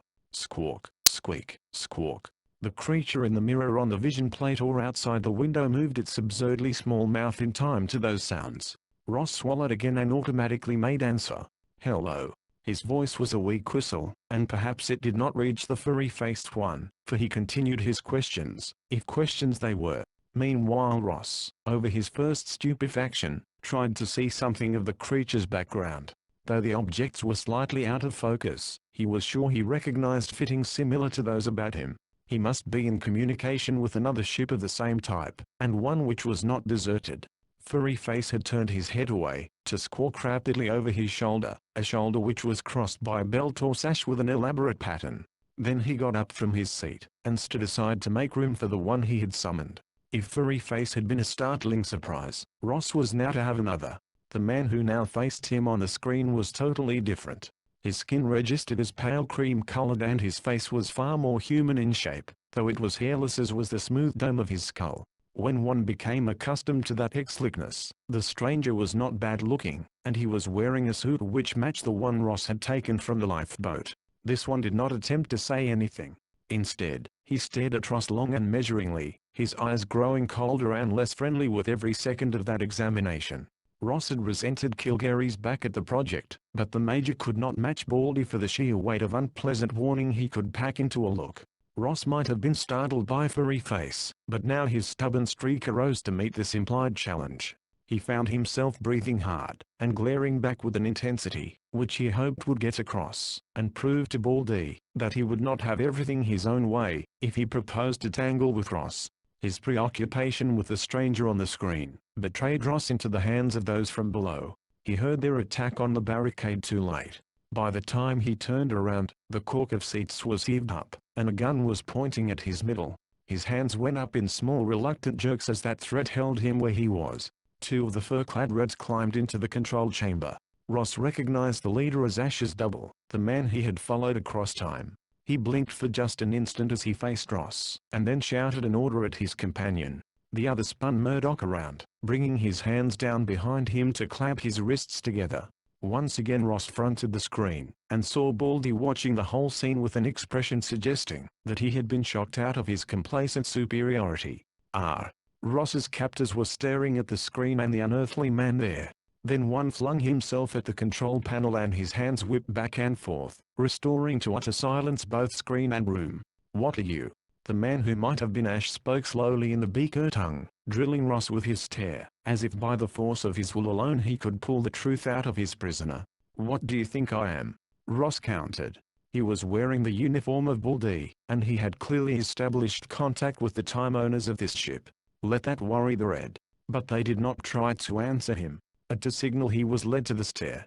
To descend that ladder with his hands behind him was almost impossible, and they had to pause at the next level, to unclasp the handcuffs and let him go free. Keeping a gun on him carefully, they hurried along, trying to push the pace, while Ross delayed all he could. He realized that in his recognition of the power of the gun back in the control chamber, he surrendered to its threat. He had betrayed his real origin. So he must continue to confuse the trail to the project in every possible way left to him. He was sure that this time they would not leave him in the first convenient crevice. He knew he was right when they covered him with a fur parka at the entrance to the ship, one small manacling his hands, and dropping a noose leash on him. So, they were taking him back to their post here. Well, in the post was the time transporter which could return him to his own kind. It must be possible to get to that. He gave his captors no more trouble but trudged, outwardly dispirited, along the rutted way through the snow up the slope, and out of the valley. He did manage to catch a good look at the globe ship. More than half of it, he judged, was below the surface of the ground. To be so buried it must either have lain there a long time, or, if it were an air vessel, crashed hard enough to dig itself that partial grave. Yet Ross had established contact with another ship like it, and neither of the creatures he had seen were human, at least not human in any way he knew. Ross chewed on that as he walked. He believed that those with him were looting the ship of its cargo, and by its size, that cargo must be a large one. But cargo from where? Made by what hands? What kind of hands? En route to what port? And how had the Reds located the ship in the first place? There were plenty of questions and very few answers. Ross clung to the hope that somehow he had endangered the Reds' job here, by activating the communication system of the derelict, and calling the attention of its probable owners to its fate. He also believed that the owners might take steps to regain their property. Baldy had impressed him deeply during those few moments of silent appraisal, and he knew he would not like to be on the receiving end of any retaliation from the other. Well, now he had only one chance, to keep the Reds guessing, as long as he could, and hope for some turn of fate which would allow him to try for the time transport. How the plate operated he did not know, but he had been transferred here from the Beaker Age, and if he could return to that time, escape might be possible. He had only to reach the river, and follow it down to the sea where the sub was to make rendezvous at intervals. The odds were overwhelmingly against him, and Ross knew it. But there was no reason, he decided, to lie down, and roll over dead to please the Reds. As they approached the post, Ross realized how much skill had gone into its construction. It looked as if they were merely coming up to the outer edge of a glacier tongue. Had it not been for the track and the snow, there would have been no reason to suspect that the ice covered anything but a thick core of its own substance. Ross was shoved through the white-walled tunnel to the building beyond. He was hurried through the chain of rooms to a door and thrust through, his hands still fastened. It was dark and the comfy and colder than it had been outside. Ross stood still, waiting for his eyes to adjust to the gloom. It was several moments after the door had slammed shut, that he caught a faint thud, a dull and hollow sound. "Who is here?" He used the Beaker speech, determining to keep to the rags of his cover, which probably was a cover no longer. There was no reply, but after a pause, that distant beat began again. Ross stepped cautiously forward, and by the simple method of running full face into the walls, discovered that he was in a bare cell. He also discovered that the noise lay behind the left-hand wall, and he stood with his ear flat against it, listening. The sound did not have the regular rhythm of a machine in use. There were odd pauses between some blows, others came in a quick rain. It was as if someone were digging. Were the Reds engaged in enlarging their ice-bound headquarters? Having listened for a considerable time, Ross doubted that, for the sound was too irregular. It seemed almost as if the longer pauses were used to check up on the result of labor. Was it the extent of the excavation or the continued preservation of secrecy? Ross slipped down along the wall, his shoulders still resting against it, and rested with his head twisted, so he could hear the tapping. Meanwhile he flexed his wrists inside the hoops which confined them, and folding his hands as small as possible, tried to slip them through the rings. The only result was that he chafed his skin raw to no advantage. They had not taken off his parka, and in spite of the chill about him, he was too warm. Only that part of his body covered by the suit he had taken from the ship was comfortable. He could almost believe that it possessed some built-in conditioning device. With no hope of relief, Ross rubbed his hands back and forth against the wall, scraping the hoops on his wrists. The distant pounding had ceased, and this time the pause lengthened into so long a period that Ross fell asleep, his head falling forward on his chest, his raw wrists still pushed against the surface behind him. He was hungry when he awoke, and with that hunger his rebellion sparked into flame. Awkwardly he got to his feet, and lurched along to the door through which he had been thrown, where he proceeded to kick at the barrier. The cushiony stuff forming the soles of his tights muffled most of the force of those blows, but some noise was heard outside, for the door opened, and Ross faced one of the guards. "Food. I want to eat." He put into the Beaker language, all the resentment boiling in him. The fellow, ignoring him, reached in a long arm, and nearly tossing the prisoner off balance, dragged him out of the cell. Ross was marched into another room, to face what appeared to be a tribunal. Two of the men there he knew Ash's double, and the quiet man who had questioned him back in the other time station. The third, clearly one of greater authority, regarded Ross bleakly. "Who are you?" the quiet man asked. "Rosser, son of Gertie. And I would eat, before I make talk with you. I have not done any wrong, that you should treat me as a barbarian, who has stolen salt from the trading post." "You are an agent," the leader corrected him dispassionately, "of whom you will tell us in due time. But first you shall speak of the ship, of what you found there, and why you meddled with the controls. Wait a moment before you refuse, my young friend." He raised his hand from his lap, and once again Ross faced an automatic. "Ah, I see that you know what I hold odd knowledge for an innocent Bronze Age trader. And please have no doubts about my hesitation to use this. I shall not kill you, naturally," the man continued, "but there are certain wounds which supply a maximum of pain and little serious damage. Remove his parka, Kershaw." Once more Ross was unmanacled, the fur stripped from him. His questioner carefully studied the suit he wore under it. "Now you will tell us exactly what we wish to hear." There was a confidence in that statement which chilled Ross. Major Kilgary's had displayed its like. Ash had it in another degree, and certainly it had been present in Baldy. There was no doubt that the speaker meant exactly what he said. He had at his command methods which would wring from his captive the full sum of what he wanted, and there would be no consideration for that captive during the process. His implied threat struck as cold as the glacial air, and Ross tried to meet it with an outward show of uncracked defenses. He decided to pick and choose from his information, feeding them scraps to stave off the inevitable. Hope dies very hard, and Ross, having been pushed into corners long before his work at the project, had had considerable training in verbal fencing with hostile authority. He would volunteer nothing. Let it be pulled from him reluctant word by word. He would spin it out, as long as he could, and hope that time might fight for him. "You're an agent." Ross accepted this statement as one he would neither affirm nor deny. "You came to spy under the cover of the barbarian trader." Smoothly, without pause, the man changed language in mid-sentence, slipping from the Beaker speech into English. But long experience in meeting the dangerous with an expression of complete lack of comprehension was Ross's weapon now. He stared somewhat stupidly at his interrogator with that bewildered, boyish look he had so long cultivated to bemuse enemies in his past. Whether he could have held out long against the other's skill, for Ross possessed no illusions concerning the type of examiner he now faced, he was never to know. Perhaps the drastic interruption that occurred the next moment saved for Ross a measure of self-esteem. There was a distant boom, hollow and thunderous. Underneath and around them the floor, walls, and ceiling of the room moved, as if they had been pried from their setting of ice, and were being rolled about by the exploring thumb and forefinger of some impatient giant. Chapter 13. Ross swayed against a guard, was fended off, and bounced against the wall as the man shouted words Ross could not understand. A determined roar from the leader brought a semblance of order, but it was plain that they had not been expecting this. Ross was hustled out of the room back to his cell. His guards were opening the cell door, when a second shock was felt, and he was thrust into suffocating with no ceremony. He half crouched against the questionable security of the wall, waiting through two more twisting earth waves, both of which were accompanied, or preceded by dull sounds. Bombing. That last wrench was really bad. Ross found himself lying on the floor, feeling tremors rippling along the earth. His stomach knotted convulsively with a fear unlike any he had known before. It was as if the very security of the world had been jerked from under him. But that last explosion, if it was an explosion, appeared to be the end. Ross sat up gingerly after several long moments during which no more shocks moved the floor and walls.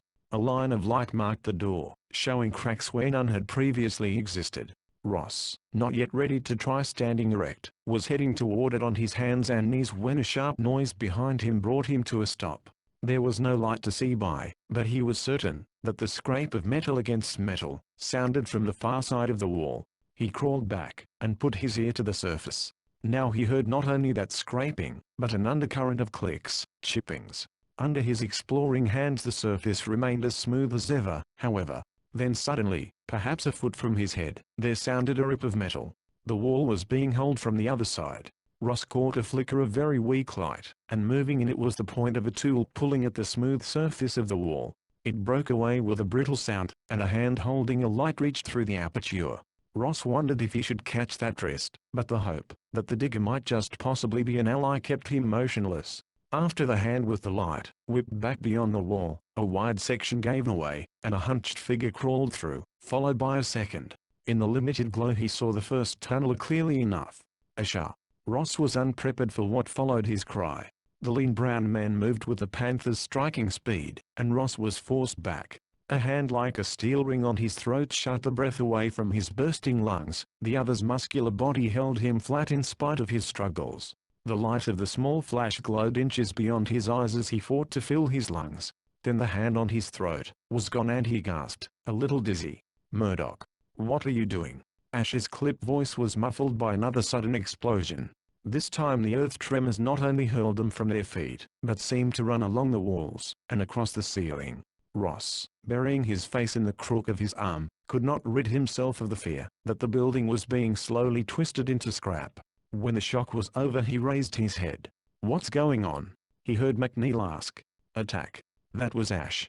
But why, and by whom? Don't ask me. You were a prisoner, I suppose, Murdoch?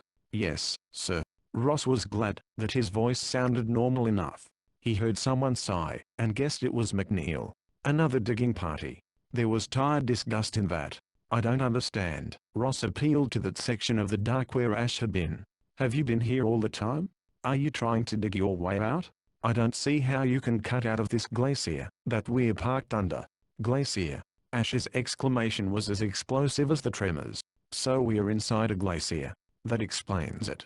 Yes, we've been here on ice. McNeil commented and then laughed.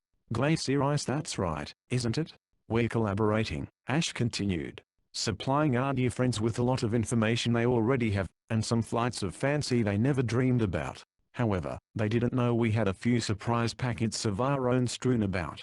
It's amazing what the boys back at the project can pack away in a belt, or between layers of hide in a boot. So we've been engaged in some research of our own. But I didn't have any escape gadgets. Ross was struck by the unfairness of that. No, Ash agreed, his voice even and cold. They are not entrusted to first-run men. You might slip up and use them at the wrong moment. However, you appear to have done fairly well. The heat of Ross's rising anger was chilled by the noise which cracked over their heads, ground to them through the walls, flattened and threatened them. He had thought those first shocks the end of this ice burrow and the world. He knew that this one was. And the silence that followed was as threatening in its way as the clamor had been.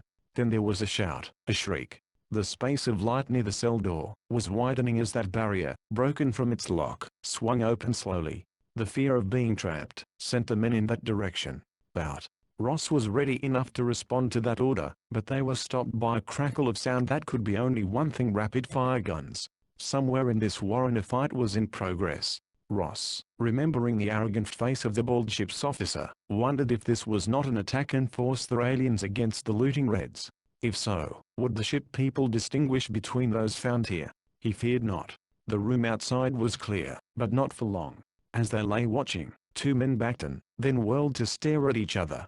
A voice roared from beyond, as if ordering them back to some post. One of them took a step forward in reluctant obedience, but the other grabbed his arm and pulled him away. They turned to run, and an automatic cracked. The man nearest Ross gave a queer little cough, and folded forward to his knees, sprawling on his face. His companion stared at him wildly for an instant, and then skidded into the passage beyond, escaping by inches a shot which clipped the door as he lunged through it. No one followed, for outside there was a crescendo of noise, shouting, cries of pain, an unidentifiable hissing. Ash darted into the room, taking cover by the body. Then he came back, the fellow's gun in his hand, and with a jerk of his head summoned the other two. He motioned them on in a direction away from the sounds of battle. I don't get all this, McNeil commented as they reached the next passage. What's going on? Mutiny? Or have our boys gotten through? It must be the ship people, Ross answered. What ship? Ash caught him up swiftly. The big one the Reds have been looting. Ship? Echoed McNeil. And where did you get that rig? In the bright light it was easy to see Ross's alien dress. McNeil fingered the elastic material wonderingly. From the ship, Ross returned impatiently. But if the ship people are attacking, I don't think they will notice any difference between us and the Reds. There was a burst of ear-splitting sound. For the third time Ross was thrown from his feet. This time the barrel lights flickered, dimmed, and went out. Oh, fine, commented McNeil bitterly out of the dark. I never did care for blindman's buff. The transfer plate. Ross clung to his own plan of escape. If we can reach that. The light which had served Ash and McNeil in their tunneling clicked on. Since the earth shocks appeared to be over for a while, they moved on, with Ash in the lead and McNeil bringing up the rear. Ross hoped Ash knew the way. The sound of fighting had died out, so one side or the other must have gained the victory. They might have only a few moments left to pass undetected. Ross's sense of direction was fairly acute, but he could not have gone so unerringly to what he sought as Ash did. Only he did not lead them to the room with the glowing plate, and Ross stifled a protest as they came instead to a small record room. On a table were 3 spools of tape which Ash caught up avidly, thrusting 2 in the front of his baggy tunic, passing the third to McNeil. Then he sped about trying the cupboards on the walls, but all were locked. His hand falling from the last latch, Ash came back to the drawer where Ross waited. To the plate, Ross urged. Ash surveyed the cupboards once more regretfully. If we could have just 10 minutes here. McNeil snorted. Listen, you may yearn to be the filling in a nice sandwich, but I don't. Another shock and we'll be buried so deep even a drill couldn't find us. Let's get out now. The kid is right about that if we still can. Once more Ash took the lead and they wove through ghostly rooms to what must have been the heart of the post, the transfer point. To Ross's unvoiced relief the plate was glowing. He had been nagged by the fear that when the lights blew out the transfer plate might also have been affected. He jumped for the plate.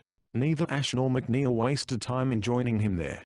As they clung together there was a cry from behind them, underlined by a shot. Ross, feeling Ash sag against him, caught him in his arms. By the reflected glow of the plate he saw the red leader of the post stand behind him, his hairless face hanging oddly bodiless in the gloom. Was the alien? Were those 2 now allies? Before Ross could be sure that he had really seen them, the racking of space-time caught him, and the rest of the room faded away. Free. Get a move on. Ross glanced across Ash's bowed shoulders to McNeil's excited face. The other was pulling at Ash, who was only half conscious. A stream of blood from a hole in his bare shoulder soaked the upper edge of his beaker tunic, but as they steadied him between them, he gained some measure of awareness, and moved his feet as they pulled him off the plate. Well, they were free, if only for a few seconds, and there was no reception committee waiting for them. Ross gave thanks silently for those 2 small favors. But if they were now returned to the Bronze Age village, they were still in enemy territory. With Ash wounded, the odds against them were so hard it was almost hopeless. Working hurriedly with strips torn from McNeil's kilt, they managed to stop the flow of blood from Ash's wound. Although he was still groggy, he was fighting, driven by the fear which whipped them all. Time was one of their foremost enemies. Ross, Ash's gun in hand, kept watch on the transfer plate, ready to shoot at anything appearing there. That will have to do. Ash pulled free from McNeil. We must move. He hesitated, and then pulling the spools of tape from his blood-stained tunic, passed them to McNeil. You'd better carry these. All right, the other answered almost absently. Move. The force of that order from Ash sent them into the corridor beyond the plate. But the plate remained clear, and Ross noted that they must have returned to the proper time, for the walls about them were the logs and stone of the village. He remembered. Someone coming through? Should be soon. They fled, the hide boots of the other 2 making only the faintest whisper of sound. Ross's foam-soled feet none at all. He could not have found the door to the outer world, but again Ash guided them, and only once did they have to seek cover. At last they faced a barred door. Ash leaned against the wall, McNeil supporting him, as Ross pulled free the locking beam. They let themselves out into the night. Which way? McNeil asked. To Ross's surprise Ash did not turn to the gate in the outer stockade. Instead he gestured at the mountain wall in the opposite direction. They'll expect us to try for the valley pass. So we had better go up the slope there. That has the look of a tough climb, ventured McNeil. Ash stirred. When it becomes too tough for me. His voice was dry. I shall say so. Never fear. He started out with some of his old ease of movement, but his companions closed in on either side, ready to offer aid. Ross often wondered later if they could have won free of the village on their own efforts that night. He was sure their resolution would have been equal to the attempt, but their escape would have depended upon a fabulous run of luck such as men seldom encounter.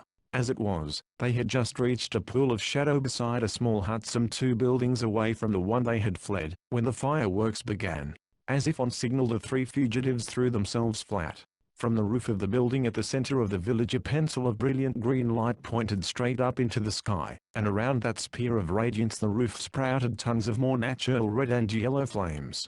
Figures shot from doors as the fire lapped down the peak of the roof. Now, in spite of the rising clamor, Ash's voice carried to his two companions.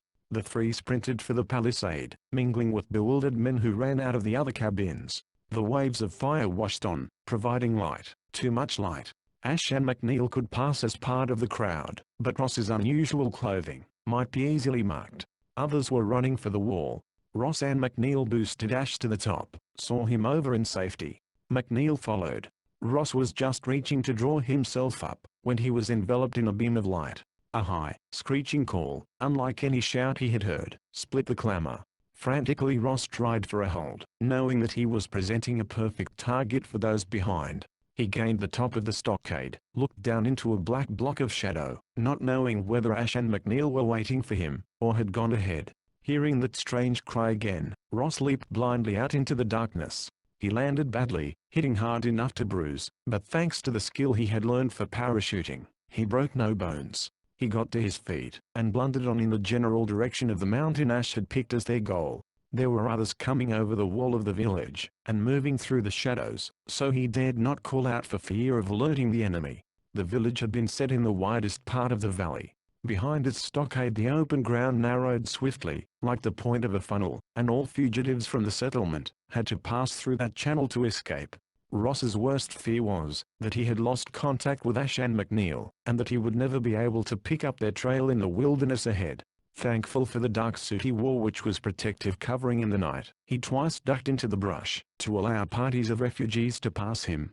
Hearing them speak a guttural clicking speech he had learned from Alpha's people, Ross deduced that they were innocent of the village's real purpose. These people were convinced they had been attacked by night demons. Perhaps there had only been a handful of Reds in that hidden retreat. Ross pulled himself up a hard climb, and pausing to catch his breath, looked back. He was not overly surprised to see figures moving leisurely about the village, examining the cabins, perhaps in search of the inhabitants. Each of those searchers was clad in a form-fitting suit that matched his own, and their bulbous hairless heads gleamed white in the firelight. Ross was astonished to see that they passed straight through walls of flame, apparently unconcerned and unsinged by the heat.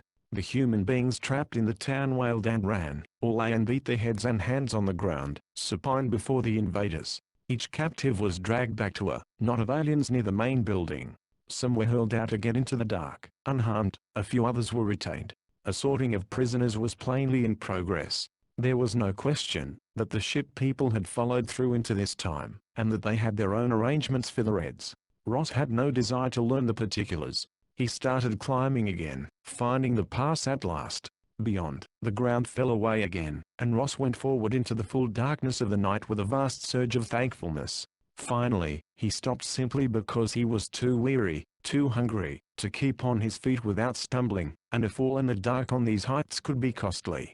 Ross discovered a small hollow behind a stunted tree, and crept into it as best he could, his heart laboring against his ribs, a hot stab of pain cutting into his side with every breath he drew.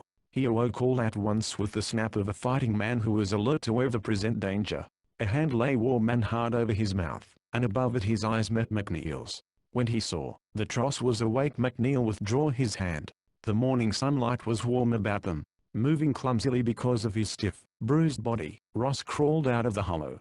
He looked around, but McNeil stood there alone. "Ash?" Ross questioned him. McNeil, showing a haggard face covered with several days' growth of rusty brown beard, nodded his head toward the slope. Fumbling inside his kilt, he brought out something clenched in his fist, and offered it to Ross.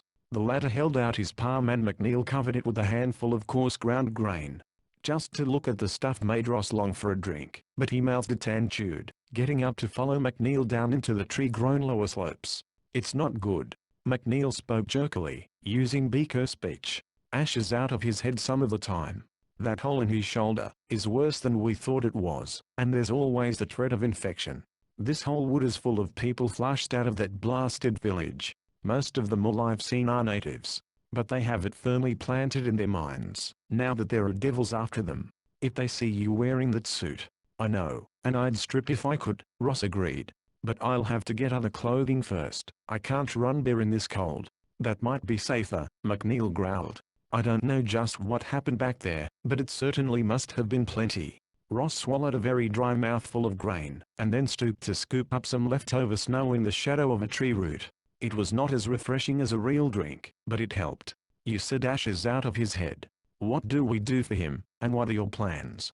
"We have to reach the river, somehow. It drains to the sea, and at its mouth we're supposed to make contact with the sub." The proposal sounded impossible to Ross, but so many impossible things had happened lately he was willing to go along with the idea as long as he could. Gathering up more snow, he stuffed it into his mouth, before he followed the already disappearing McNeil. Chapter 14. "That's my half of it. The rest of it you know." Ross held his hands close to the small fire, sheltered in the pit he had helped dig, and flexed his cold numbed fingers in the warmth. From across the handful of flames Ash's eyes, too bright in a fever-flushed face, watched him demandingly. The fugitives had taken cover in an angle, where the mass remains of an old avalanche provided a cave pocket. McNeil was off scouting in the grey drizzle of the day, and their escape from the village was now some 48 hours behind them. So the crackpots were right, after all. They only had their times mixed. Ash shifted on the bed of brush and leaves they had raked together for his comfort. "I don't understand." "Flying saucers," Ash returned with an odd little laugh. It was a wild possibility, but it was on the books from the start. "This certainly will make Ilgari's turn red." "Flying saucers?" Ash must be out of his head from the fever, Ross supposed. He wondered what he should do if Ash tried to get up and walk away. He could not tackle a man with a bad hole in his shoulder, nor was he certain he could wrestle Ash down in a real fight. That globe ship was never built on this world. Use your head, Murdoch. Think about your furry-faced friend and the baldy with him. Did either look like normal Terrans to you? But a spaceship. It was something that had so long been laughed to scorn. When men had failed to break into space after the initial excitement of the satellite launchings, spaceflight had become a matter for years. On the other hand, there was the evidence collected by his own eyes and ears, his own experience. The services of the lifeboat had been techniques outside of his experience. This was insinuated, once Ash was lying flat now, gazing speculatively up at the projection of logs and earth which made them a partial roof along with a lot of other bright ideas, by a gentleman named Charles Fort, who took a lot of pleasure in pricking what he considered to be vastly overinflated scientific pomposity.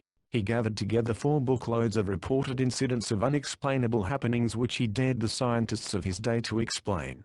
And one of his bright suggestions was that such phenomena as the vast artificial earthworks found in Ohio and Indiana were originally thrown up by space castaways, to serve as SOS signals. An intriguing idea, and now perhaps we may prove it true. But if such spaceships were wrecked on this world, I still don't see why we didn't find traces of them in our own time. Because that wreck you explored was bedded in a glacial era. Do you have any idea how long ago that was, counting from our own time? There were at least 3 glacial periods and we don't know in which one the Reds went visiting. That age began about 1 million years before we were born, and the last of the ice ebbed out of New York State some 38,000 years ago. Boy, that was the early Stone Age, reckoning it by the scale of human development, with an extremely thin population of the first real types of man clinging to a few warmer fringes of wilderness. Climatic changes, geographical changes, all altered the face of our continents. There was a sea in Kansas, England was part of Europe. So, even though as many as 50 such ships were lost here, they could all have been ground to bits by the ice flow, buried miles deep in quakes, or rusted away generations before the first really intelligent man arrived to wonder at them. Certainly there couldn't be too many such wrecks to be found. What do you think this planet was? A flip paper to attract them. But if ships crashed here once, why didn't they later, when men were better able to understand them? Ross countered. For several reasons, all of them possible and able to be fitted into the fabric of history as we know it on this world. Civilizations rise, exist, and fall, each taking with it into the limbo of forgotten things some of the discoveries which made it great. How did the Indian civilizations of the New World learn to harden gold into a usable point for a cutting weapon? What was the secret of building possessed by the ancient Egyptians? Today you will find plenty of men to argue these problems and half a hundred others. The Egyptians once had a well-traveled trade route to India. Bronze Age traders opened up roads down into Africa. The Romans knew China. Then came an end to each of these empires, and those trade routes were forgotten. To our European ancestors of the Middle Ages, China was almost a legend, and the fact that the Egyptians had successfully sailed around the Cape of Good Hope was unknown. Suppose our space voyages represented some starborn confederacy or empire which lived, rose to its highest point, and fell again into planet-bound barbarism all before the first of our species painted pictures on a cave wall? Or take it, that this world was an unlucky reef on which too many ships and cargoes were lost, so that our whole solar system was posted, and skippers of starships thereafter avoided it? Or they might even have had some rule, that when a planet developed a primitive race of its own, it was to be left strictly alone, until it discovered space flight for itself. Yes, every one of Ash's suppositions made good sense, and Ross was able to believe them. It was easier to think that both Furryface and Baldy were inhabitants of another world than to think their kind existed on this planet before his own species was born. But how did the Reds locate that ship? Unless that information is on the tapes we were able to bring along, we shall probably never know, Ash said drowsily. I might make one guess the Reds have been making an all-out effort for the past 100 years to open up Siberia. In some sections of that huge country there have been great climatic changes almost overnight in the far past. Mammoths have been discovered frozen in the ice with half-digested tropical plants in their stomach. It's as if the beasts were given some deep freeze treatment instantaneously. If in their excavations the Reds came across the remains of a spaceship, remains well enough preserved for them to realize what they had discovered, they might start questing back in time, to find a better one intact at an earlier date. That theory fits everything we know now. But why will the aliens attack the Reds now? No ship's office has ever thought gently of pirates. Ash's eyes closed. There were questions, a flood of them, that Ross wanted to ask. He smoothed the fabric on his arm, that stuff which clung so tightly to his skin yet kept him warm without any need for more covering.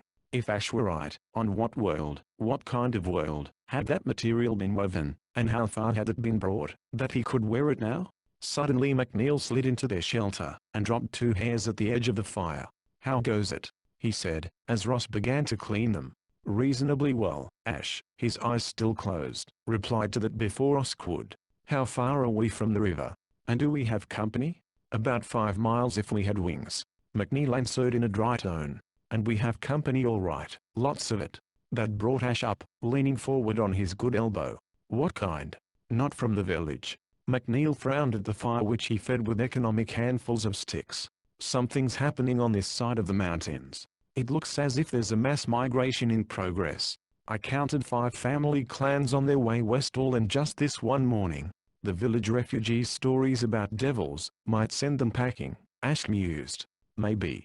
But McNeil did not sound convinced. The sooner we head downstream, the better. And I hope the boys will have that sub waiting where they promised.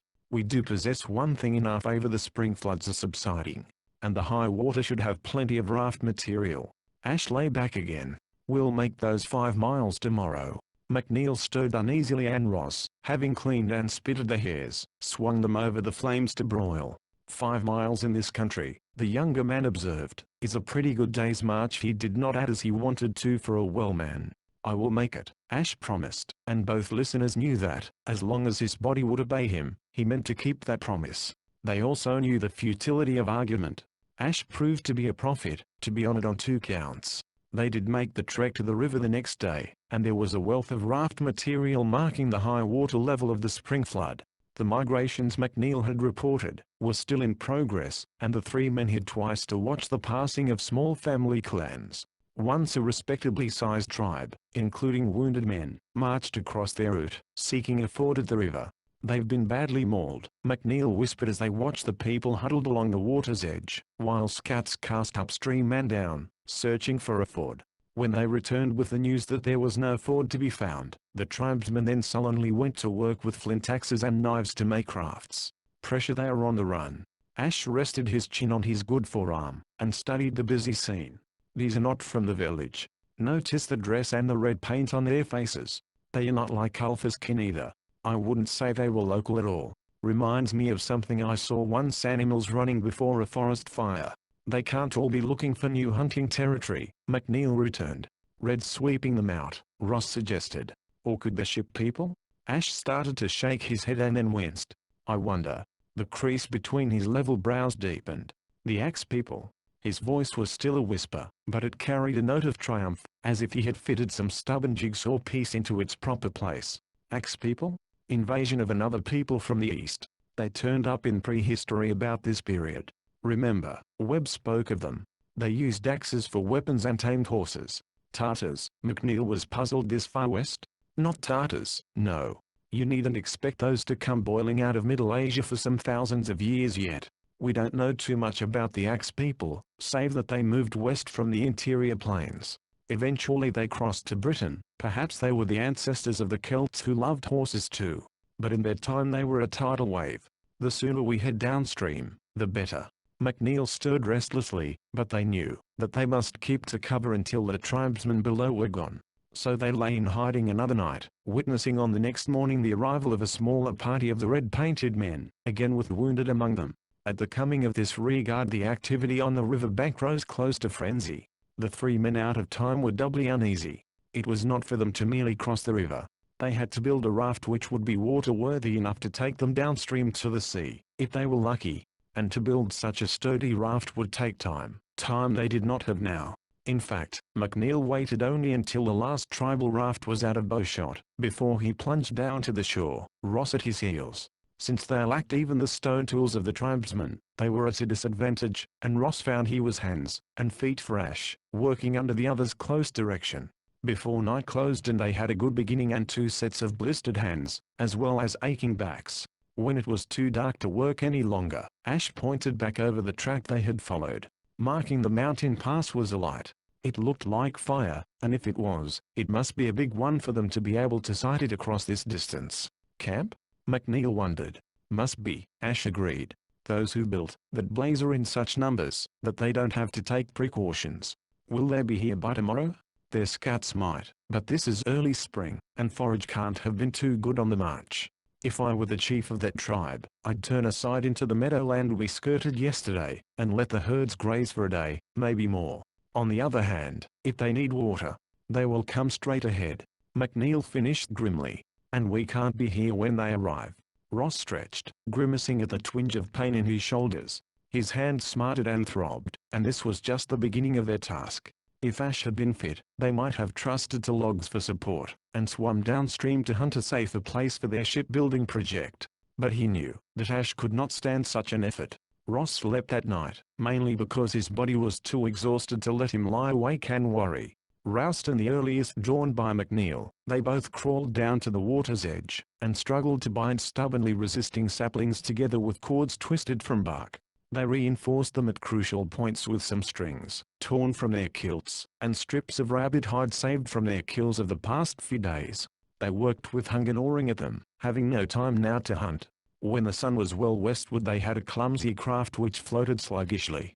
Whether it would answer to either pole or improvised paddle, they could not know, until they tried it. Ash, his face flushed, and his skin hot to the touch, crawled on board, and lay in the middle, on the thin heap of bedding they had put there for him.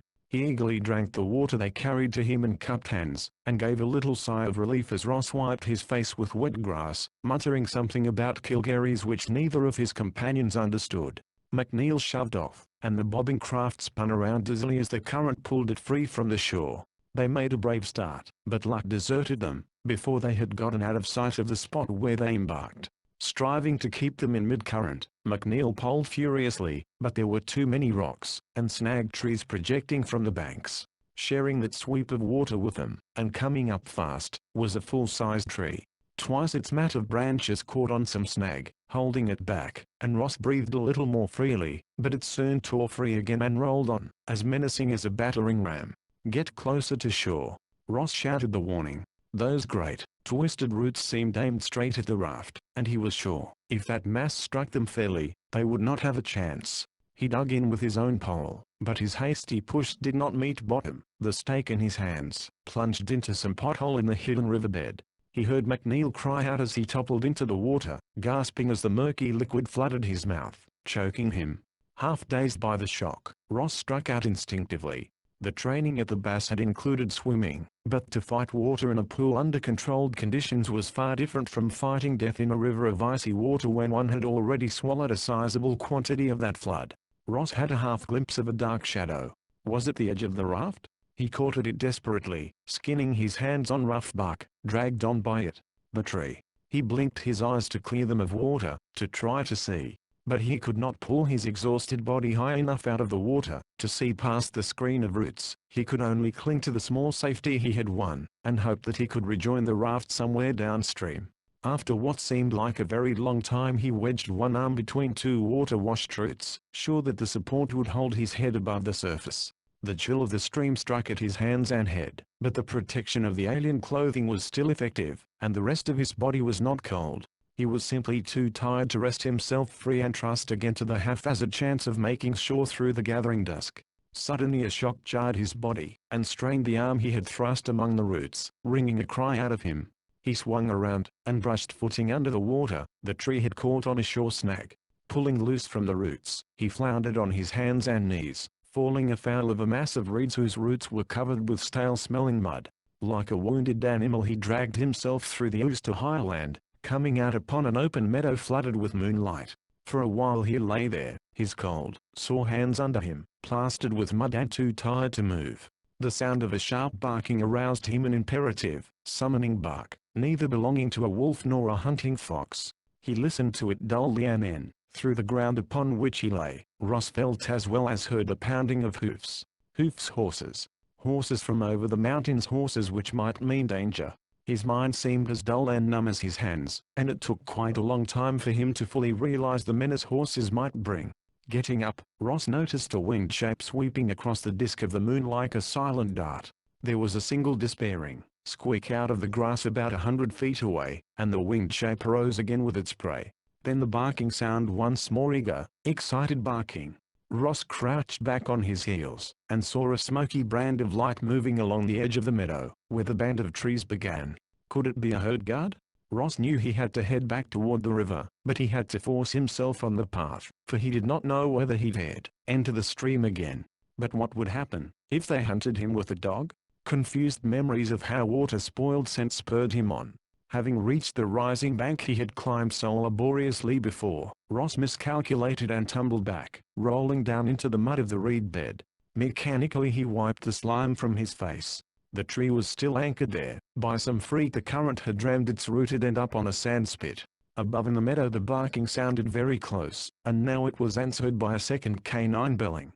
Ross wormed his way back through the reeds to the patch of water between the tree and the bank. His few poor efforts at escape were almost half-consciously taken. He was too tired to really care now. Soon he saw a four-footed shape running along the top of the bank, giving tongue.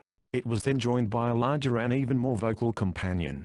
The dogs drew even with Ross, who wondered dully if the animals could sight him in the shadows below, or whether they only scented his presence. Had he been able, he would have climbed over the log and taken his chances in the open water, but now he could only lie where he was, the tangle of roots between him and the bank serving as a screen, which would be little enough protection when men came with torches. Ross was mistaken, however, for his worm's progress across the reed bed had liberally besmeared his dark clothing, and moused the skin of his face and hands, giving him better cover than any he could have wittingly devised.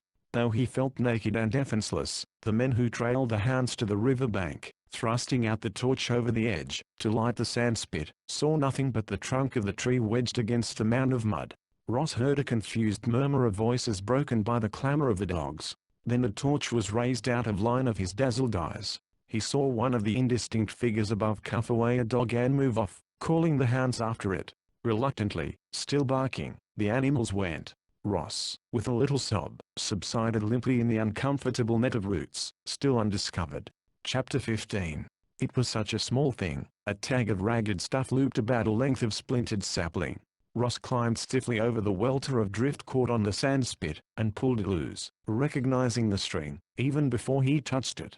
That square knot was of McNeil's tying, and as Murdoch sat down weakly in the sand and mud, nervously fingering the twisted cord, staring vacantly at the river, his last small hope died.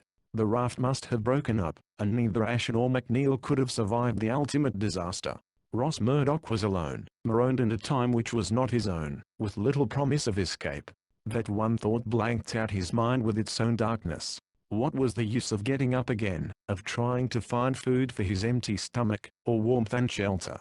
He had always prided himself on being able to go it alone, had thought himself secure in that calculated loneliness. Now that belief had been washed away in the river along with most of the willpower which had kept him going these past days. Before, there had always been some goal, no matter how remote. Now, he had nothing. Even if he managed to reach the mouth of the river, he had no idea of where, or how to summon the sub from the overseas post. All three of the time travelers might already have been written off the rolls, since they had not reported in. Ross pulled the rag free from the sapling, and wreathed it in a tight bracelet about his grimed wrist for some unexplainable reason. Worn and tight, he tried to think ahead. There was no chance of again contacting Alpha's tribe. Along with all the other woodland hunters, they must have fled before the advance of the horsemen. No, there was no reason to go back, and why make the effort to advance? The sun was hot.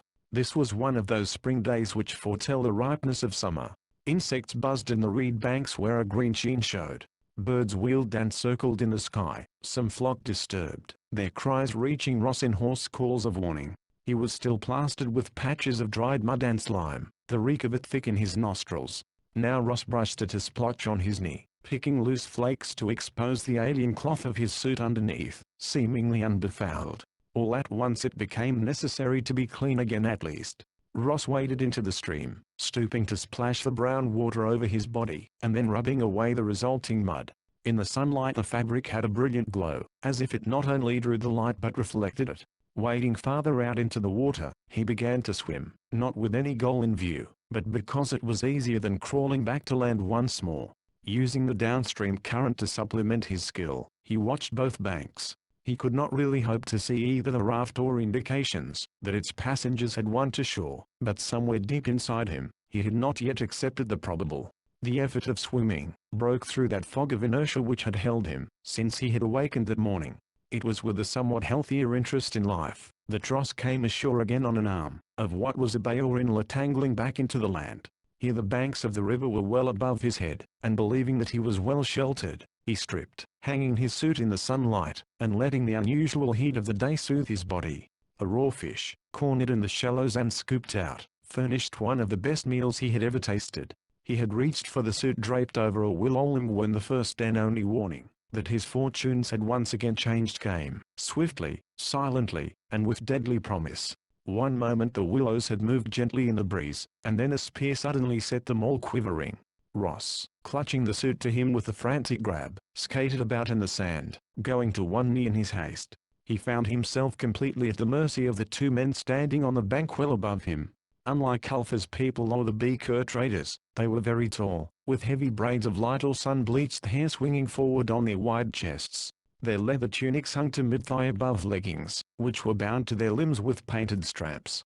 Cuff bracelets off-coppering their forearms, and necklaces of animal teeth and beads displayed their personal wealth. Ross could not remember having seen their like on any of the briefing tapes at the base. One spear had been a warning, but a second was held ready, so Ross made the age-old signal of surrender, reluctantly dropping his suit, and raising his hands palm out and shoulder high. "Friend?" Ross asked in the Beaker tongue. The traders ranged far, and perhaps there was a chance they had had contact with this tribe.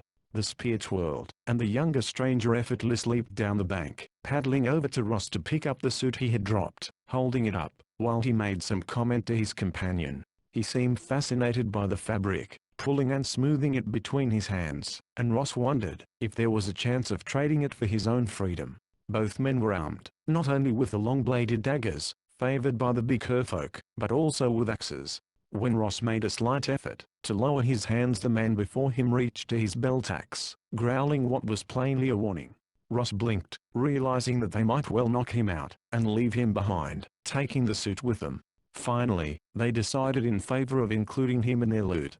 Throwing the suit over one arm, the stranger caught Ross by the shoulder and pushed him forward roughly. The pebbled beach was painful to Ross's feet, and the breeze which whipped about him as he reached the top of the bank reminded him only too forcibly of his ordeal in the glacial world. Murdoch was tempted to make a sudden dash out on the point of the bank and dive into the river, but it was already too late. The man who was holding the spear had moved behind him, and Ross's wrist, held in a vice grip at the small of his back, kept him prisoner as he was pushed on into the meadow. Their three shaggy horses grazed, their nose ropes gathered into the hands of a third man. A sharp stone half buried in the ground changed the pattern of the day. Ross's heel scraped against it, and the resulting pain triggered his rebellion into explosion. He threw himself backward, his bruised heel sliding between the feet of his captor, bringing them both to the ground with himself on top. The other expelled air from his lungs in a grunt of surprise, and Ross whipped over, one hand grasping the hilt of the tribesman's dagger while the other, free of that prisoning wristlock, chopped at the fellow's throat. Dagger out and ready, Ross faced the men in a half-crouch as he had been drilled. They stared at him in open-mouthed amazement, then too late the spears went up. Ross placed the point of his looted weapon at the throat of the now quiet man by whom he knelt, and he spoke the language he had learned from Alpha's people. "You strike, this one dies." They must have read the determined purpose in his eyes, for slowly, reluctantly, the spears went down. Having gained so much of a victory, Ross dared more. "Take," he motioned to the waiting horses, "take and go." For a moment he thought that this time they would meet his challenge, but he continued to hold the dagger above the brown throat of the man who was now moaning faintly. His threat continued to register, for the other man shrugged the suit from his arm, left it lying on the ground, and retreated. Holding the nose rope of his horse, he mounted, waved the herder up also, and both of them rode slowly away. The prisoner was slowly coming around, so Ross only had time to pull on the suit. He had not even fastened the breast studs before those blue eyes opened. A sunburned hand flashed to a belt, but the dagger, an axe which had once hung there, were now in Ross's possession. He watched the tribesman carefully as he finished dressing. "What you do?" The words were in the speech of the forest people, distorted by a new accent. "You go." Ross pointed to the third horse the others had left behind. "I go." He indicated the river. "I take these." He patted the dagger and the axe. The other scowled. "Not good." Ross laughed, a little hysterically. "Not good you," he agreed. "Good me." To his surprise the tribesman's stiff face relaxed, and the fellow gave a bark of laughter. He sat up, rubbing at his throat, a big grin pulling at the corners of his mouth. "You hunter?" The man pointed northeast to the woodlands fringing the mountains. Ross shook his head. "Trader, me." "Trader," the other repeated. Then he tapped one of the wide metal cuffs at his wrist. "Trade this? That? More things." "Where?" Ross pointed downstream. "By bitter water." "Trade there." The man appeared puzzled. "Why you here?" "Ride river water, like you ride," he said, pointing to the horse. "Ride on trees, many trees tied together. Trees break apart. I come here." The conception of a raft voyage apparently got across, for the tribesman was nodding. Getting to his feet, he walked across to take up the nose rope of the waiting horse. "You come camp Fosca." "Fosca chief." "He like you show trick how you take Tulka, make him sleep, hold his axe, knife." Ross hesitated. This Tulka seemed friendly now, but would that friendliness last? He shook his head. "I go to bitter water. My chief there." Tulka was scowling again. "You speak crooked words. Your chief there." He pointed eastward with a dramatic stretch of the arm. "Your chief speak Fosca. Say he give much these." He touched his copper cuffs. "Good knives, axes get you back." Ross stared at him without understanding. "Ash and this Fosca's camp offering a reward for him? But how could that be?" "How you know my chief?" Tulka laughed, this time derisively. "You wear shining skin. Your chief wear shiny skin. He say find other shiny skin give many good things to man, who bring you back." "Shiny skin." The suit from the alien ship. Was it the ship people? Ross remembered the light on him as he climbed out of the red village. He must have been sighted by one of the spacemen. But why were they searching for him, alerting the natives in an effort to scoop him up? What made Ross Murdoch so important, that they must have him? He only knew that he was not going to be taken, if he could help it, that he had no desire to meet this chief who had offered treasure for his capture. "You will come." Tulka went into action, his mount flashing forward almost in a running leap at Ross, who stumbled back when horse and rider loomed over him. He swung up the axe, but it was a weapon with which he had had no training, too heavy for him. As his blow met only thin air, the shoulder of the mount hit him, and Ross went down, avoiding by less than a finger's breadth the thud of an unshod hoof against his skull. Then the rider landed on him, crushing him flat. A fist connected with his jaw, and for Ross the sun went out. He found himself hanging across a support which moved with the rocking gait, whose pounding hurt his head, keeping him half-dazed. Ross tried to move, but he realized that his arms were behind his back, fastened wrist to wrist, and a warm weight centered in the small of his spine to hold him face down on a horse. He could do nothing except endure the discomfort as best he could, and hope for a speedy end to the gallop. Over his head, past the cackle of speech, he caught short glimpses of another horse matching pace to the one that carried him. Then they swept into a noisy place, where the shouting of many men made a din. The horse stopped, and Ross was pulled from its back, and dropped to the trodden dust, to lie blinking up dizzily, trying to focus on the scene about him. They had arrived at the camp of the horsemen, whose hide tents served as a backdrop for the fair long-haired giants and the tall women hovering about to view the captive. The circle about him then broke, and men stood aside for a newcomer. Ross had believed that his original captors were physically imposing, but this one was their master. Lying on the ground at the chieftain's feet, Ross felt like a small and helpless child. Fosca, if Fosca this was, could not yet have entered middle age, and the muscles which moved along his arms and across his shoulders as he leaned over to study Tulka's prize made him bear strong. Ross glared up at him, that same hot rage which had led to his attack on Tulka now urging him to the only defiance he had left: words. "Look well, Fosca. Free me, and I would do more than look at you," he said in the speech of the woods hunters. Fosca's blue eyes widened, and he lowered a fist which could have swallowed in its grasp both of Ross's hands, linking those great fingers in the stuff of the suit and drawing the captive to his feet, with no sign that his act had required any effort. Even standing, Ross was a good 8 inches shorter than the chieftain. Yet he put up his chin, and eyed the other squarely, without giving ground. "So yet still my hands are tied." He put into that all the taunting inflection he could summon. His reception by Tulka had given him one faint clue to the character of these people. They might be brought to acknowledge the worth of one who stood up to them. The fist shifted from its grip on the fabric covering Ross's chest to his shoulder, and now under its compulsion Ross swayed back and forth. "Child?" From somewhere Ross raised that short laugh. Asked Tulka. "I be no child, Fosca. Tulka's axe, Tulka's knife, they were in my hand. A horse Tulka had to use to bring me down." Fosca regarded him intently and then grinned. "Sharp tongue," he commented. "Tulka lost knife axe?" "So. Enna," he called over his shoulder, and one of the men stepped out a pace beyond his fellows.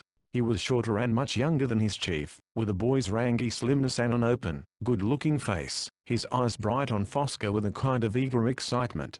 Like the other tribesmen he was armed with belt, dagger and axe, and since he wore 2 necklaces and both cuff bracelets and upper armlets as did Fosca, Ross thought he must be a relative of the older man. "Child." Fosca clapped his hand on Ross's shoulder, and then withdrew the hold. "Child." He indicated Enna, who reddened. "You take from Enna axe, knife," Fosca ordered, "as you took from Tulka." He made a sign, and someone cut the thongs about Ross's wrists. Ross rubbed one numbed hand against the other, setting his jaw. Fosca had stung his young follower with that contemptuous child, so the boy would be eager to match all his skill against the prisoner. This would not be as easy as his taking Tulka by surprise. But if he refused, Fosca might well order him killed out of hand. He had chosen to be defiant. He would have to do his best. "Take axe, knife." Fosca stepped back, waving at his men, to open out a ring encircling the 2 young men. Ross felt a little sick as he watched Enna's hand go to the haft of the axe. Nothing had been said about Enna's not using his weapons in defense, but Ross discovered that there was some sense of sportsmanship in the tribesmen. After all, it was Tulka who pushed to the chief's side, and said something which made Fosca roar bull-voiced at his youthful champion. Enna's hand came away from the axe hilt, as if that polished wood were white-hot, and he transferred his discomfiture to Ross as the other understood. Enna had to win now for his own pride's sake, and Ross felt he had to win for his life. They circled warily, Ross watching his opponent's eyes, rather than those half-closed hands held at waist level. Back at the base he had been matched with Ash, and before Ash with the tough-bodied, skilled, and merciless trainers in unarmed combat. He had beaten into his bruised flesh knowledge of holds and blows intended to save his skin in just such an encounter. But then he had been well-fed, alert, prepared. He had not been knocked silly, and then transported for miles slung across a horse after days of exposure and hard usage. It remained to be learned, was Ross Murdoch as tough as he always thought himself to be? Tough or not, he was in this, until he won or dropped. Comments from the crowd aroused Enna to the first definite action. He charged, stooping low in a wrestler's stance, but Ross squatted even lower. One hand flicked to the churned dust of the ground, and snapped up again, sending a cloud of grit into the tribesman's face. Then their bodies met with a shock, and Enna sailed over Ross's shoulder, to skid along the earth. Had Ross been fresh, the contest would have ended there, and then in his favor. But when he tried to whirl, and throw himself on his opponent, he was too slow. Enna was not waiting to be pinned flat, and it was Ross's turn, to be caught at a disadvantage. A hand shot out, to catch his leg just above the ankle, and once again Ross obeyed his teaching, falling easily at that pull, to land across his opponent. Enna, disconcerted by the too quick success of his attack, was unprepared for this. Ross rolled, trying to escape steel-fingered hands, his own chopping out an edgewise blows, striving to serve Enna as he had Tulka. He had to take a lot of punishment, though he managed to elude the powerful bear's hug in which he knew the other was laboring to engulf him, a hold which would speedily crush him into submission. Clinging to the methods he had been taught, he fought on, only now he knew, with a growing panic, that his best was not good enough. He was too spent to make an end. Unless he had some piece of great good luck, he could only delay his own defeat. Fingers clawed viciously at his eyes, and Ross did what he had never thought to do in any fight. He snapped wolfishly, his teeth closing on flesh as he brought up his knee and drove it home into the body wriggling on his. There was a gasp of hot breath in his face as Ross called upon the last few rags of his strength, tearing loose from the other's slackened hold. He scrambled to one knee. Enna was also on his knees, crouching like a four-legged beast ready to spring. Ross risked everything on a last gamble. Clasping his hands together, he raised them as high as he could, and brought them down on the nape of the other's neck. Enna sprawled forward face down in the dust where seconds later Ross joined him. Chapter 16. Murdoch lay on his back, gazing up at the laced hides which stretched to make the tent roofing. Having been battered just enough to feel all one aching bruise, Ross had lost interest in the future. Only the present mattered, and it was a dark one. He might have fought Enna to a standstill, but in the eyes of the horsemen he had also been beaten, and he had not impressed them as he had hoped. That he still lived, was a minor wonder, but he deduced that he continued to breathe, only because they wanted to exchange him for the reward offered by the aliens from out of time, an unpleasant prospect to contemplate. His wrists were lashed over his head to a peg, driven deeply into the ground. His ankles were bound to another. He could turn his head from side to side, but any further movement was impossible. He ate only bits of food dropped into his mouth by a dirty-fingered slave, a cow hunter captured from a tribe overwhelmed in the migration of the horsemen. Hoe taker of axes. A toe jarred into his ribs, and Ross bit back a grunt of pain which answered that rude bid for his attention. He saw in the dim light Enna's face, and was savagely glad to note the discolorations about the right eye, and along the jawline, the signatures left by his own skinned knuckles. Her warrior. Ross returned hoarsely, trying to lay that title with all the scorn he could summon. Enna's hand, holding a knife, swung into his limited range of vision. To clip a sharp tongue is a good thing. The young tribesman grinned as he knelt down beside the helpless prisoner. Ross knew a thrill of fear worse than any pain. Enna might be about to do just what he hinted. Instead, the knife swung up, and Ross felt the sawing at the cords about his wrists, enduring the pain in the raw gouges they had cut in his flesh with gratitude that it was not mutilation which had brought Enna to him.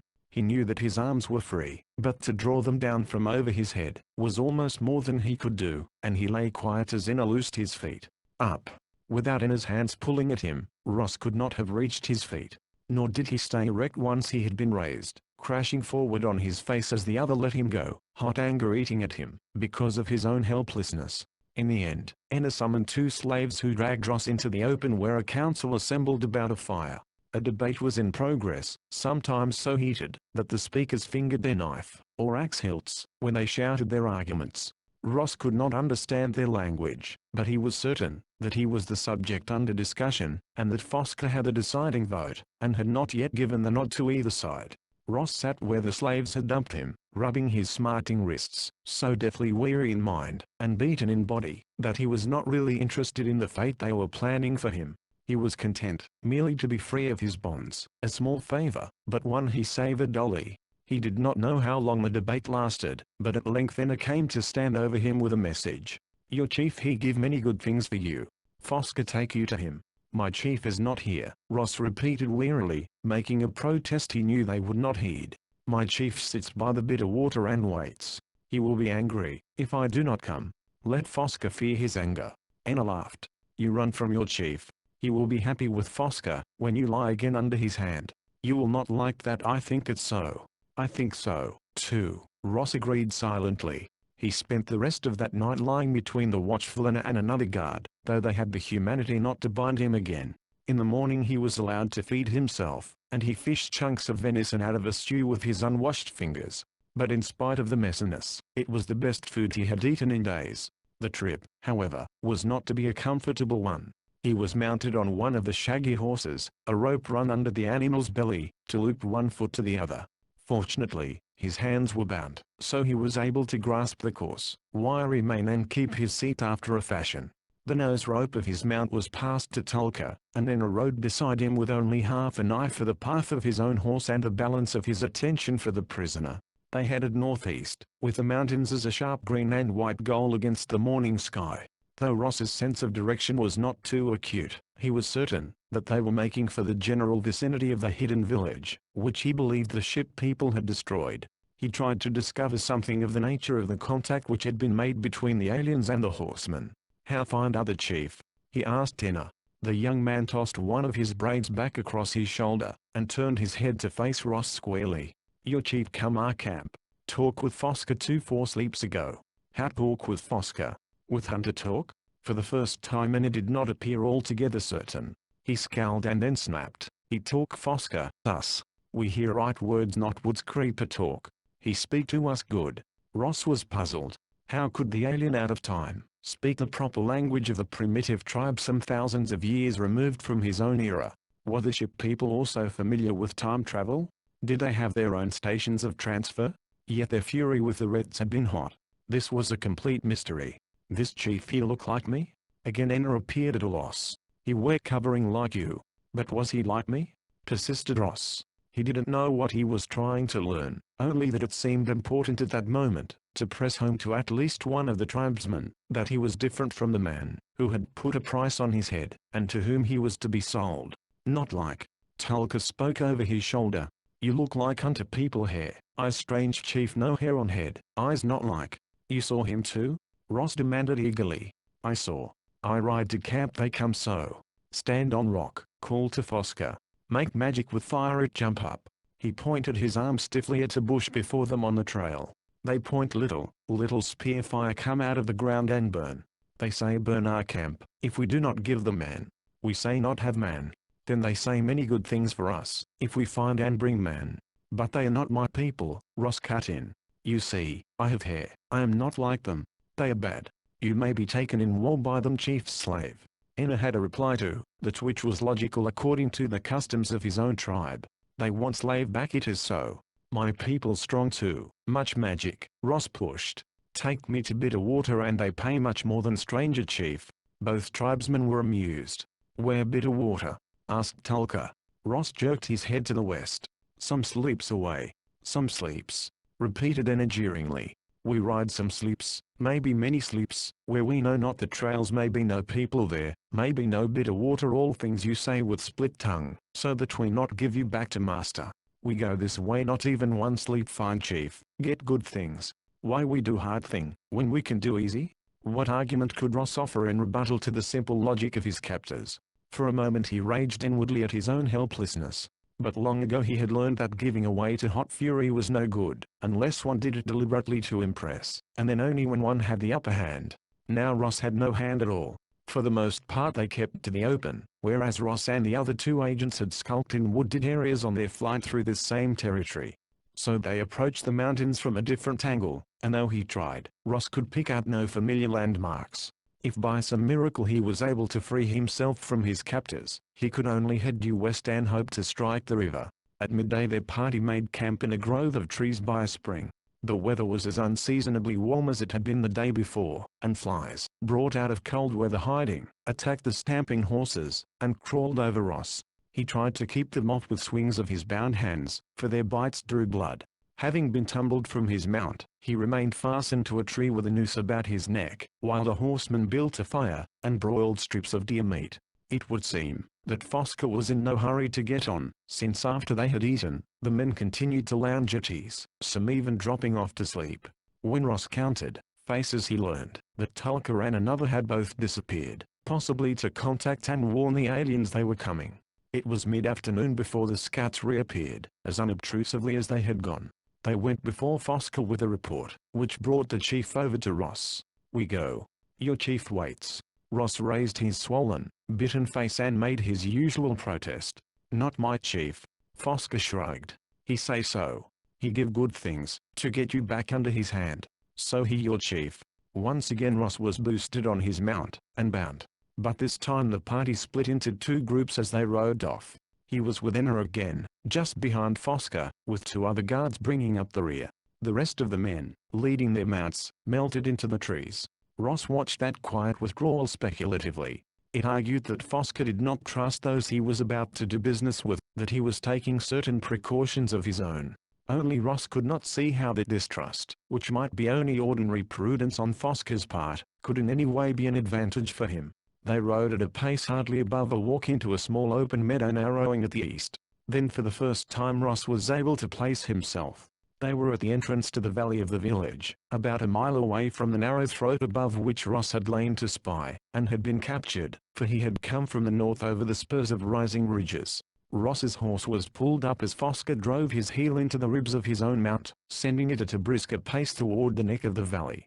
There was a blot of blue there. More than one of the aliens were waiting. Ross caught his lip between his teeth and bit down on it hard. He had stood up to the Reds, to Fosker's tribesmen, but he shrank from meeting those strangers with an odd fear that the worst the men of his own species could do would be but a pale shadow to the treatment he might meet at their hands.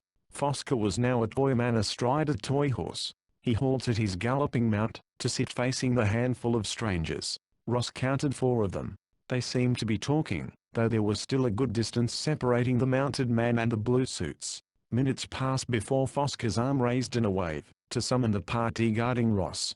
Enna kicked his horse to a trot, towing Ross's mount behind, the other 2 men thudding along more discreetly. Ross noted that they were both armed with spears which they carried to the fore as they rode. They were perhaps 3/4 of the way to join Fosker, and Ross could see plainly the bald heads of the aliens as their faces turned in his direction. Then the strangers struck. One of them raised a weapon shaped similarly to the automatic Ross knew, except that it was longer in the barrel. Ross did not know why he cried out, except that Fosker had only an axe and dagger which were both still sheathed at his belt. The chief sat very still, and then his horse gave a swift sidewise swerve as if in fright. Fosker collapsed, limp, bonelessly, to the trodden turf, to lie unmoving face down. Enna whooped, a cry combining defiance and despair in one. He rent up with violence enough to set his horse rearing. Then, dropping his hold on the leading rope of Ross's mount, he whirled and set off in a wild dash for the trees to the left. A spear lanced across Ross's shoulder, ripping at the blue fabric, but his horse whirled to follow the other, taking him out of danger of a second thrust. Having lost his opportunity, the man who had wielded the spear dashed by Enna's back. Ross clung to the mane with both hands. His greatest fear was that he might slip from the saddle pad, and since he was tied by his feet, lie unprotected and helpless under those dashing hoofs. Somehow he managed to cling to the horse's neck, his face lashed by the rough mane, while the animal pounded on. Had Ross been able to grasp the dangling nose rope, he might have had a faint chance of controlling the trun, but as it was he could only hold fast and hope. He had only broken glimpses of what lay ahead. Then a brilliant fire, as vivid as the flames which had eaten up the red village, burst from the ground a few yards ahead, sending the horse wild. There was more fire and the horse changed course through the rising smoke. Ross realized that the aliens were trying to cut him off from the thin safety of the woodlands. Why they didn't just shoot him as they had Fosker he could not understand. The smoke of the burning grass was thick, cutting between him and the woods. Might it also provide a curtain behind which he could hope to escape both parties? The fire was sending the horse back toward the waiting ship people. Ross could hear a confused shouting in the smoke. Then his mount made a miscalculation, and a tongue of red licked too close. The animal screamed, dashing on blindly straight between 2 of the blazes, and away from the blue-clad men.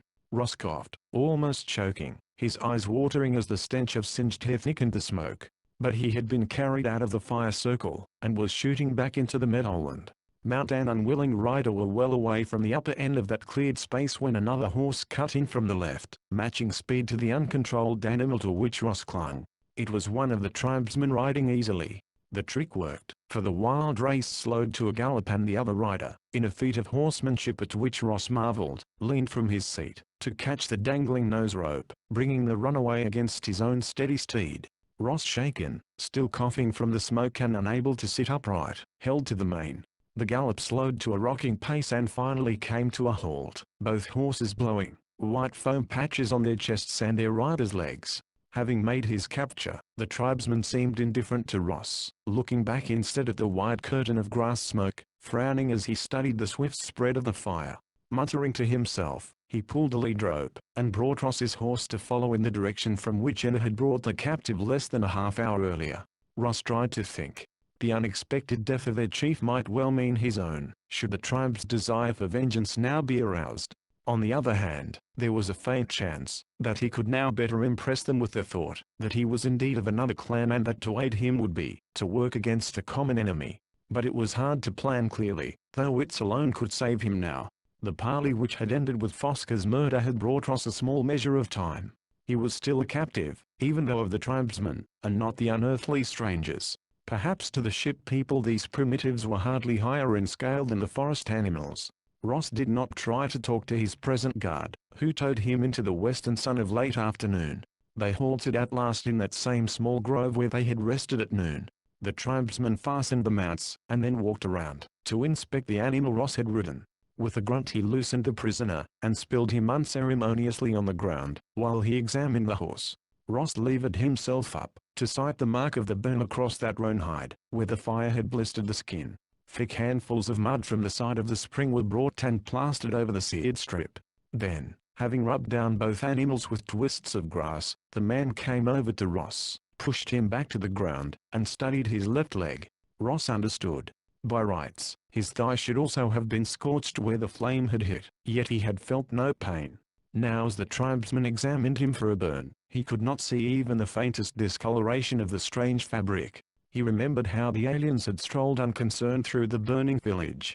As the suit had insulated him against the cold of the ice, so it would seem that it had also protected him against the fire, for which he was duly thankful. His escape from injury was a puzzle to the tribesmen, who, failing to find any trace of burn on him, left Ross alone, and went to sit well away from his prisoner, as if he feared him.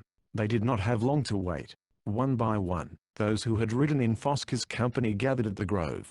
The very last to come were Enna and Tulka, carrying the body of their chief. The faces of both men were smeared with dust, and when the others sighted the body they too rubbed dust into their cheeks, reciting a string of words, and going one by one to touch the dead chieftain's right hand. Enna, resigning his burden to the others, slid from his tired horse, and stood for a long moment, his head bowed.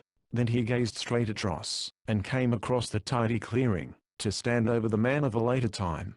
The boyishness which had been a part of him, when he had fought at Fosca's command, was gone. His eyes were merciless as he leaned down to speak, shaping each word with slow care, so that Ross could understand the promise, that frightful promise. Woods rat, Fosca goes to his burial fire, and he shall take a slave with him to serve him beyond the sky, a slave, to run at his voice, to shake when he thunders. Slave dog, you shall run for Fosca beyond the sky, and he shall have you forever, to walk upon as a man walks upon the earth. I, Enna, swear that Fosca shall be sent to the chiefs in the sky in all honor, and that you, dog one, shall lie at his feet in that going. He did not touch Ross, but there was no doubt in Ross's mind that he meant every word he spoke. Chapter 17. The preparations for Fosca's funeral went on through the night. A wooden structure, made up of tied faggots dragged in from the woodland, grew tall beyond the big tribal camp. The constant crooning wail of the women in the tents produced a minor murmur of sound, enough to drive a man to the edge of madness. Ross had been left under guard, where he could watch it all, a refinement of torture which he would earlier have believed too subtle for Enna. Though the older men carried minor commands among the horsemen, because Enna was the closest of blood kin among the adult males, he was in charge of the coming ceremony. The pick of the horse herd, a roan stallion, was brought in to be picketed near Ross's sacrifice number 2, and 2 of the hounds were in turn leashed close by. Fosca, his best weapons to hand, and a red cloak clapped about him, lay waiting on a bier. Nearby squatted the tribal wizard, shaking his thunder rattle, and chanting in a voice which approached a shriek. This wild activity might have been a scene lifted directly from some tape, stored at the project base. It was very difficult for Ross to remember that this was reality, that he was to be one of the main actors in the coming event, with no timely aid from Operation Retrograde to snatch him to safety. Sometime during that nightmare he slept, his weariness of body overcoming him. He awoke, dazed, to find a hand clutching his mop of hair, pulling his head up. "You sleep, you do not fear, Fosca's dog one?" Groggily Ross blinked up. Fear? Sure, he was afraid. Fear, he realized with a clear thrust of consciousness such as he had seldom experienced before, had always stalked beside him, slept in his bed. But he had never surrendered to it, and he would not now, if he could help it. "I do not fear." He threw that creed into Enna's face in one hot burst. He would not fear. We shall see. If you speak so loudly, when the fire bites you. The others pat. Yet in that oath there was a reluctant recognition of Ross's courage. When the fire bites. That sang in Ross's head. There was something else if he could only remember. Up to that moment he had kept a poor little shadow of hope. It is always impossible, he was conscious again with that strange clarity of mind, for a man to face his own death honestly. A man always continues to believe to the last moment of his life that something will intervene to save him. The men led the horse to the mound of faggots which was now crowned with Fosca's bier. The stallion went quietly, until a tall tribesman struck Drew with an axe, and the animal fell. The hounds were also killed, and laid at their dead master's feet. But Ross was not to fare so easily. The wizard danced about him, a hideous figure in a beast mask, a curled fringe of dried snacker skin swaying from his belt. Shaking his rattle, he squawked like an angry cat as they pulled Ross to the stacked wood. Fire, there was something about fire if he could only remember. Ross stumbled and nearly fell across one leg of the dead horse they were propping into place. Then he remembered that tongue of flame in the meadow grass which had burned the horse, but not the rider. His hands and his head would have no protection, but the rest of his body was covered with the flame-resistant fabric of the alien suit. Could he do it? There was such a slight chance, and they were already pushing him onto that mound, his hands tied. Anna stooped, and bound his ankles, securing him to the brush. So fastened, they left him. The tribe ringed around the pyre at a safe distance, Anna and 5 other men approaching from different directions, torches aflame. Ross watched those blazing knots thrust into the brush, and heard the crackle of the fire. His eyes, hard and measuring, studied the flash of flame from dried brush to seasoned wood. A tongue of yellow-red flame licked up at him. Ross hardly dared to breathe as it wreathed about his foot, his hide fetter smouldering. The insulation of the suit did not cut all the heat, but it allowed him to stay put for the few seconds he needed to make his escape spectacular. The flame had eaten through his foot bonds, and yet the burning sensation on his feet and legs was no greater than it would have been from the direct rays of the bright summer sun. Ross moistened his lips with his tongue. The impact of heat on his hands and his face was different. He leaned down, held his wrists to the flame, taking in stoical silence the burns which freed him. Then, as the fire curled up, so that he seemed to stand in a frame of writhing red banners, Ross leaped through that curtain, protecting his bowed head with his arms as best he could. But to the onlookers it seemed he passed unhurt through the heart of a roaring fire. He kept his footing, and stood facing that part of the tribal ring directly before him. He heard a cry, perhaps of fear, and a blazing torch flew through the air and struck his hip. Although he felt the force of the blow, the burning bits of the head merely slid down his thigh and leg, leaving no mark on the smooth blue fabric. Now the wizard capered before him, shaking his rattle to make a deafening din. Ross struck out, slapping the sorcerer out of his path, and stooped to pick up the smouldering brand which had been thrown at him. Whirling it about his head, though every movement was torture to his scorched hands, he set it flaming once more. Holding it in front of him as a weapon, he stalked directly at the men and women before him. The torch was a poor enough defense against spears and axes, but Ross did not care. He put into this last gamble all the determination he could summon. Nor did he realize what a figure he presented to the tribesmen. A man who had crossed a curtain of fire without apparent hurt, who appeared to wash in tongues of flame without harm, and who now called upon fire, in turn as a weapon, was no man but a demon. The wall of people wavered and broke. Women screamed and ran, men shouted. But no one threw a spear or struck with an axe. Ross walked on, a man possessed, looking neither to the right or left. He was in the camp now, stalking toward the fire burning before Fosca's tent. He did not turn aside for that either, but holding the torch high, strode through the heart of the flames, risking further burns for the sake of ensuring his ultimate safety.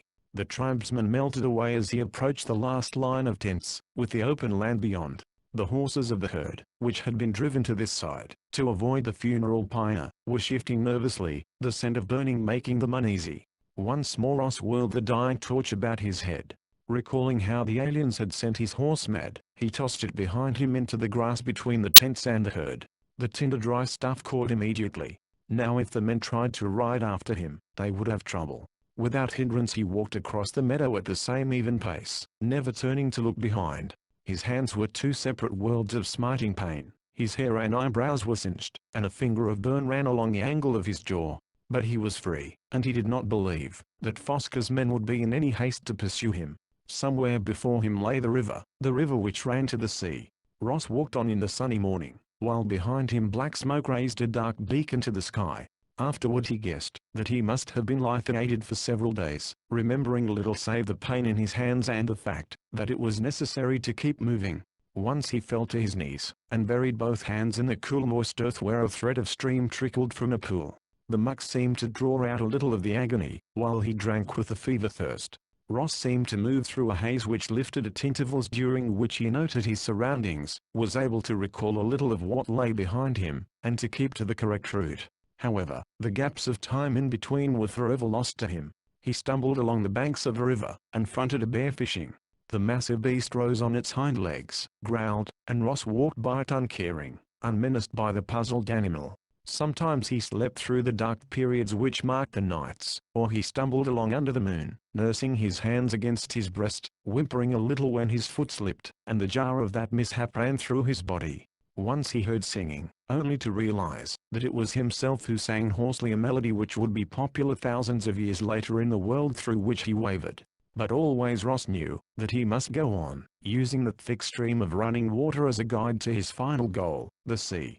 After a long while those spaces of mental clarity grew longer, appearing closer together. He dug small shelled things from under stones along the river, and ate them avidly. Once he clubbed a rabbit and feasted. He sucked birds' eggs from a nest, hidden among some reeds just enough to keep his gaunt body going, though his grey eyes were now set in what was almost a death's head. Ross did not know just when he realized that he was again being hunted. It started with an uneasiness which differed from his previous fever-bred hallucinations. This was an inner pulling, a growing compulsion to turn and retrace his way back toward the mountains to meet something, or someone, waiting for him on the backward path. But Ross kept on, fearing sleep now and fighting it. For once he had lain down to rest, and had wakened on his feet, heading back as if that compulsion had the power to take over his body when he's waking. Will was off guard. So he rested, but he dared not sleep, the desire constantly tearing at his will, striving to take over his weakened body and draw it back. Perhaps against all reason he believed that it was the aliens who were trying to control him. Ross did not even venture to guess why they were so determined to get him. If there were tribesmen on his trail as well, he did not know, but he was sure that this was now purely a war of wills. As the banks of the river were giving way to marshes, he had to wade through mud and water, detouring the boggy sections. Great clouds of birds whirled and shrieked their protests at his coming, and sleek water animals paddled and poked curious heads out of the water as this two-legged thing walked mechanically through their green land. Always that pull was with him, until Ross was more aware of fighting it than of traveling. Why did they want him to return? Why did they not follow him? Or were they afraid to venture too far from where they had come through the transfer? Yet the unseen rope which was tugging at him did not grow less tenuous as he put more distance between himself and the mountain valley. Ross could understand neither their motives nor their methods, but he could continue to fight. The bog was endless. He found an island, and lashed himself with his suit belt to the single willow which grew there, knowing that he must have sleep, or he could not hope to last through the next day. Then he slept, only to waken cold, shaking, and afraid. Shouldered deep in a pool, he was aware that in his sleep he must have opened a belt buckle and freed himself, and only the mishap of falling into the water had brought him around to sanity. Somehow he got back to the tree, rehooked the buckle, and twisted the belt around the branches, so that he was sure he could not work it free until daybreak. He lapsed into a deepening doze, and awoke, still safely anchored, with the morning cries of the birds. Ross considered the suit as he untangled the belt. Could the strange clothing be the tie by which the aliens held to him? If he were to strip, leaving the garment behind, would he be safe? He tried to force open the studs across his chest, but they would not yield to the slight pressure which was all his seared fingers could exert, and when he pulled at the fabric, he was unable to tear it. So, still wearing the livery of the off-world men, Ross continued on his way, hardly caring where he went, or how. The mud plastered on him by his frequent falls was some protection against the swarm of insect life his passing stirred into attack. However, he was able to endure a swollen face and slitted eyes, being far more conscious of the wrenching feeling within him than the misery of his body. The character of the marsh began to change once more. The river was splitting into a dozen smaller streams, shaping out fan-like. Looking down at this from one of the marsh hillocks, Ross knew a faint surge of relief. Such a place had been on the map Ash had made them memorize. He was close to the sea at last, and for the moment that was enough. A salt-sharpened wind cut at him with the force of a fist in the face. In the absence of sunlight, the leaden clouds overhead set a winter-like gloom across the countryside. To the constant sound of bird calls, Ross tramped heavily through small pools, beating a path through tangles of marsh grass. He stole eggs from nests, sucking his nourishment eagerly with no dislike for the fishy flavor, and drinking from stagnant, brackish ponds. Suddenly Ross halted, at first thinking that the continuous roll of sound he heard was thunder. Yet the clouds overhead were massed no more than before, and there was no sign of lightning. Continuing on, he realized that the mysterious sound was the pounding of surf. He was near the sea. Willing his body to run, he weaved forward at a reeling trot, pitting all his energy against the incessant pull from behind. His feet skidded out of marsh mud into sand. Ahead of him were dark rocks surrounded by the white lace of spray. Ross headed straight toward that spray, until he stood knee-deep in the curling, foam-edged water and felt its tug on his body almost as strong as that other tug upon his mind. He knelt, letting the salt water sting to life every cut, every burn, sputtering as it filled his mouth and nostrils, washing from him the slime of the boglands. It was cold and bitter, but it was the sea. He had made it. Ross Murdoch staggered back, and sat down suddenly in the sand. Glancing about, he saw that his refuge was a rough triangle between two of the small river arms, littered with the debris of the spring floods which had grounded here after ejection by the sea. Although there was plenty of material for a fire, he had no means of kindling a flame, having lost the flint all beaker traders carried for such a purpose. This was the sea, and against all odds he had reached it. He lay back, his self-confidence restored to the point where he dared once more to consider the future. He watched the swooping flight of gulls drawing patterns under the clouds above. For the moment he wanted nothing more than to lie here and rest. But he did not surrender to this first demand of his overdriven body for long. Hungry and cold, sure that a storm was coming, he knew he had to build a fire. A fire on shore could provide him with the means of signaling the sub. Hardly knowing why, because one part of the coastline was as good as another, Ross began to walk again, threading a path in and out among the rocky outcrops. So he found it, a hollow between two such windbreaks, within which was a blackened circle of small stones holding charred wood, with some empty shells piled nearby. Here was unmistakable evidence of a camp. Ross plunged forward, thrusting a hand impetuously into the black mass of the dead fire. To his astonishment, he touched warmth. Hardly daring to disturb those precious bits of charcoal, he dug around them, then carefully blew into what appeared to be dead ashes. There was an answering glow. He could not have just imagined it. From a pile of wood that had been left behind, Ross snatched a small twig, poking it at the coal. After he had rubbed it into a brush on the rough rock, he watched, all one ache of hope. The twig caught. With his stiff fingers so clumsy, he had to be very careful, but Ross had learned patience in a hard school. Bit by bit he fed a tiny blaze, until he had a real fire. Then, leaning back against the rock, he watched it. It was now obvious that the placement of the original fire had been chosen with care, for the outcrops gave it wind shelter. They also provided a dark backdrop, partially hiding the flames on the landward side, but undoubtedly making them more visible from the sea. The site seemed just right for a signal fire, but to what? Ross's hands shook slightly as he fed a blaze. It was only too clear why anyone would make a signal on this shore. McNeil, or perhaps both he and Ash, had survived the break-up of the raft. After all, they had reached this point abandoned no earlier than this morning, judging by the life remaining in the coals, and put up the signal. Then, just as arranged, they had been collected by the sub, by now on its way back to the hidden North American post. There was no hope of any pickup for him now, just as he had believed them dead after he had found that rag on the sapling, so they must have thought him finished after his fall in the river. He was just a few hours too late. Ross folded his arms across his hunched knees, and rested his head on them. There was no possible way he could ever reach the post or his own kind ever again. Thousands of miles lay between him and the temporary installation in this time. He was so sunk in his own complete despair that he was long unaware of finally being free of the pressure to turn back which had so long haunted him. But as he roused to feed the fire, he got to wondering, had those who hunted him given up the chase? Since he had lost his own race with time, he did not really care. What did it matter? The pile of wood was getting low, but he decided that did not matter either. Even so, Ross got to his feet, moving over to the drifts of storm rack to gather more. Why should he stay here by a useless beacon? But somehow he could not force himself to move on, as futile as his vigil seemed.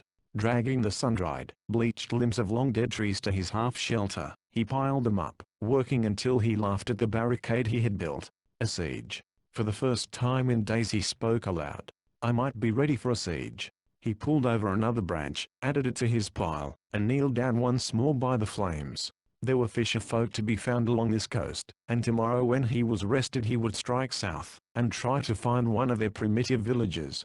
Traders would be coming into this territory, now that the red-inspired raiders were gone. If he could contact them. But that spark of interest in the future died almost as soon as it was born. To be a beaker trader as an agent for the project was one thing, to live the role for the rest of his life was something else. Ross stood by his fire, staring out to sea for a sign he knew he would never see again, as long as he lived. Then, as if a spear had struck between his shoulder blades, he was attacked.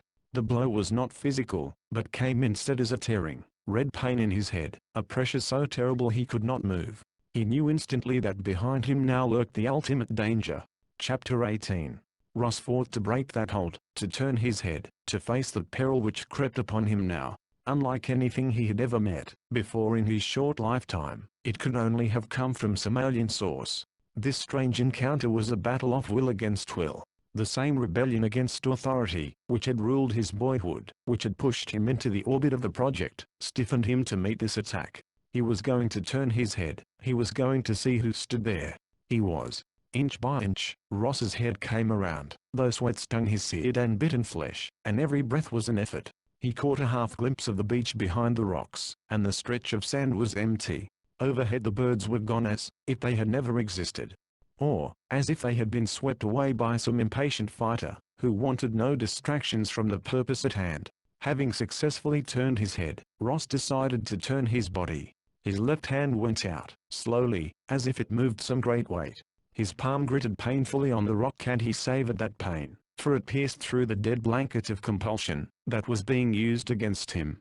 Deliberately he ground his blistered skin against the stone, concentrating on the sharp torment in his hand as the agony shot up his arm. While he focused his attention on the physical pain, he could feel the pressure against him weaken.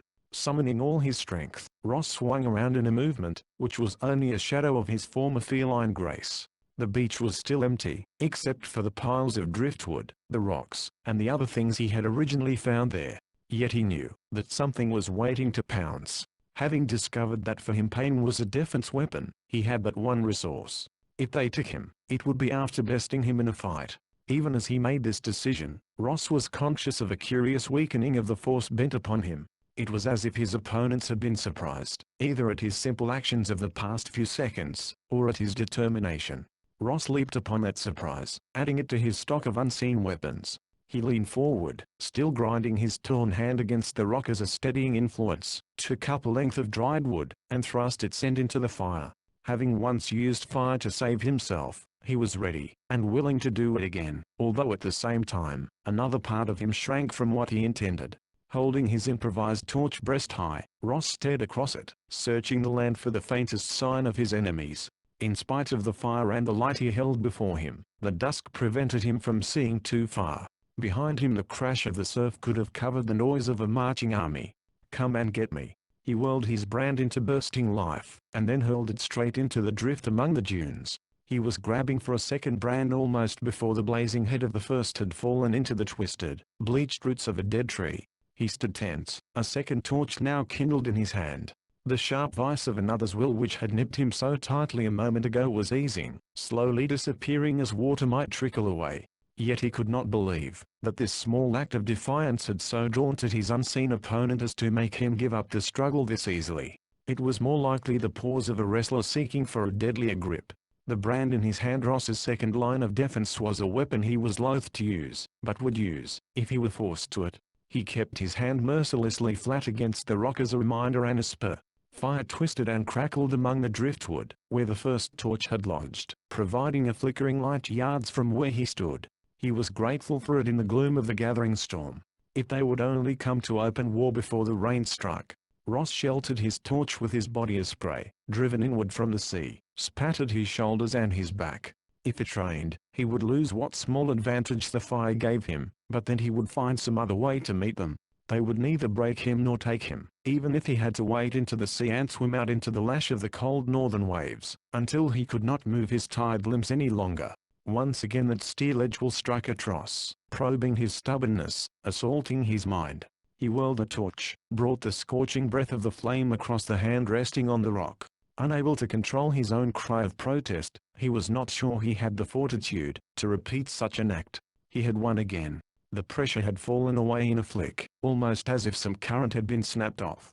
Through the red curtain of his torment Ross sensed a surprise and disbelief. He was unaware that in this queer duel he was using both the power of will and a depth of perception he had never known he possessed.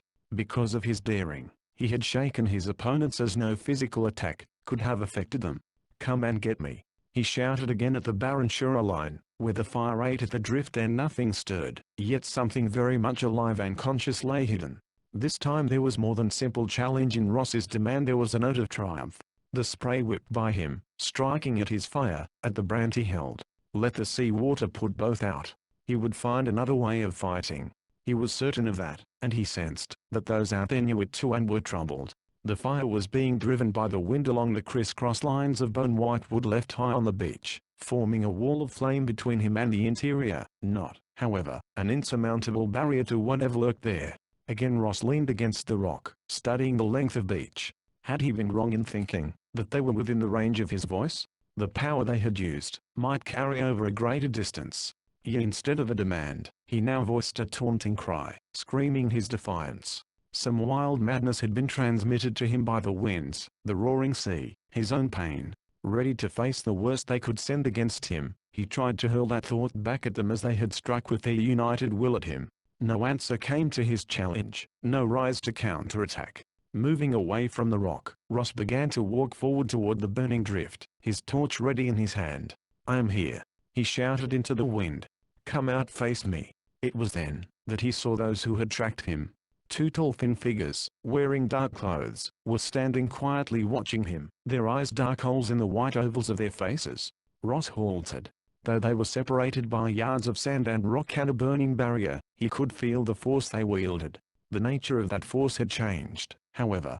Once it had struck with a vigorous spear point, now it formed a shield of protection. Ross could not break through that shield, and they dared not drop it. A stalemate existed between them in this strange battle, the like of which Ross's world had not known before. He watched those expressionless white faces, trying to find some reply to the deadlock. There flashed into his mind the certainty that, while he lived and moved, and they lived and moved, this struggle, this unending pursuit, would continue. For some mysterious reason they wanted to have him under their control, but that was never going to happen. If they all had to remain here on this strip of water-washed sand, until they starved to death. Ross tried to drive that thought across to them. Murdoch. That croaking cry borne out of the sea by the wind, might almost have come from the bill of a seabird. Murdoch. Ross spun around. Visibility had been drastically curtailed by the lowering clouds and the dashing spray, but he could see a round dark thing bobbing on the waves. The sub? A raft? Sensing a movement behind him, Ross wheeled about as one of the alien figures leaped the blazing drift, heedless of the flames, and ran light-footedly toward him in what could only be an all-out attempt at capture. The man had ready a weapon like the one that had felled Fosker. Ross threw himself at his opponent in a reckless dive, falling on him with a smashing impact. In Ross's grasp the alien's body was fragile, but he moved fluidly as Murdoch fought to break his grip on the hand weapon and pin him to the sand. Ross was too intent upon his own part of the struggle to heed the sounds of a shot over his head and a tin, wailing cry. He slammed his opponent's hand against a stone, and the white face, inches away from his own, twisted silently with pain. Fumbling for a better hold, Ross was centraling. He came down on his left hand with a force which brought tears to his eyes, and stopped him just long enough for the other to regain his feet. The blue-suited man sprinted back to the body of his fellow where it lay by the drift. He slung his unconscious comrade over the barrier with more ease than Ross would have believed possible, and vaulted the barrier after him. Ross, half crouched on the sand, felt unusually light and empty. The strange tie which had drawn and held him to the strangers had been broken. Murdoch. A rubber raft rode in on the waves. Two men aboard it. Ross got up, pulling at the studs of his suit with his right hand. He could believe in what he saw now. The sub had not left, after all. The two men running toward him through the dusk were of his own kind. Murdoch. It did not seem at all strange that Kilgary's reached him first. Ross, caught up in this dream, appealed to the major frayed with the studs. If the strangers from the ship did trace him by the suit, they were not going to follow the sub back to the post and serve the project as they had the Reds. Got to get this off. He pulled the words out one by one, tugging frantically at the stubborn studs. They can trace this and follow us. Kilgary's needed no better explanation. Ripping loose the fastenings, he pulled the clinging fabric from Ross, sending him reeling with pain as he pulled the left sleeve down the younger man's arm. The wind and spray were ice on his body as they dragged him down to the raft, bundling him aboard. He did not at all remember their arrival on board the sub. He was lying in the vibrating heart of the undersea ship, when he opened his eyes, to see Kilgary's regarding him intently. Ash, a coat of bandage about his shoulder and chest, lay on a neighboring bunk. McNeil stood watching a medical corpsman lay out supplies. He needs a shot, the medic was saying as Ross blinked at the major. You left the suit back there? Ross demanded. We did. What's this about them tracing you by it? Who was tracing you? Men from the spaceship. That's the only way they could have trailed me down the river. He was finding it difficult to talk, and the protesting medic kept waving a needle in his direction, but somehow in bursts of half-finished sentences Ross got out his story: Fosca's death, his own escape from the chief's funeral pyre, and the weird duel of wills back on the beach. Even as he poured it out he thought how unlikely most of it must sound. Yet Kilgary's appeared to accept every word, and there was no expression of disbelief on Ash's face. So that's how you got those burns, said the major slowly, when Ross had finished his story. Deliberately searing your hand in the fire. To break their hold he crashed his fist against the wall of the tiny cabin, and then, when Ross winced at the jar, he hurriedly uncurled those fingers, to press Ross's shoulder with a surprisingly warm and gentle touch. Put him to sleep, he ordered the medic. He deserves about a month of it, I should judge. I think he has brought us a bigger slice of the future than we had hoped for. Ross felt the prick of the needle, and then nothing more. Even when he was carried ashore at the post and later, when he was transported into his proper time, he did not awaken. He only approached a strange dreamy state in which he ate and drowsed, not caring for the world beyond his own bunk. But there came a day, when he did care, sitting up to demand food with a great deal of his old self-assertion. The doctor looked him over, permitting him to get out of bed, and try out his legs. They were exceedingly uncooperative at first, and Ross was glad he had tried to move only from his bunk to a waiting chair. Visitors welcome? Ross looked up eagerly and then smiled, somewhat hesitatingly, at Ash. The older man wore his arm in a sling, but otherwise seemed his usual imperturbable self. Ash, tell me what happened. Are we back at the main base? What about the Reds? We weren't traced by the ship people, were we? Ash laughed. Did Doc just wind you up to let you spin, Ross? Yes, this is home, sweet home. As for the rest, well, it is a long story, and we're still picking up pieces of it here and there. Ross pointed to the bunk in invitation. Can you tell me what is known? He was still somewhat at a loss, his old secret, or of Ash tempering his outward show of eagerness. Ross still feared one of those snubs the other so well knew how to deliver to the bumptious. But Ash did come in and sit down, none of his old formality now in evidence. You have been a surprise package, Murdoch. His observation had some of the ring of the old Ash, but there was no withdrawal behind the words. Rather a busier lad, weren't you, after you were bumped off into that river? Ross's reply was a grimace. You heard all about that. He had no time for his own adventures, already receding into a past which made them both dim and unimportant. What happened to you and to the project? And one thing at a time, and don't rush your fences. Ash was surveying him with an odd intentness, which Ross could not understand. He continued to explain in his instructive voice. We made it down the river. How? Don't ask me. That was something of a project in itself, he laughed. The raft came apart piece by piece, and we waded most of the last couple of miles, I think. I'm none too clear on the details, you'll have to get those out of McNeil, who was still among those present then. Other than that, we cannot compete with your adventures. We built a signal fire, and sat by it toasting arshins for a few days, until the sub came to collect us. And to cue off. Ross experienced a fleeting return of that hollow feeling he had known on the shore when the still warm coals of the signal fire had told him the story of his too late arrival. And to cut off. But Kilgary's agreed to spin out our waiting period for another 24 hours, in case you did manage to survive that toss you took into the river. Then we sighted your spectacular display of fireworks on the beach, and the rest was easy. The ship people didn't trace us back to post? Not that we know of. Anyway, we've closed down the post on that time level. You might be interested in a very peculiar tale our modern agents have picked up, floating over and under the Iron Curtain. A blast went off in the Baltic region of this time, wiping some installation clean off the map. The Reds have kept quiet as to the nature of the explosion and the exact place where it occurred. The aliens followed them all the way up to this time. Ross half rose from the chair. But why? And why did they trail me? That we can only guess. But I don't believe that they were moved by any private vengeance for the looting of their derelict. There is some more imperative reason why they don't want us to find or use anything from one of their cargoes. But they were in power thousands of years ago. Maybe they and their worlds are gone now. Why should things we do today matter to them? Well, it does matter, and in some very important way. And we have to learn that reason. How? Ross looked down at his left hand, encased in a mitten of bandage under which he very gingerly tried to stretch a finger. Maybe he should have been eager to welcome another meeting with the ship people, but if he were truly honest, he had to admit that he did not. He glanced up, sure that Ash had read all that hesitation, and scorned him for it. But there was no sign that his discomfiture had been noticed. By doing some looting of our own, Ash answered. Those tapes we brought back are going to be a big help. More than one derelict was located. We were right in our surmise that the Reds first discovered the remains of one in Siberia, but it was in no condition to be explored. They already had the basic idea of the time traveler, so they applied it to the hunting down of other ships, with several way stops to throw people like us off the scent. So they found an intact ship, and also several others. At least 3 are on this side of the Atlantic where they couldn't get at them very well. Those we can deal with now. Won't the aliens be waiting for us to try that? As far as we can discover, they don't know where any of these ships crashed. Either there were no survivors, or passengers and crew to coffin lifeboats, while they were still in space. They might never have known of the Reds' activities, if you hadn't triggered that communicator on the derelict. Ross was reduced to a small boy who badly needed an alibi for some piece of juvenile mischief. I didn't mean to. That excuse sounded so feeble that he was surprised into a laugh, only to see Ash grinning back at him.